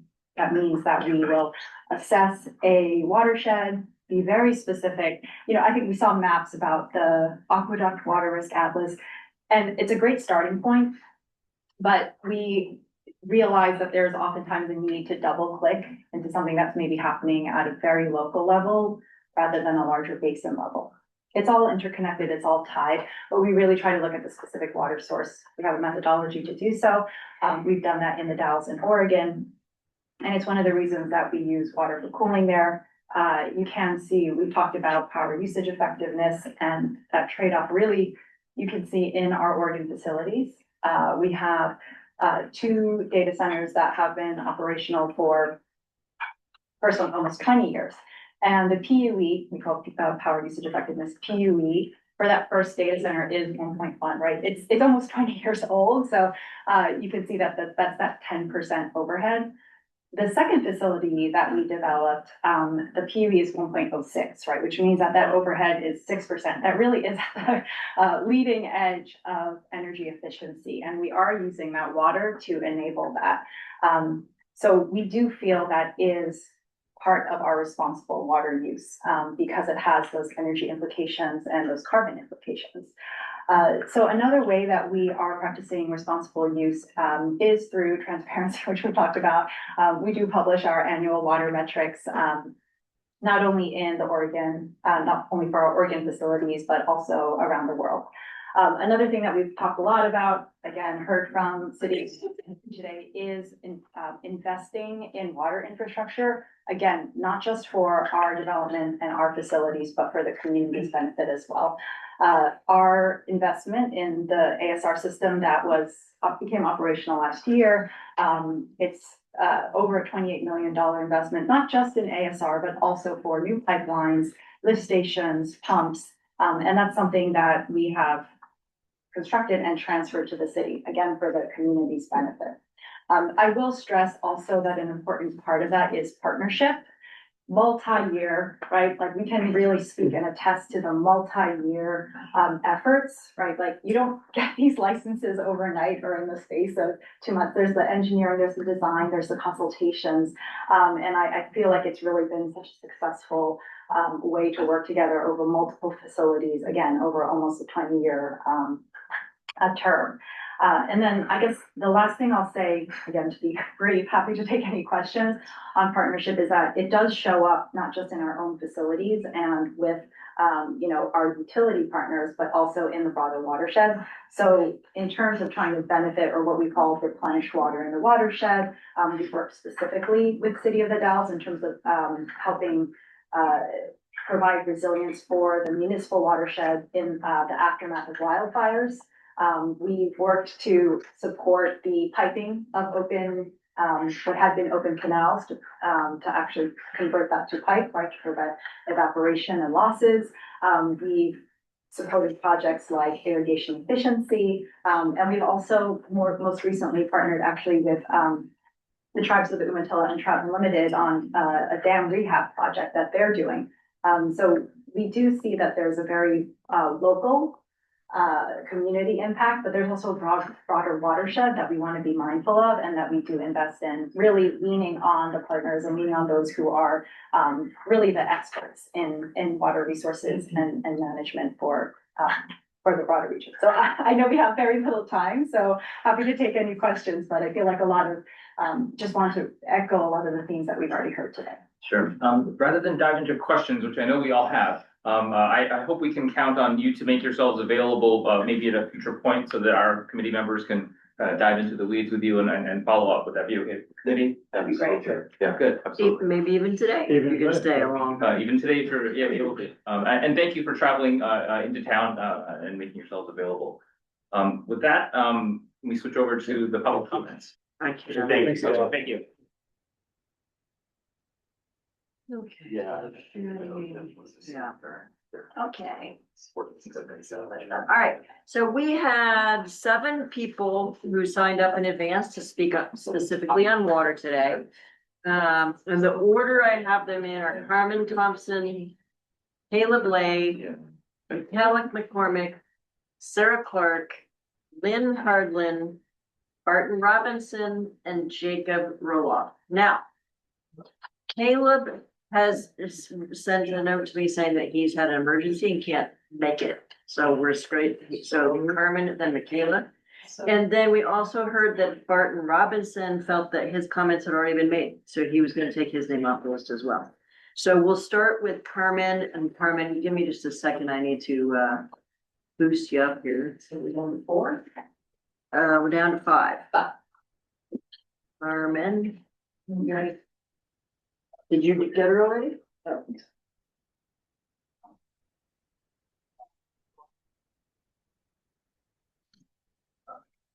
I don't see her yet. Let me see. It says what? Okay. Okay, there she is. Awesome. There we go. Hi, Carmen. Thanks for being patient with us. It has, if you've been listening, been a very full day today. So we're happy, really happy you're here from PSU. So Carmen, I'll let you introduce yourself and take it away. And I will watch Margie, are you gonna do the timekeeping again like you did last time? You wanna do that? I'd be happy to. That'd be awesome. Okay, thank you. Thank you, Dr. Thompson. Please go ahead. My name is Dr. Carmen P. Thompson. I'm a visiting scholar in the Center for Black Studies at Portland State University. I come to you, though, as a concerned citizen about water and the whole issue about that, and have been paying attention here. I'm a resident of Multnomah County, lifelong Oregonian, born and raised, other than for my graduate work. I think that the issue of the whole issue of water with regards to data centers is inextricably linked to environmental justice, racial justice, and economic justice, that you can't separate those things. Particularly that most of these data centers are situated a lot of times in rural communities or in racially marginalized communities. So we can't separate that out. But I will say the issue of water, which is so important to our future and our livelihoods, being linked to a profit motive, I find very disturbing. Many of you can sympathize with that when it comes to education or health issues, right? That when it comes between your decision of you having the surgery and what the insurance company says based on profit, they're going to side with the insurance. In the same way, I hate to have our water rights and water issues from the data centers be linked with the profit motives of the government or of these private sector companies who are utilizing all of this water. And that, I think the previous panelists have spoken very clearly about the amount of water that is being used, the pesticides and herbicides and other cancerous things. we can't leave it up to them to make that decision about what is going to happen to all of us, because we know that they're going to choose profit over our health and safety. And we have to keep that in mind, particularly the environmental justice issues with regard to rainfall and greenhouse gases impacting our snowpack here in Oregon, and the amount of water that we have being dependent upon our snowpack, and having those things, potential pollutants impacting that. We cannot afford to not have stiff regulations, particularly with this Trump administration, who we can just say politically right off the bat that they're not going to enforce anything that's going to be for the public. They're about big business and investors. They're not about the public. So it's your job to be extra, extra strict. And so I agree with the previous panelists who said that we need a pause until we can catch up with the advancement of this AI data, because these data facilities, because we don't have the capacity to really regulate this in. The program. Thank you, Dr. Thompson. Your 2 minutes is up. Okay. We do take written comments, and I will post that. We'll have the facilitator post that in the chat. We'd love to hear more from you, but unfortunately, we just have our 2 minutes of time today. So thank you so much. I understand completely. And just going forward, thank you. All right. Or something that said 15 seconds or something like that. So you might want to let people know when their time is coming to an end. It'll make it easier, because I would have wrapped it up mostly. For future presenters, I'll hold up my 1 minute finger when you have a minute left, and we'll do that. Thank you for the suggestion. I appreciate it. Yes, thank you. Thank you so much for joining us today, Dr. Thompson. I've just promoted Sarah to panelist because I don't see Michaela McCormick. So if Michaela McCormick, if you have a different name that you've signed in under, oh, I see it there now. All right, but we're going to go with Sarah now. Michaela, you're next. All right, thanks, folks, and hello, Data Center Advisory Committee. Thanks for the time today. For the record, my name is Sarah Clark. I'm the Deputy Director for Programs over at Oregon Environmental Council. And today I'll be reading this comment on behalf of our Program and Water Partnerships Director, Karen Lowatsky, who can't be with us today. So OEC is here today because we want the Data Center Advisory Committee to be aware of a range of water issues, some of which have been addressed here, but particularly around the siting and functioning of data centers, and wanted to propose some recommendations for avoiding, mitigating, and offsetting the negative impacts to Oregon's water resources from data centers, as well as recommendations for supporting contributions to community sustainability and resilience. But first, I'll start off with some of the water impacts. So number one, we want to avoid discharging pollutants and contaminants like PFAS from getting into our surface and groundwater. This means any water leaving the data center by point source discharge, runoff, land application, aquifer recharge, or other means cannot contain greater levels of pollutants, contaminants, or foreign materials than what's found in the receiving water's land base, aquifer, or in water quality standards, or whatever's less. Second, we want public reporting of water use. This means requiring data centers to disclose annual and peak water use, as well as sources to improve transparency and inform water management decisions. Third, we want water-sensitive siting requirements. So this is requiring the state to review large data centers based on local water availability, local water quality, groundwater basin status, drought risk, and competing water uses. And briefly, we'll just go into recommendations for contributions to community sustainability and resilience. So, okay. First one is protecting stream flows and agricultural economies. So this is ensuring that data center growth does not increase competition for water, land, or energy in ways that undermine Oregon's agricultural sector or impact stream flows. We want to link tax incentives to water performance. This means tying data center incentives to water efficiency standards, recycled water use, or investments in local water resilience, including natural infrastructure. Two more, we have water capacity neutral development. So this means in oversubscribed basins, we want to ensure new new data center water demand is offset through investments that save or replenish water, and in basins known to be water quality impaired, we want to ensure that data center water discharge is offset through investments that improve water quality, including drinking water safety. The last thing I want to mention is we want to encourage companies to invest in watershed restoration, aquifer recharge, and other conservation projects to improve regional water resilience. So thank you for the time. You did it. I did it. Thanks, Sarah. OEC is planning on engaging in the upcoming panels, so really appreciate your time today, and thanks to all the panelists. Thank you. Thanks for coming, joining us. And now I see Michaela's here. So thanks, Sarah. I'm going to promote Michaela now.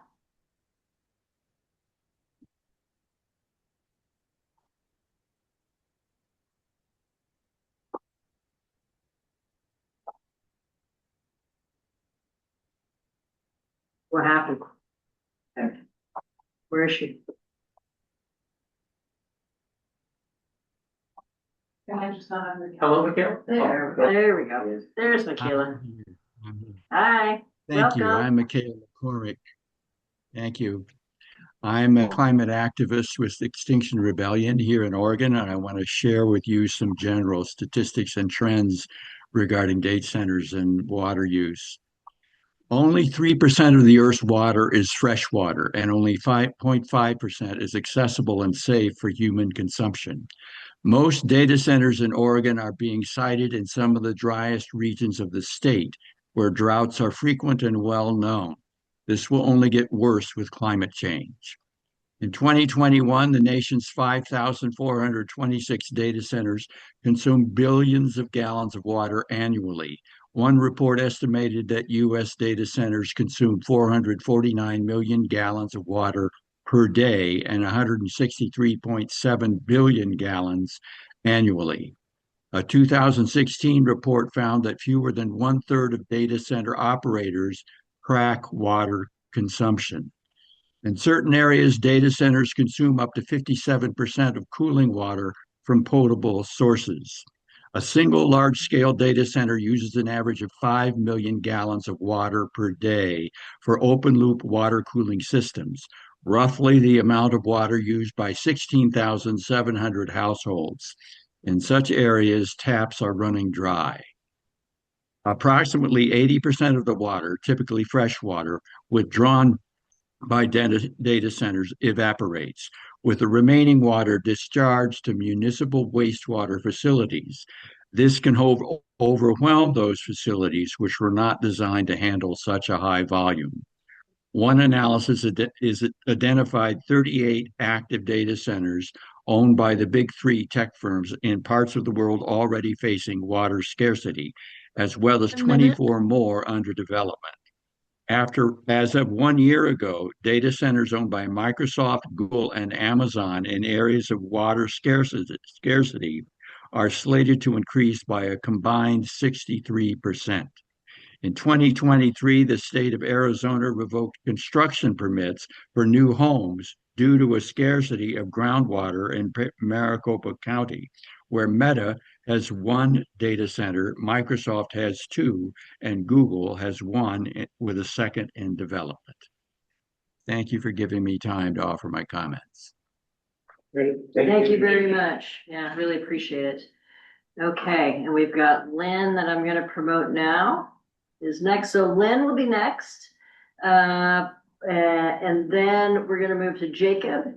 And Marty let me know that she had another email that I'd missed from Kelsey Shaw Nakama, so she will be after Jacob. All right. So Lynn, there we go. Hi, thanks. My name is Lynn Handlin, Oregonian, a voter. First of all, I want to say I approve of the AC/DC term. I love that. And also, I really want to thank the tech folks because the sound quality this time was basically flawless. So thank you ever so much. Really, Glad really. you were able to do that. Yeah, no, it makes life easier. So data centers do present serious threats to the environment, including water. And I was a little concerned about the agenda. It it seemed in reading the agenda last night that the assumption is that data centers help the economy and the environment. But I thought that's what this task force was about, was to determine whether that's real. And I'm feeling like some of y'all are thinking it's a foregone conclusion, and it is not. Data centers at best are extremely harmful to the environment and may or may not help local economies on the short term, questionable in the long term.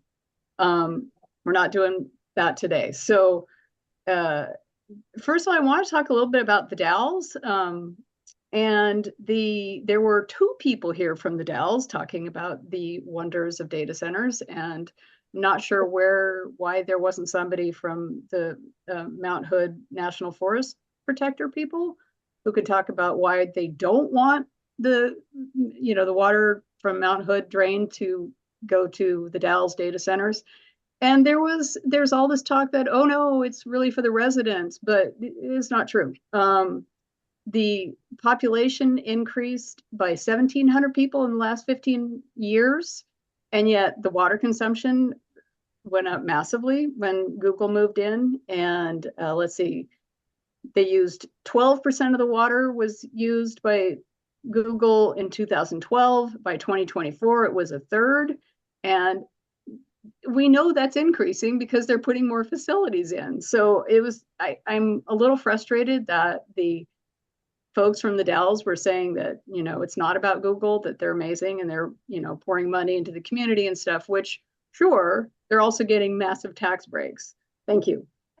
So that's a big concern. And I really wish that there was somebody here that was representing the folks, and really somebody to represent the rivers and streams of the forest. We need those representatives here. We really need a moratorium on data centers until, number one, there is full transparency. As many others have said today, the frustration for people trying to do the deep dive research and everything is off the charts, because it's all NDAs and you can't access, and you try Freedom of Information Act and you still don't get anything. It's extremely frustrating. And I think that before there's one single more data center in this state, there needs to be full transparency. You can't do real research without it. So also there's talk about, the water is all clean and everything, which is, maybe true, maybe not, depending on all sorts of things. For sure, the water the discharge water is warm, and it warms the streams and waters, and it hurts salmon and all sorts of other critters that live in the water. So that hot water is really not helpful. And climate change is a thing. Data centers are driving climate change in a big way in the state of Oregon. And that increased climate change means the water is even more at risk. So the data centers are causing this horrible feedback loop where more energy use drives climate change, no matter what their source of energy. Thank you. I really look forward to the next one. And again, thanks for the better tech. Amazing. Thank you. Pleasure. Thank you. Yeah. Thanks, Lynn. Thanks for joining us today, and thanks for sharing your thoughts. We really appreciate it. Okay, and I've promoted Jacob. Yeah, I'm here. All right. You're there. Yeah, good afternoon. My name's Jacob Roloff. I live in Helvetia, just north of Hillsborough. Pardon me if I speak quickly because of the time. I have no professional knowledge, just a concerned Oregonian. I wrote some things before the meeting, but Josh, Elijah, Julie, and Rose covered a lot of my concerns. Still, fundamentally, I think data centers are very unique when considering impacts locally, and there are a lot of interconnected aspects. And I think my main issue is that data centers get let off easy on required reporting and accountability. Michael mentioned that DCs are reluctant to share some information on wastewater, and I think, the state should consider that an unacceptable response. And even most fines are out of date for the amount of money these companies have access to. So, they're also not meaningfully contributing to infrastructure upgrades linked to their high use, either in the power grid or water treatment. And I think those contributions should be mandatory. And as Josh went over, the two forms of cooling in data centers are basically evaporative and chip-to-chip, or open loop and closed loop. Closed loop cooling is much better for water conservation, but it can use up to 40% more power in a facility and usually still requires secondary forms of cooling for other components or for maintenance periods. Water use analysis generally uses the two terms we've been hearing, withdrawal and consumption, but the water footprint and WUE framing that Josh also mentioned is an improvement that incorporates a more holistic and accurate accounting of water use. For instance, the environmental impact of polluted but not consumed water or warmed water being returned to the environment, as I think Michael touched on. And yeah, pivotally, we need clarity in terms, like in the terms that we use, and a consistent measuring model for data centers. Mark from Hermiston referenced the per acre use of water compared to K-12 and ag irrigation.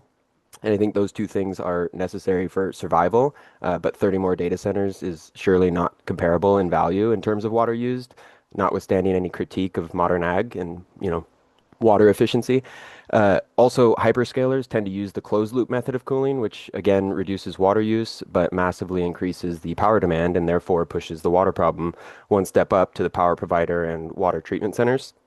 And here in Hillsborough, a researcher online was describing the warming of McKay Creek and pointed the finger at data center activity, which is plausible but unknown to the average person because the state does not effectively require data centers to track or publish their water footprint or water effectiveness metrics. And even in the EU program that was mentioned, only 30% of DCs report on the water use. And I don't think the state should be forced to guess at that data.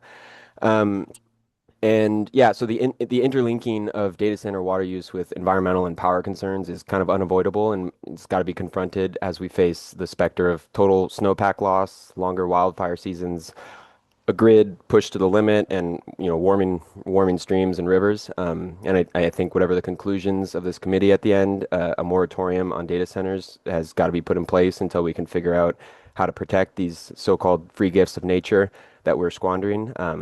And an audit system along water footprint guidelines should be crafted and mandatorily followed to get a truly accurate and accountable picture of data center impact. So thank you. Perfect. Thanks, Jacob. Yeah, thank you very much. Okay, Kelsey Shaw Nakama, we're gonna promote you now. Welcome on in.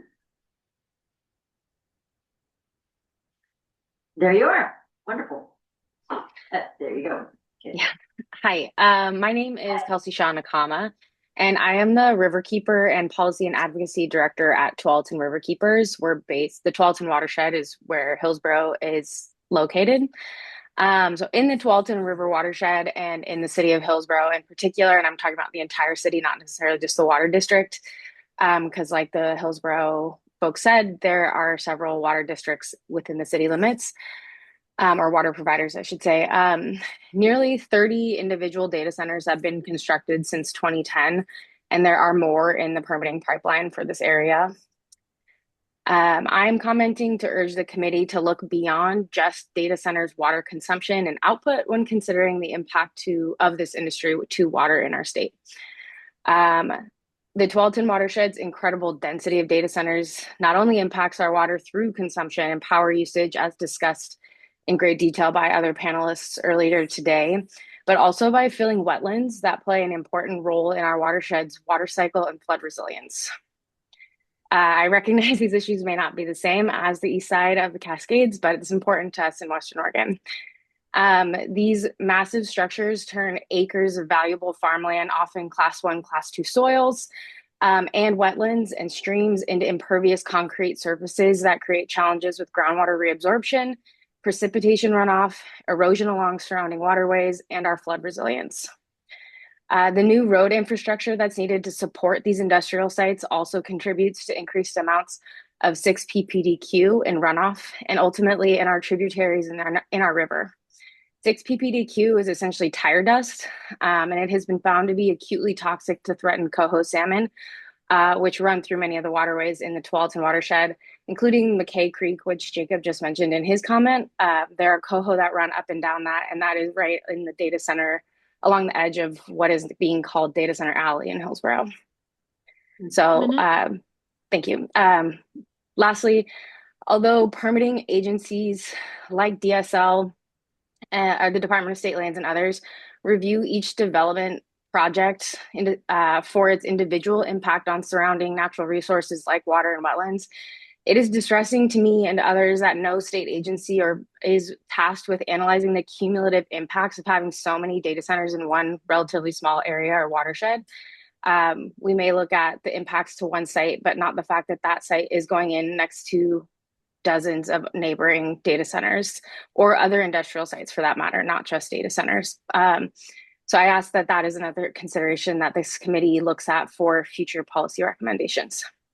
Thank you for your time. And I also second the improved technology made today much easier to follow, and I appreciate it. Thank you. Great. Thanks, Kelsey. Wonderful. All right. Thanks for joining us again today. Thank you everybody for joining us today. Thank you for those of you who saw that in order to make the time that we have, which is obviously quite tight, as you've noticed from today's agenda, and the fact that we've asked speakers to stay over and they're gonna come on up. So come on up, Derek, why don't you come on up and we'll get you guys ready for the final panel and conversation. So we appreciate that for the members of the public. 24 hours in advance, if you can tell us what you're going to say, just 2 sentences about what you're going to say relates to the topic. So next time is land use, May will be energy, June will be taxation and affordability. So if you can think about that, when do you want to do that? And there will be general listening sessions for everybody to talk about whatever you want to talk about. So all right, thank you all for all of that. And I am now going to go to Derek. And I'm going to promote you, right, Derek? Isn't that what we decided we needed to do? Yes, Okay. promote me. I'm going to promote you to be a speaker. Foot soldier no longer. Yeah, somebody's sitting behind me saying, come on, that's my time. And thanks again for your flexibility and adaptiveness today. Bryce, my son just wants the TV set up for March Madness, so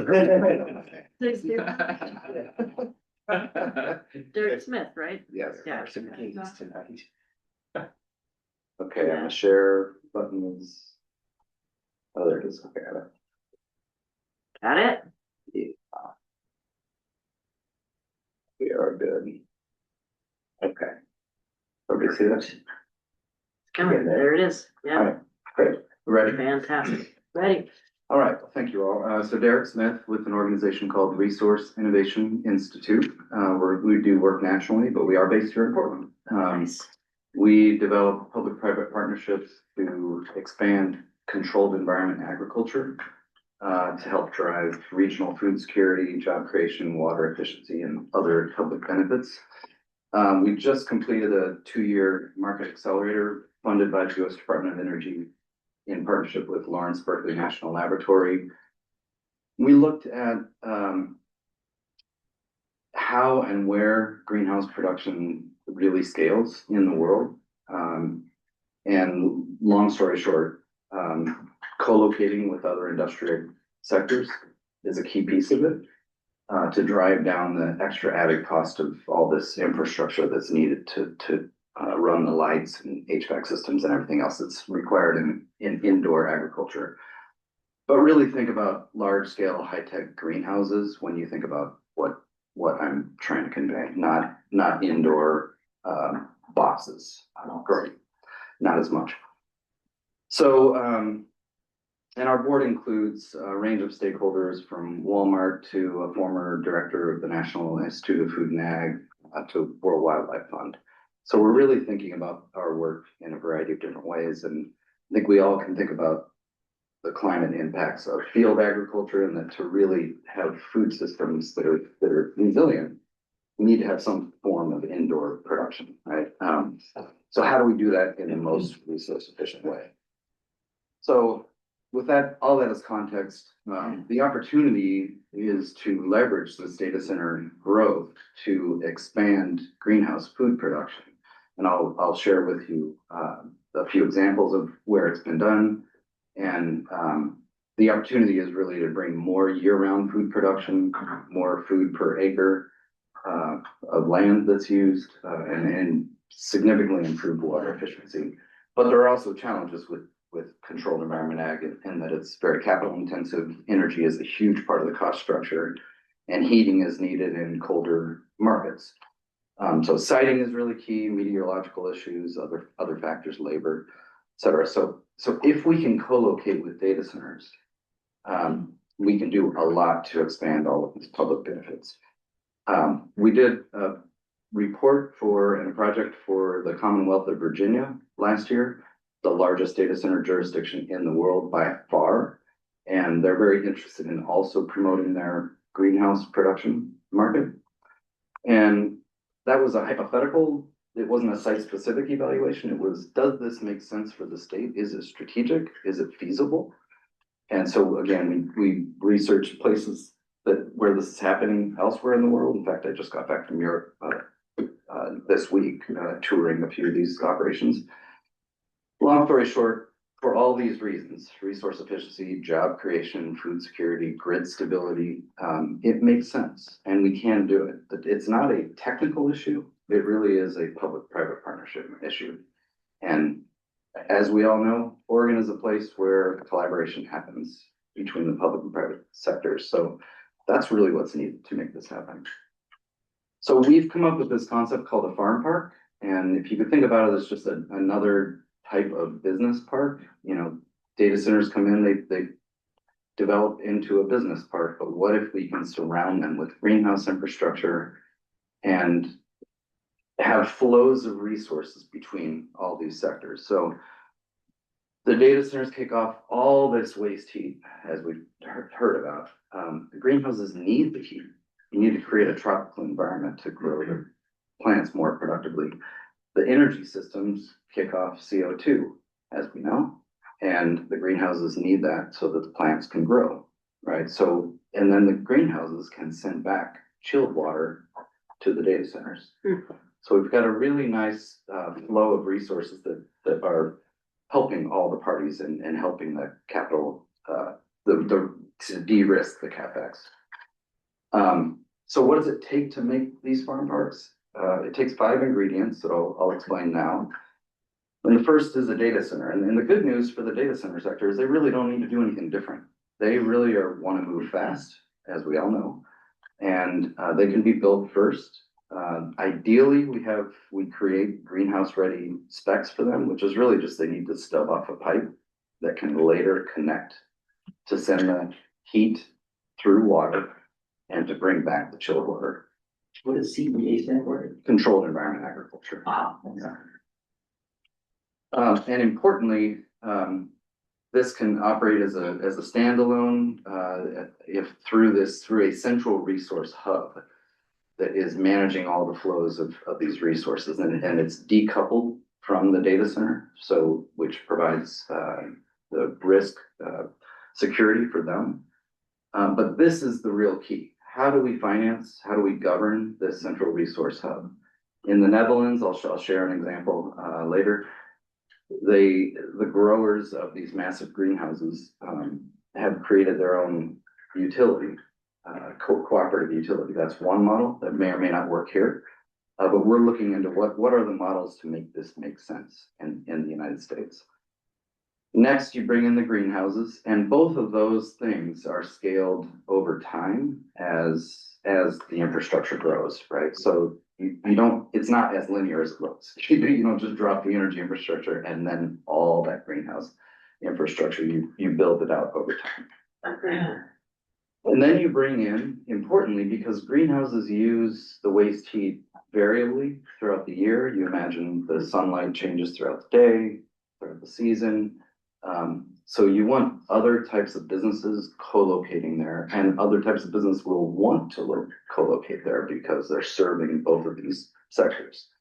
So you bring in your cold chain, you bring in your logistics and food processing. In Virginia, we're working again with Virginia. They talk about, well, let's put a salsa plant. If they're growing tomatoes and cucumbers, you might as well have a salsa plant right there, right? So you think about then trucks going to distribution centers to serve retail needs for communities nearby are then full. So all the logistics are very efficient. Everything's very efficient in the system. And you get the labor density, et cetera. Then the Economic Development Agency can really start to think about what else do they want to make part of this business park. We're in a conversation with California about combining their biomass processing interests into the energy infrastructure that could serve this type of park. And that gives a great example of what could be done there. And then if we're able to create these farm parks, this is the type of economic development benefit. It's not just 50 or 100 jobs for the data center. We're talking 1,000 jobs within 1,000 acres and 2 million or more people fed within a region. So this makes sense. We all know that we all hear about the data centers bringing the taxes, but not the jobs as much. This is a way to bring the jobs and so much more. We only have anecdotal evidence, but we do hear from community members that at town halls where data centers are being discussed, that if this type of added food production came with the data centers, they would welcome these developments more. And we can do this in an urban or rural setting. I'm talking more about rural, but it could be done in an urban setting. So all of this is really backed by the work that we did on the U.S. Department of Energy project that I mentioned earlier, where we developed a site feasibility tool that is ready to go, that identifies where it makes sense to have controlled environment agriculture to have the least resource impact. So we're in discussions with some data centers about looking at their pipeline of development and helping them identify where within their pipeline it would make sense to surround themselves with greenhouse infrastructure. We have a technology catalog to help the utilities drive efficient technologies. We've got a lot of best practice guidance that we've developed through studying where this is done all over the world, and we've got a whole workforce element to this as well. So this model is ready to go, but it really does need the leadership from the local jurisdiction and the state. These are a few examples. I won't go into much detail here. I would say that Virginia has got a scope of work written that could be, they intend to create a playbook for other jurisdictions. They're totally open to sharing the way this could happen. They think a new utility model is probably needed to govern the resource flows. They've already got public dollars committed, and I'm bringing private dollars to match that. And I think that's the best example right now. The European models are much more advanced, and we have a lot to learn there, but a US context will be what will work here. So I'm happy to take any questions, and I want to thank you for your time, and hopefully I've contributed to a little bit of a vision. Out of the box. Yeah. Definitely out of the box, Vicki. That's awesome. Thank you. So I'm super interesting. Thank you. Yeah. I'm not at all familiar with CEAs. And I'm just wondering if you could tell us a little bit, is that something that, family farms and small businesses are doing? Is it big ag? Is it both? Yeah, it could be anything. It could scale. And in North Dakota, we're working with the state. It's a very fragmented state, a lot of food insecurity, and the reality is this probably needs some scale producers to come into the state and hire locally. But we're also talking about, a portion of the greenhouse complex could be to train local growers to build entrepreneurship models, to grow culturally relevant crops that can serve local native populations, for example. There are native owned greenhouses in the state that also could most likely benefit from cross learning of scaling. So yeah, I think it really comes down to what does the state and the local jurisdiction want as outcomes, and we can drive that into the planning. Yeah. So real quick, I mean, this kind of mirrors a lot of the industrial symbiosis type of thinking. My quick question is, in a state like Oregon, where do you look for the carbon? Do you look for it through composting, or how do you, that's a critical critical ingredient to make something like this doable?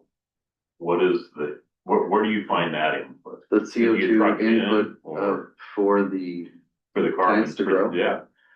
Off of the energy system. This would probably be a CHP driven system, so there would be natural gas that could be converted over time. to other- Combined heat and power. Yeah. Thank you. Which is It's a cogen cogen, which is a lot of what the data centers are using. Obviously, waste heat from an industrial process isn't unique. Data centers are, maybe the latest iteration of this. Yeah. Is this happening with like other kinds of industrial facilities, not necessarily data centers anywhere else, or are there precedents for this? Co-location with greenhouses? Yes. Yeah. Yep. We, within the site feasibility tool we created with Berkeley Lab, we mapped landfills, there could be any number of sources that could help, bring in resources to help the greenhouse function more economically. Thanks. And yes, there are all kinds of waste heat, just like the greenhouses are doing waste heat projects for housing and other. This is just a new version of what we could do. Yeah. Thank you. Just a new version of the 9 dot exercise, right? Yeah. Thinking outside that box. Yeah. That's really cool. Thank you. you, Sarah. You're welcome. Yeah. Sarah, definitely worth the wait. Thank you. Yes, thank you for waiting as long as you did and letting us get that public comment in there. So that was the end of the technical innovations. We're now moving to Rachel and Bobby. We're gonna bring it home with policy innovations that they've been finding out there, thinking about out there with regards to data centers. All of them. You want all. No, you want it. They can all use some espresso. They've I got my had the words. espresso beans. I want Rachel's. And I don't. What do we? Yeah, Yeah, decided to get- You're going first, so let me find the meeting again. How's everyone doing? Right. Mhm. Right. Who's next? 3 p.m. on a 70-degree Friday. Let's do that. Let's do that. If there's an outside. Is it sunny? And there's sun. And there's sun. Let's see, so while my PowerPoint's being brought up here, I just want to introduce myself. Hello, everyone. My name is Rachel O'Connor. I am a director of our Resilient Water Systems team at Environmental Defense Fund. EDF is a global nonprofit. We work on a whole host of climate and environmental issues. We have a specific team that focuses on water scarcity and water resilience, and we're really primarily focused on the Western United States. EDF is a really unique kind of organization, particularly when talking about data centers, because we also have a team that works with businesses and we have a team that thinks about energy. So we put a lot of thought into, all of the topics that this advisory committee is addressing. So I only have a handful of slides, so you're gonna, I think, mostly be looking at me, so hopefully it's not a bad thing. And I just want to see from someone, Marty, can you see the slide? I didn't, okay. Yes. All right, yeah. Thank you. Great, and I'm just gonna be looking down at my notes, because I don't wanna be redundant with what's been said today. I think there's a few things that I wanna iterate, some really interesting things that came up, so apologize if I'm looking down at my notes a bit here. We could go to the next slide. So first, just to kind of overarching frame the problem, I think we're all familiar with this. We've seen rapid growth of data centers. They have a relatively small on-site footprint, but there's this sort of like nebulous, well, how much when we look, upstream, what does the water consumption look like there? And that's an unknown factor and how we deal with that. Uncertainty around water use, lack of disclosure, potential harm to communities and to water resources. The risks of data centers are in some ways unclear. The benefits, we have seen some great examples today, but those can also sometimes be unclear. And increasingly, we are seeing community opposition to data centers, which I think is really one of the big problems to their continued development. So there's a couple things that came up today that I just kind of want to talk through.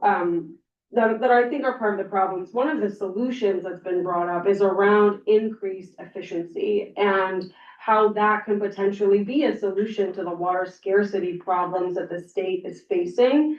And I want to caution against leaning too much into that as a solution, because we are seeing a lot of irrigation efficiency improvements. So as Ivan showed, agricultural water use in the state, maybe around 80% of the water use.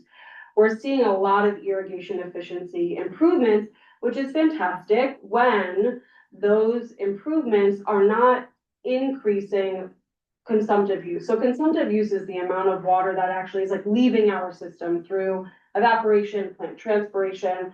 And when we have increased ET, evaporation, transpiration, we're hardening demand and we are potentially exacerbating the water scarcity issue. So we really like to see, if you're doing irrigation efficiency upgrades or other type of efficiency upgrades, that because most of our basins, most of our watersheds are already over allocated, that we are committing those savings or a piece of those savings to support in-stream flows, or we're keeping that water in the ground. And so, if we're doing something where we're piping leaky canals, the leakage is going into the ground, right? And then ultimately that water is being pumped by somebody else.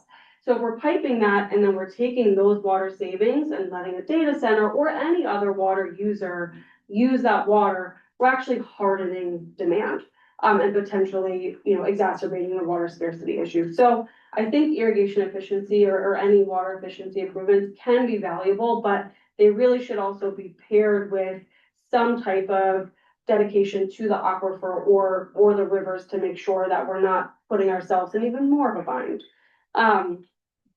The other thing I wanted to say about the problem, I think, again, we've seen we're over allocated pretty much everywhere. There's just trade-offs now with water. And I think we need to think about, what do we want the future of Oregon to look like?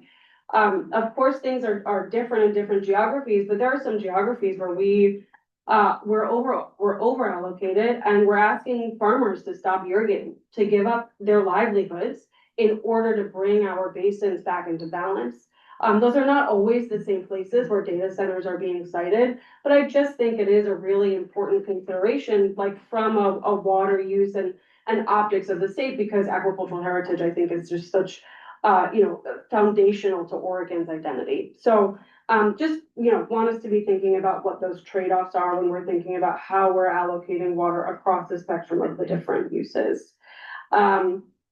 So, I think overall, our data cell, the data center development process has been one that is reactive. And I think that we need to sort of flip that narrative and make it one that is proactive. And so if we could go to the next slide. Thank you. I know, not a lot of time. So we've kind of thought about this as potentially a three-pronged approach. So the first is about equipping communities. We heard some great examples today from Hillsborough, from the Dalles, from Hermiston, about some of the really interesting and innovative ways that they are moving forward with data center development. Those jurisdictions are pretty well equipped to be in negotiating points with the data center developers. And that is not going to be the case for every community where data centers might be looking to locate. And so, other jurisdictions might lack technical capacity, lack negotiating leverage. And so, we think that the state could potentially develop some model ordinances, model development agreements, perhaps even looking at Hermiston or Hillsborough or whoever as a model for those agreements, so that these smaller jurisdictions that don't have that capacity or expertise have a resource that they can rely on. Because I think what we might ultimately see is that, some of the data center developers might ultimately move to geographies where they see it as a lower barrier, lower cost to entry to site there. And so we want to make sure that all Oregon communities are equipped to be able to deal with that and can think more proactively about what it might look like for their community to have a data center come in. What are the asks that they have for those data centers? So we also think the state could potentially provide some technical assistance, setting system development charges, also help support regional coordination. So trying to sometimes avoid this jurisdiction to jurisdiction competition that could happen which can undermine the communities and the natural resources, and also help to just align some of the water infrastructure planning that might be going on in these more rural areas.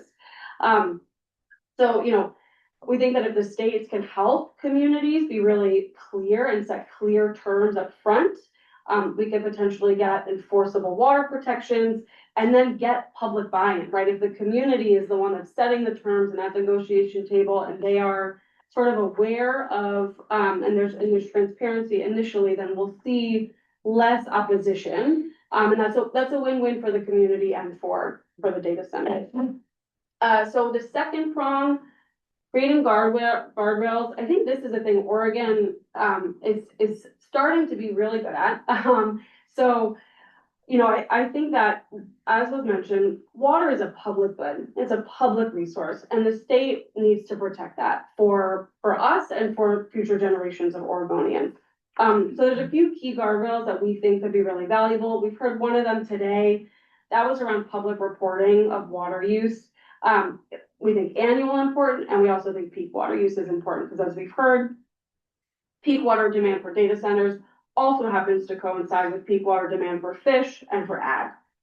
I want to just, Committee Member Miller, you were asking a question, I think, earlier around measurement and reporting of water use generally in the state, and Oregon is behind. We do not have great measurement and reporting, particularly for agriculture.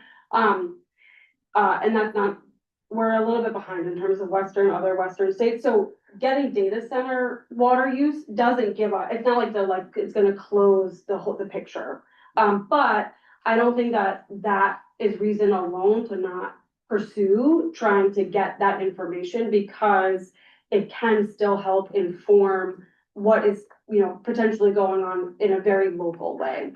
So I would still encourage trying to get that data. I mean, and as we saw with the Dells, it creates a PR issue for these data centers. And I think there is going to be increasing pressure to try to disclose that.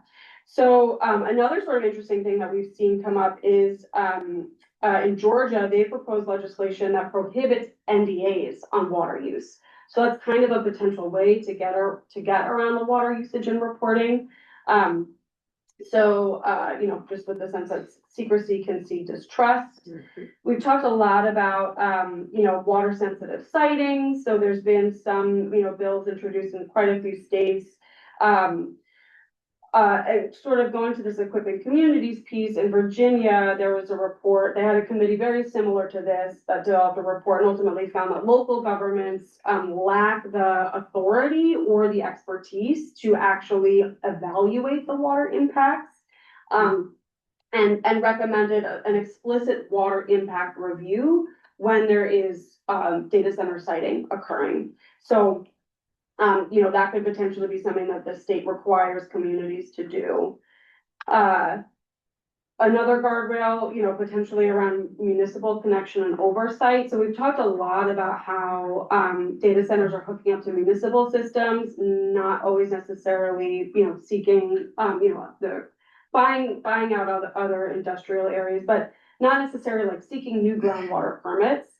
The state could potentially codify that, because there are not a lot of areas where new groundwater is available, and that adds a layer of complexity of trying to think about how you actually site a data center in a place where, like I said, in the Harney Basin or the Klamath Basin, where groundwater declines are really prevalent. In Arizona, there's a town there, Marana.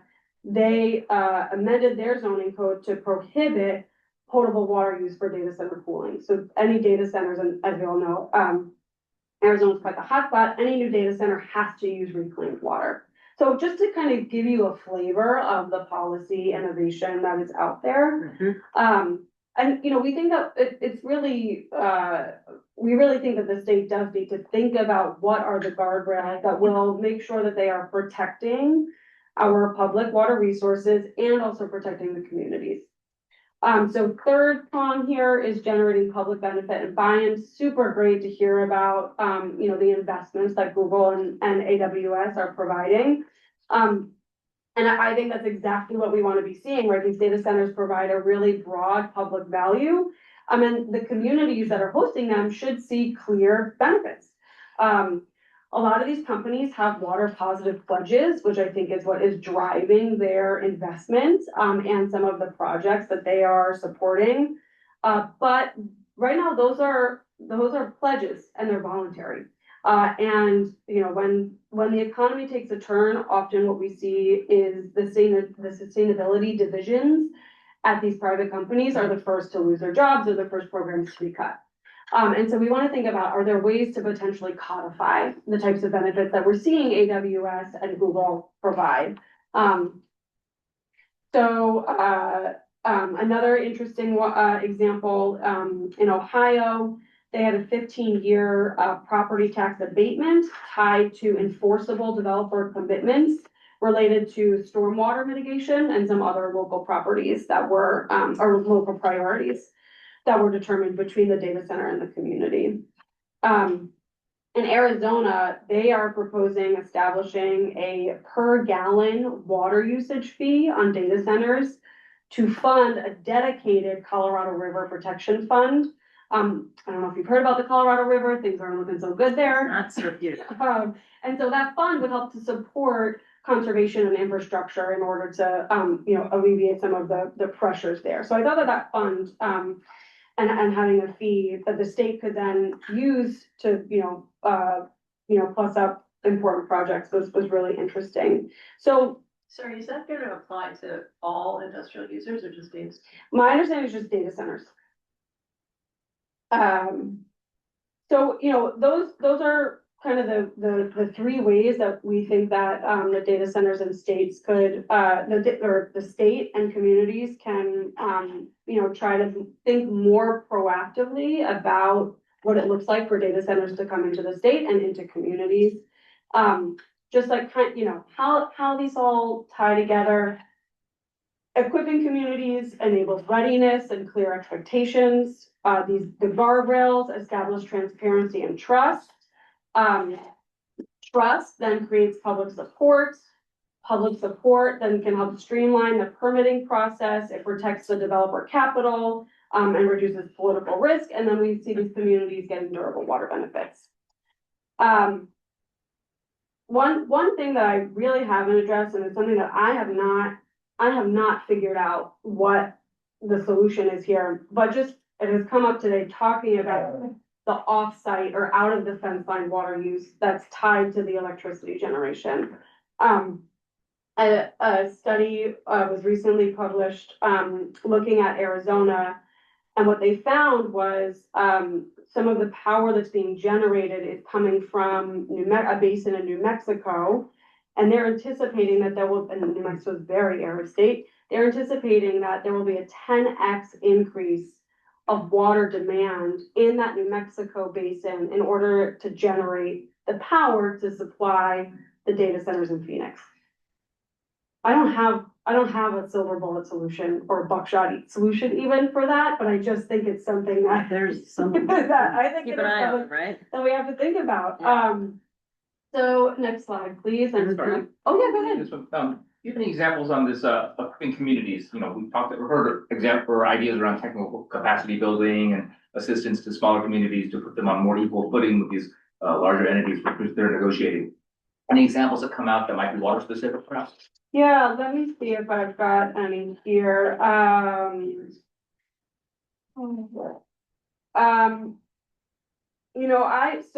The best one that I can think of is this report that came out of Virginia that ultimately found that local governments lacked certain authorities and certain capacities. I don't have, I think that someone did provide an example. I think maybe it was in Pennsylvania where they're developing these model ordinances and model community benefit agreements. So I don't have a specific place or specific one in mind, but those are. Can I follow up on Michael's question? Yeah. Rachel, back to that, you were talking about trying to find to equip communities for these kind of negotiations.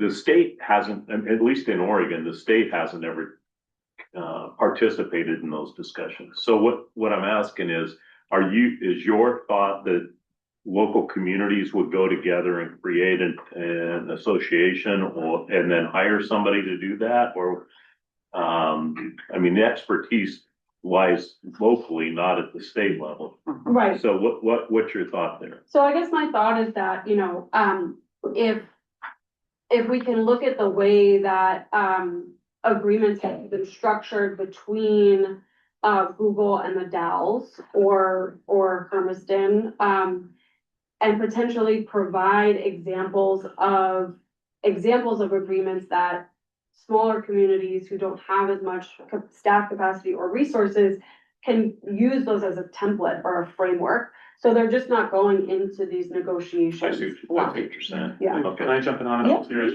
Hi, I'm Bobby with Oregon Water Policy Service. Other states have developed those model community benefit agreement ordinances that can be handed out, and then the state does invest in different kinds of technical assistance. So there's regional development officers, and so regional development officers can help do training. But they're not experts in. I mean, we work with Regional Solutions extremely well and extremely close, but they're not part of the negotiation.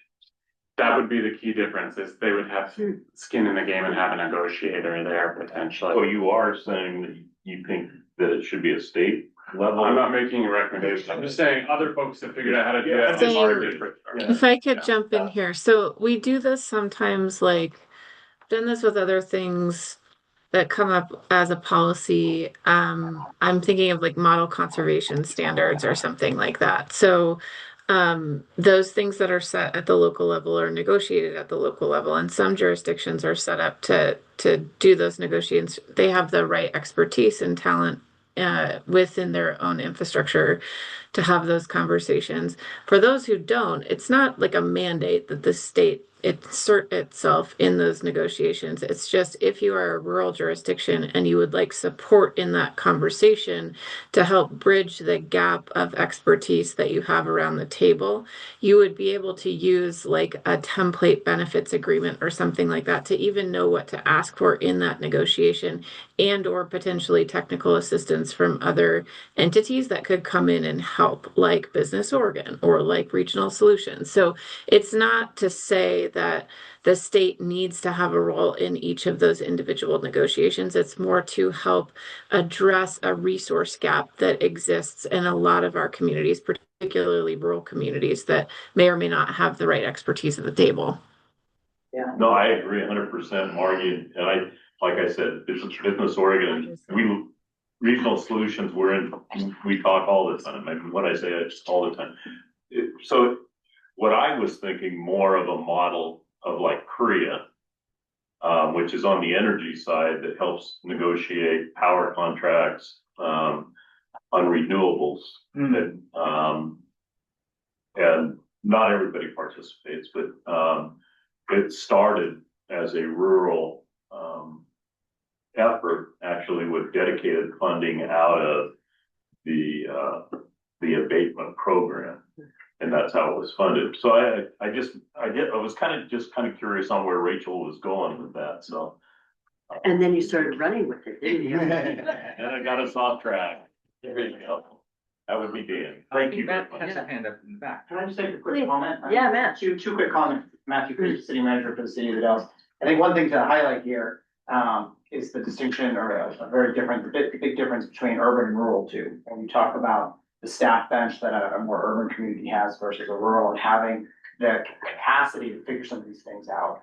Not that we can't do it, it's just harder for us and takes us away from our day job to take advantage of these opportunities that are really engaged there. The other one there, and speaking to a little bit more to the economic incentive programs, which I think relates back to this, is you're absolutely right. Business Oregon is there as a resource to tell you about how that program works or runs, but not to negotiate the pieces of the local agreement. Yep. And so that's where we typically routinely on all these different topics reach out to our colleagues. So I've had numerous conversations with the city of Hillsborough, not only about how the data set, their experience has been, the data centers coming in, the water discussions that they're having, the economic incentive pieces that have worked, or maybe they wish they could tweak this way and that way, but also some of the afterwards too. some of the revenues that are generated, either through water rates or through the SIP, or enterprise owned payments, how are you investing? How are you using those dollars? Are you putting them in some kind of reserve? Are you buying flashing things? Or are you working to invest those dollars into your water infrastructure? So maybe your rate increases isn't as much as they would be otherwise. And so we routinely reach out to our colleagues, Mark and I talk. Yeah, we've shared agreements. I mean, it's not. Exactly. It'd be nice to have like kind of We like have a those compilation of what those look like. That's what I was thinking about. Yeah. Great. Thank you. Sorry about that. No, Thank you. All right, let's continue. Yeah, well, with Rachel. I'm just gonna, if we just want to go to the quick slide, you know, we think that this type of framework that's proactive can protect water resources, reduce delays and litigation, improve predictability, and, you know, really establish Oregon as a leader in sustainable data development center. We've seen Virginia emerge as a leader on the East Coast, but you know, they're dealing with problems that are a little different than ours. So Oregon can be a leader for the West. And then just next. Ultimately, we feel like success looks like communities know the terms before proposals can arrive. Developers know expectations before capital is committed. Water risks are addressed proactively, not litigated later. The benefits are real, enforceable, and locally relevant. I'll pass to Bobby. Nice. Thank you, Rachel. Nice job. Very nice job. All right. Bring us on, Bobby. Yeah, I want to say I appreciate both of you bringing us home with all of this great thinking and ideas here. So it's been a great day. Really appreciate. Take it away, Bobby. No problem. I'm here with my colleagues, Peter and Trevor, who I'll introduce here in a second. But again, I'm Bobby. I work with the Oregon Water Policy Service, which is really just, we're trying something out, which is to provide kind of third-party objective policy analysis to Oregonians around complex water issues. By day, I work for Oregon Consensus. We're the state's conflict resolution service. And so anybody can call us in to mediate processes from offshore wind siting to looking at Medicaid deliveries, criminal justice, a whole range of things. And what we're finding in our process support, so Oregon Consensus does conflict resolution, Oregon Solutions does collective action work, that the process supports would get stuck when folks didn't have good policy options. And so we're playing with the policy service as a way to not say what the right answer should be. It's like, look, here's options A, B, C, and D on a really clearly framed policy problem. And Georgia did option D and farmers hated them forever. California did option A and the environmental groups sued them. But you could do it any way you want, right? And so that's what we were doing. And so in this case, we also are responsive. So we don't do anything unless asked. And we try and get asked by two different people who agree on the problem, but disagree on what the solution should be.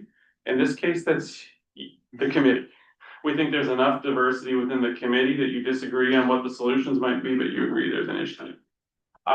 So we're going to present a bit of the memo that we shared with the committee that has a range of 7 different policy options, and we looked all across the country for those. The policy service is a joint effort of Eastern Oregon University, Southern Oregon University, Oregon State, and Portland State, which we also felt was important to kind of capture the broad ways of thinking of Oregon's geography. Nice. Yeah, so I think the only other framing question is, in addition to looking around the states, we don't think Oregon should reinvent the wheel because there's things other states have done better and we can just copy and paste. And Oregon already has a ton of policy relative to this stuff, so maybe we just use that. So we'll talk a little bit of that. And then also thinking about what is the role for the state? The state shouldn't stick its nose in everything, or most things. There's going to be things that are important for local governments, things for the private sector. So we'll talk about that. So with that, I'll turn it over to my colleagues, Peter Mail, with Eastern Oregon University and the Revitalization Center, and then Trevor Hildebrand, student at Oregon State University. So Peter, you first. Hi, everybody. Yeah, go ahead to the next slide. Now, we've already seen this map, so there's no need to really go into it. We kind of set the context, or like we frame the issue in our current the current draft of our memo with some numbers. We have about 123 to 137 data centers in Oregon, concentrated along along the Columbia. Next slide. This is obviously a very simplified version graphic, but the next two slides make it more useful for us. But we have, a data center receiving water and discharging water without going into a lot of detail. This group understands that this is a simplified diagram, but go ahead to the next slide. The point we're making is that that data center, this is based on a data center in Prineville, kind of an average one. And it uses about as much water as 1/2 to 1 center pivot to grow alfalfa in a year in Central Oregon. Or go to the next slide. The equivalent of about 420 happy homes. These roughly agree with the numbers that we've seen so far. Data centers, they vary so much in terms of their water consumption and the technologies they use and their size. So these are examples, once again, just to give people a sense for where data centers fit in the big scheme of other water users. So now I think, Trevor, if you're good. Trying to figure out if an unhappy home uses more or less. Full disclosure, those last 3 graphics were generated with AI. Yep. We're trying to figure out how many gallons got used. The big ones, happy homes, yeah, okay. Okay, and we're turning to Trevor now. Awesome. Trevor, Yes. welcome. Thank you, Peter. Thank you, everybody. If you could click to the next slide there. So on the screen, we have 7 policy discussion areas we found common and relevant from both Oregon and other states and geographies. And while these are listed in no particular order, highlighted are areas we felt particularly impactful. Donna, if you could just click the next button. Yeah, there's the highlight. All right. We felt particularly impactful, and I'll provide brief examples for these as I go through each description. And the 4.1, 0.2, and so on you see are just the section numbers in our memo that's in the draft findings. So the first is siting a data center where there's enough water. While this is simple enough in theory, it addresses a sometimes difficult question in an environment of over-appropriated water, as we discussed today. So the question, has the municipality appropriately planned for the development of new industrial or large commercial water users, which might come in bursts, maybe outside of the regular planning cycle, in contrast to perhaps slower residential growth, more systematically planned from population estimates. Appropriate planning would consist both of ensuring a city has existing water rights for industrial use, as Director Gall spoke to earlier today, so-called paper water, and also includes whether or not the watershed or aquifer itself can support new growth. So both so-called types of water are essential to planning. And if a city does wish to pursue, quote, new water, big quotes, new water, in an over-appropriated environment, what options are available depending on the geography of the city, such as aquifer storage and recovery, water right transfers, source switching using mitigation credits for new groundwater withdrawals, and some other things that we talked about today. So municipalities around the country are being asked to answer these questions.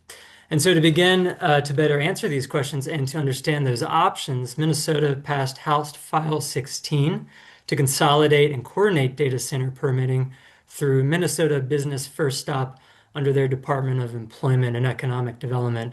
And apologize as I rattle off some House bills as we go here. Ton of stuff. And Trevor, while you're doing it, those are all in the memo and citations. Yeah. Yeah. I was about to say citations and references in our memo, but just I wanted to demonstrate what's happening. So essentially, and if I can just, Trevor, if I can just say for folks on the webinar, we will be posting that memo sometime soon.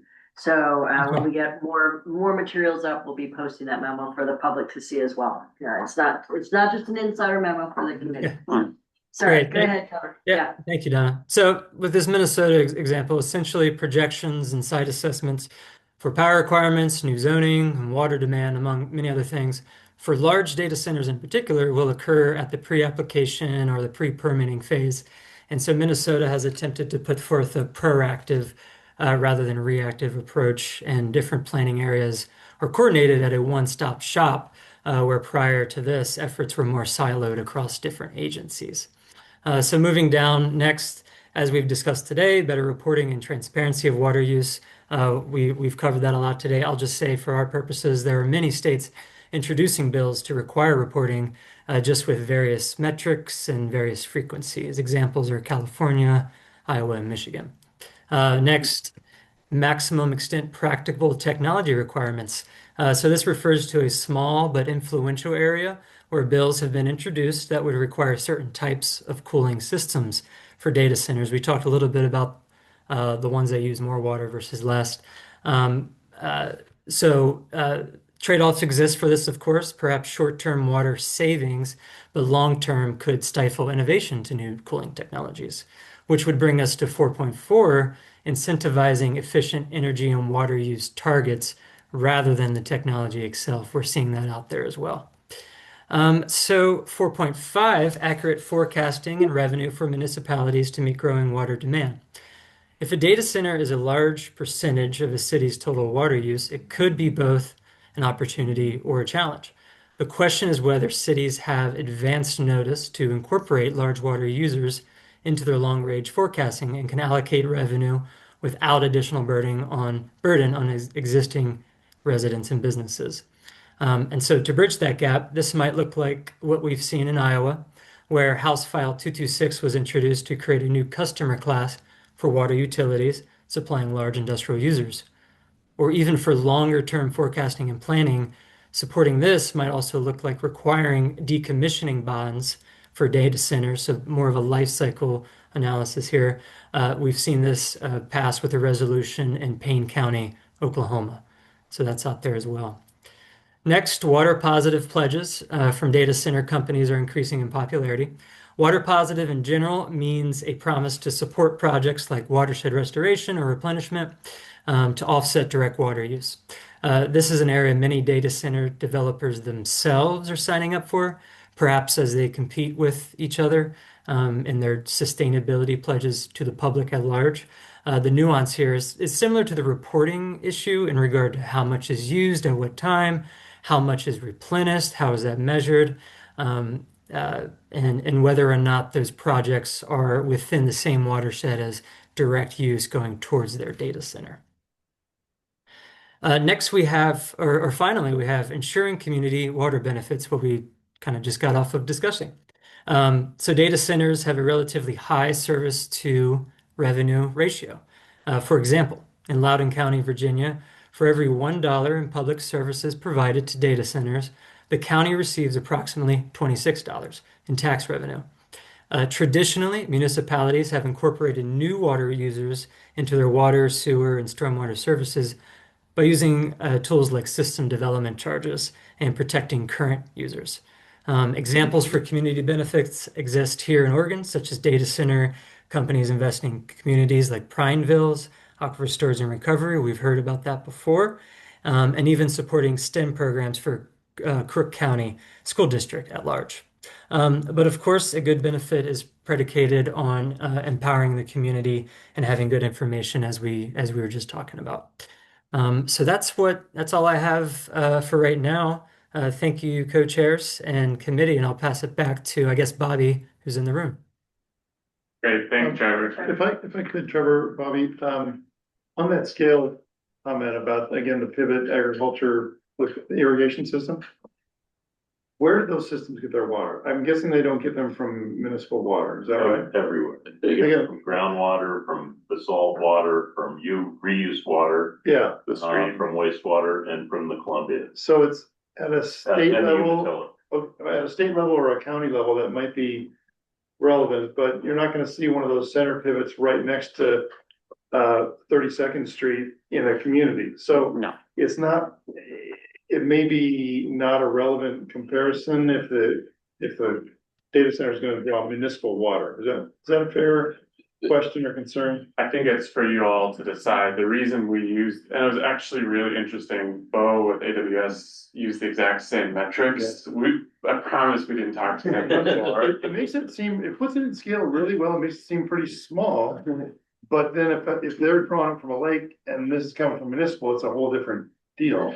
Yeah, I think one of the key points that we were kind of leaning toward wanting you all to consider is the regional context for water use is really important and actually much more important than just the site-specific use.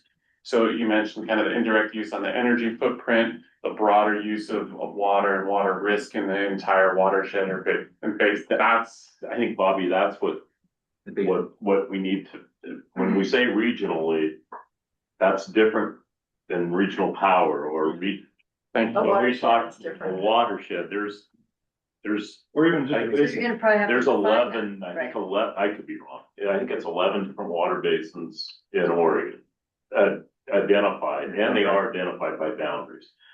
Where Umatilla-Morrow County becomes more conflictual is you also have a river that is shared with a different state with the same main stem. And tribal rights. Tribal rights, but it is permitted in a whole different structure than Oregon. And we're in the Walla Walla Basin is different than the Umatilla Basin, but they're all part of the Columbia Basin. Right. And so So it's just really straightforward. yeah, it's water. Yeah. It is water. It flows with a hole. But anyway, Yeah, I'm with you. And just listening to today, just the idea of having some way for the broader public and decision makers in Oregon to compare apples to apples and put data center water use in context of other industrial and other uses. No, I really like it for that Yeah. purpose. Comparing to homes doesn't really work. Comparing it to another industrial or another commercial use is really helpful. And there's a list of that. You know, aircraft parts manufacturing, brewing and distilling, sawmills. Yeah. You have high water use industries that you can do comps with. it'll go all the way down to the SIC numbers of the industry. It's pretty incredible. The community context comes in as well, because we had an aluminum plant. Yeah, We all have to exactly. compare it to what was there prior and it's intensity. And we have food processors that, I mean, and the biggest user of all hasn't been up here at all, and that's sand and gravel and concrete. And it's amazing. Okay. So I think just the last closing piece from us is, there's a last section of the memo talks about existing Oregon policy relative to how DEQ does its permitting, how Water Resources Department required long-range planning, even how water connects in with the statewide land use goals, goal 9 and goal 10. Some of the memos great. Yeah, They're great. really appreciate it. Thank you. And we consider that a dialogue draft. So for both the committee and all of Oregon, we will get that out there and we intend to have conversations on it and then we'll update it based on that feedback. So I'm happy to chase down the. I especially appreciate, Bobby, that you and your team cast such a broad net looking across the country for examples of different ways people have tried to tackle problems that might seem similar, at a certain level. I fully, though, appreciate that even within Oregon, there are complexities geographically. Certainly, there seems to be, the temptation to cut and paste. But I think common sense quickly makes us realize that, it's not as easy as that or as simple as that. But I appreciate you. I know you and your team just looked far and wide for reference points for us. This is incredible. Henry? What would be funner is if you cited legislation that passed. Although the legislation didn't A lot pass. of it is in real time. Yeah. Yeah. Some of the stuff is still in consideration. But if you guys want contacts, in Virginia, Loudoun County, the supervisors, which are like commissioners, very much the same, and how they attack some of that, I can give you contacts, Great. Well, I would actually turn that back around to you all. What would actually be useful to you all as if you want us to go and have those conversations, we did that with our last report on kind of ag use in rural communities. Yeah. Is we did a bunch of interviews around the country and then use that as context, both the ground truth things that you might have questions about, but then also to raise other issues that are important. So we have capacity to do that. Great document. And if I'm not, tell me if I'm mistaken, but I believe that some thanks is also due to the Oregon Community Foundation for being kind of supportive of the service that you do in general. Oh, giant thank you. Yes. Yeah. So Yeah, thank you, Oregon Community Foundation. we are grateful for that. We've used you before, so yeah. Yeah, so are you, I mean, I hear you saying that you are hoping to share this broadly with Oregon, have more conversation with the committee. When would you like some feedback from them on anything? How soon are you looking at it? Sorry, Dan, I'm too much of a facilitator where I turn questions back to you. Which is, we're really here to work on your all's timeline. So it's giant kudos to our team, by the way, who hustled their buns to put this one together in a month and a half. Yeah. So We feel that way about today. yeah, so you just tell us when you would need that.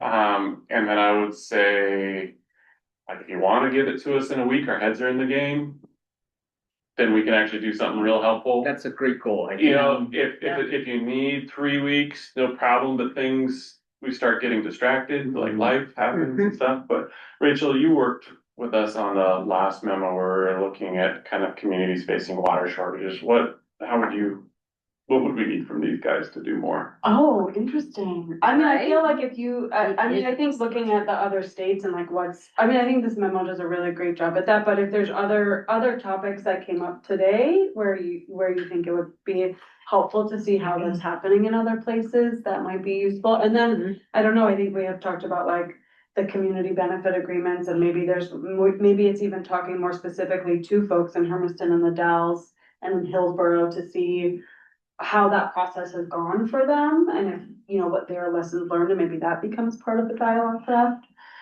Is your vision to focus strictly on water? Yes. I think that's right, yeah. Yeah. Beyond that, we start getting less useful. But your memo actually touched on a lot of things. I know. Well, Water is life. Like what Eric showed with the Umatillas framework, it is connected there. Since I think it was in the memo, and it's mentioned 7 times today, this notion that in a data center, you're trying to cool it, if you use less water, you're gonna use more power. You use more power, you can maybe use less water. But I don't think that math works if you count the power upstream that's used to create the water. Do I have it right? Yeah. So if you count the water upstream that's needed to create the power that was created up at the power plant, if you figure that in, you may use more water to cool and a little less power. But if you use more power, you're using a shit ton more water to create that power, because your memo says that power upstream is 5x the power on site. So if there's a case where that up down thing doesn't work. How must be the generation? And how it's generated. Yeah. And there's some other math in there that trade-off isn't as simple as it sounds. Thermal versus photovoltaic or. Yeah, if it's all clean energy. You have a plus. If you can identify the origination of the electron. That's the problem. That's a bit on the. Certainly on a regional or statewide basis, we can do that. But see, that's gonna be tougher than you think. There'd be something, right? I think that's gonna be tougher than we think. Just want to note online, there are multiple conversations happening now, so it's hard to hear. All right. Yep, thank you. Yeah, we got a microphone in front of you. This conversation. Yeah. All right, so we're gonna move the microphone. Sorry, Margie, that was rude of me too. Rachel and I were just chatting, I think. And I'll it depends on the scale of the impact. Like if you're the state of Oregon looking at statewide policy, you should pay attention to the indirect energy water footprint for sure. If you're the city of, the Dalles, or if, like, let's say city of Bandon now has some new great cables coming in on Pacific, and all of a sudden Bandon is gonna get a couple of data centers, they're gonna have a much more localized footprint of impact, and those localized issues make a ton of difference. So if I'm an energy trader and I work for Acme Distribution and Transmission, and I'm buying electrons on the open market, I can identify the different sources for volume, but not on the distribution. Not at all, yeah. And so that's where I get kind of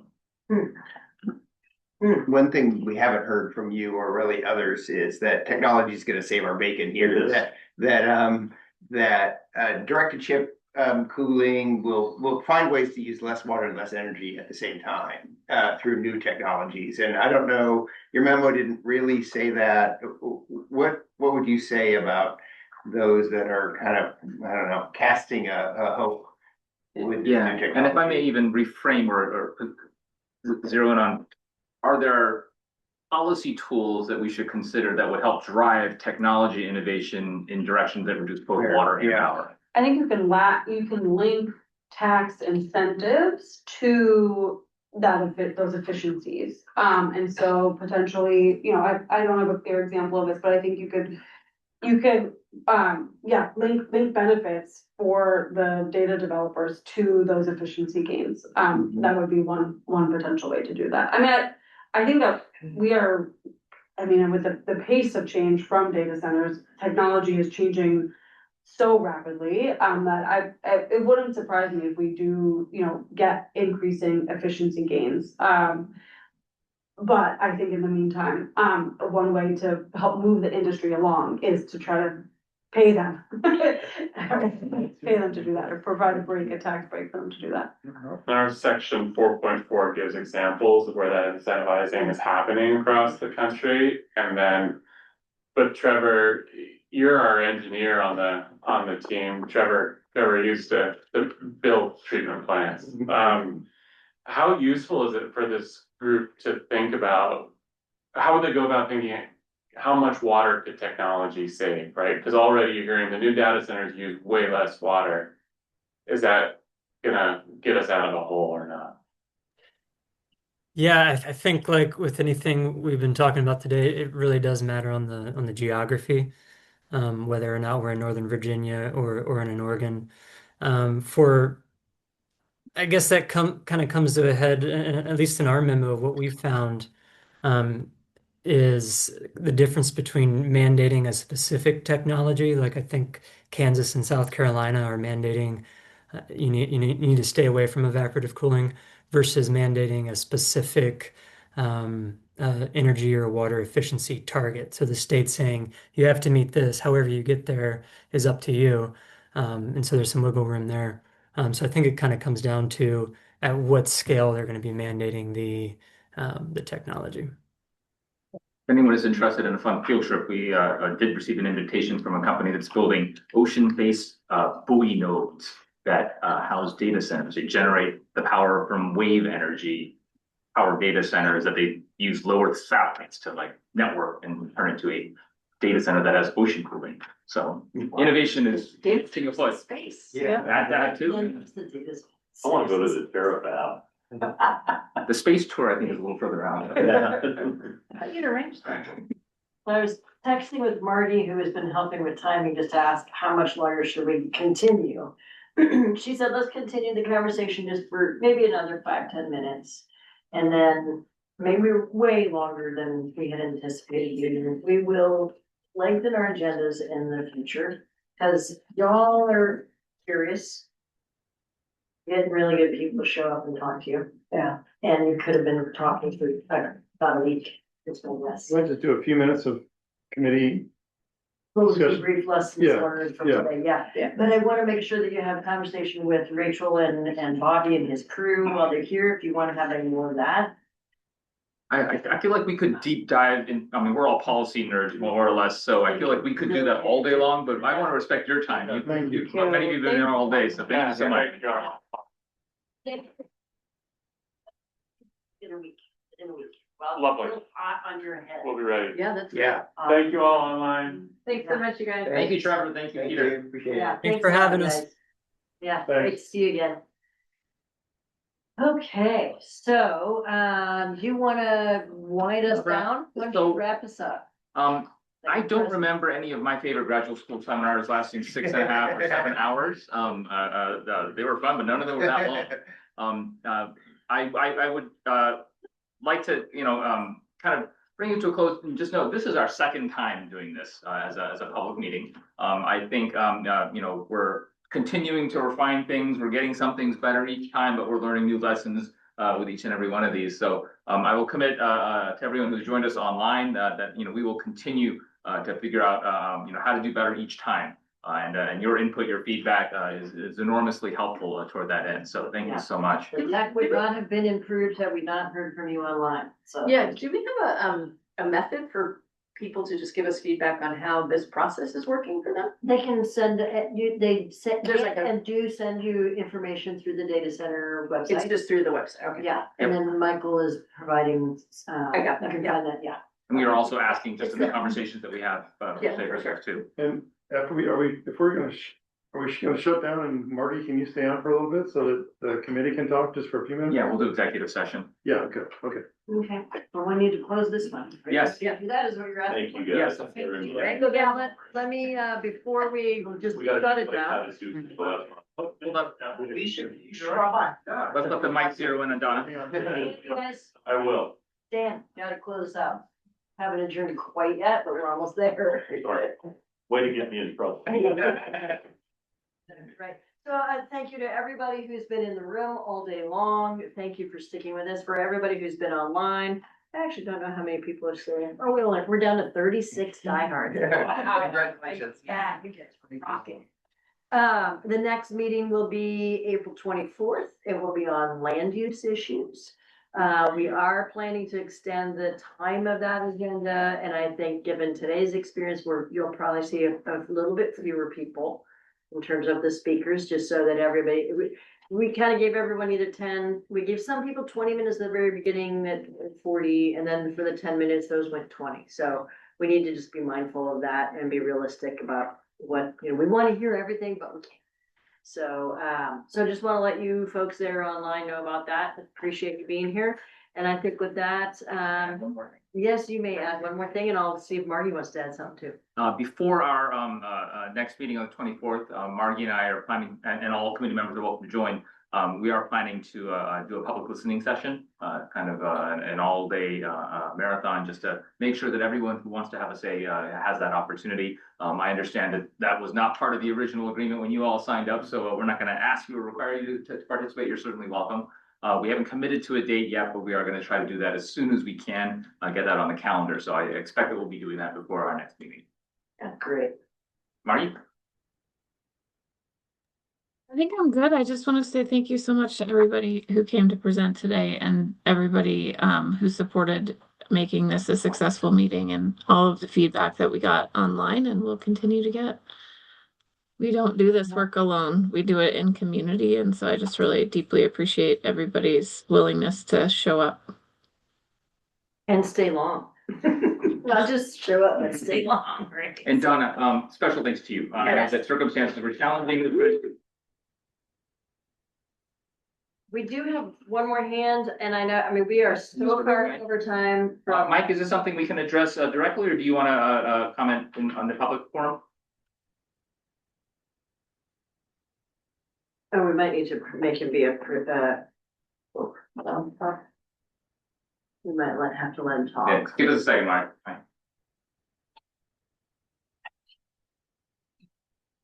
Thank you. Did you already? Oh, there. Oh, there he is. Hi, Mike. Thanks, guys. Thanks a lot. You don't allow to talk. Can't hear you, Mike. Yeah, we can't hear you. Oh. Your microphone is off, but we can't hear you.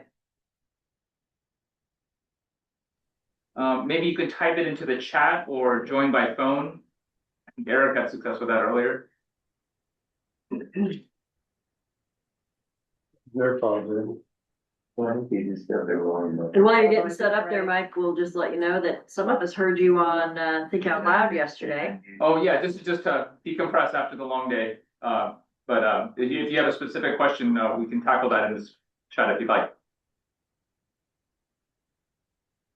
Anything more, Mike? The executive session is just gonna be, how can we improve the next time? What stands out, that sort of thing, if that's what you're asking about. He's typing. He's typing, we can see he's typing. It's like that bubble street docs, whatever. Think out loud yesterday. I'd like to stay on the call with Oregon. Okay, I'd like to stay on the call, which Oregon law allows. Okay, Certainly, Bobby. Yep. all right. So what we'll need to do is close the session then. And yeah, so to members of the public, thank you for joining us. And we will be talking to you on April 24th. So thank you all for coming. I think what I need to do is. Thank you. Thank you. So any questions, don't hesitate to reach out. Thank you. Thank you. Yeah. Thanks a lot. Take care. All right. Go and sit the tape, guys. Yeah, I'm gonna close this.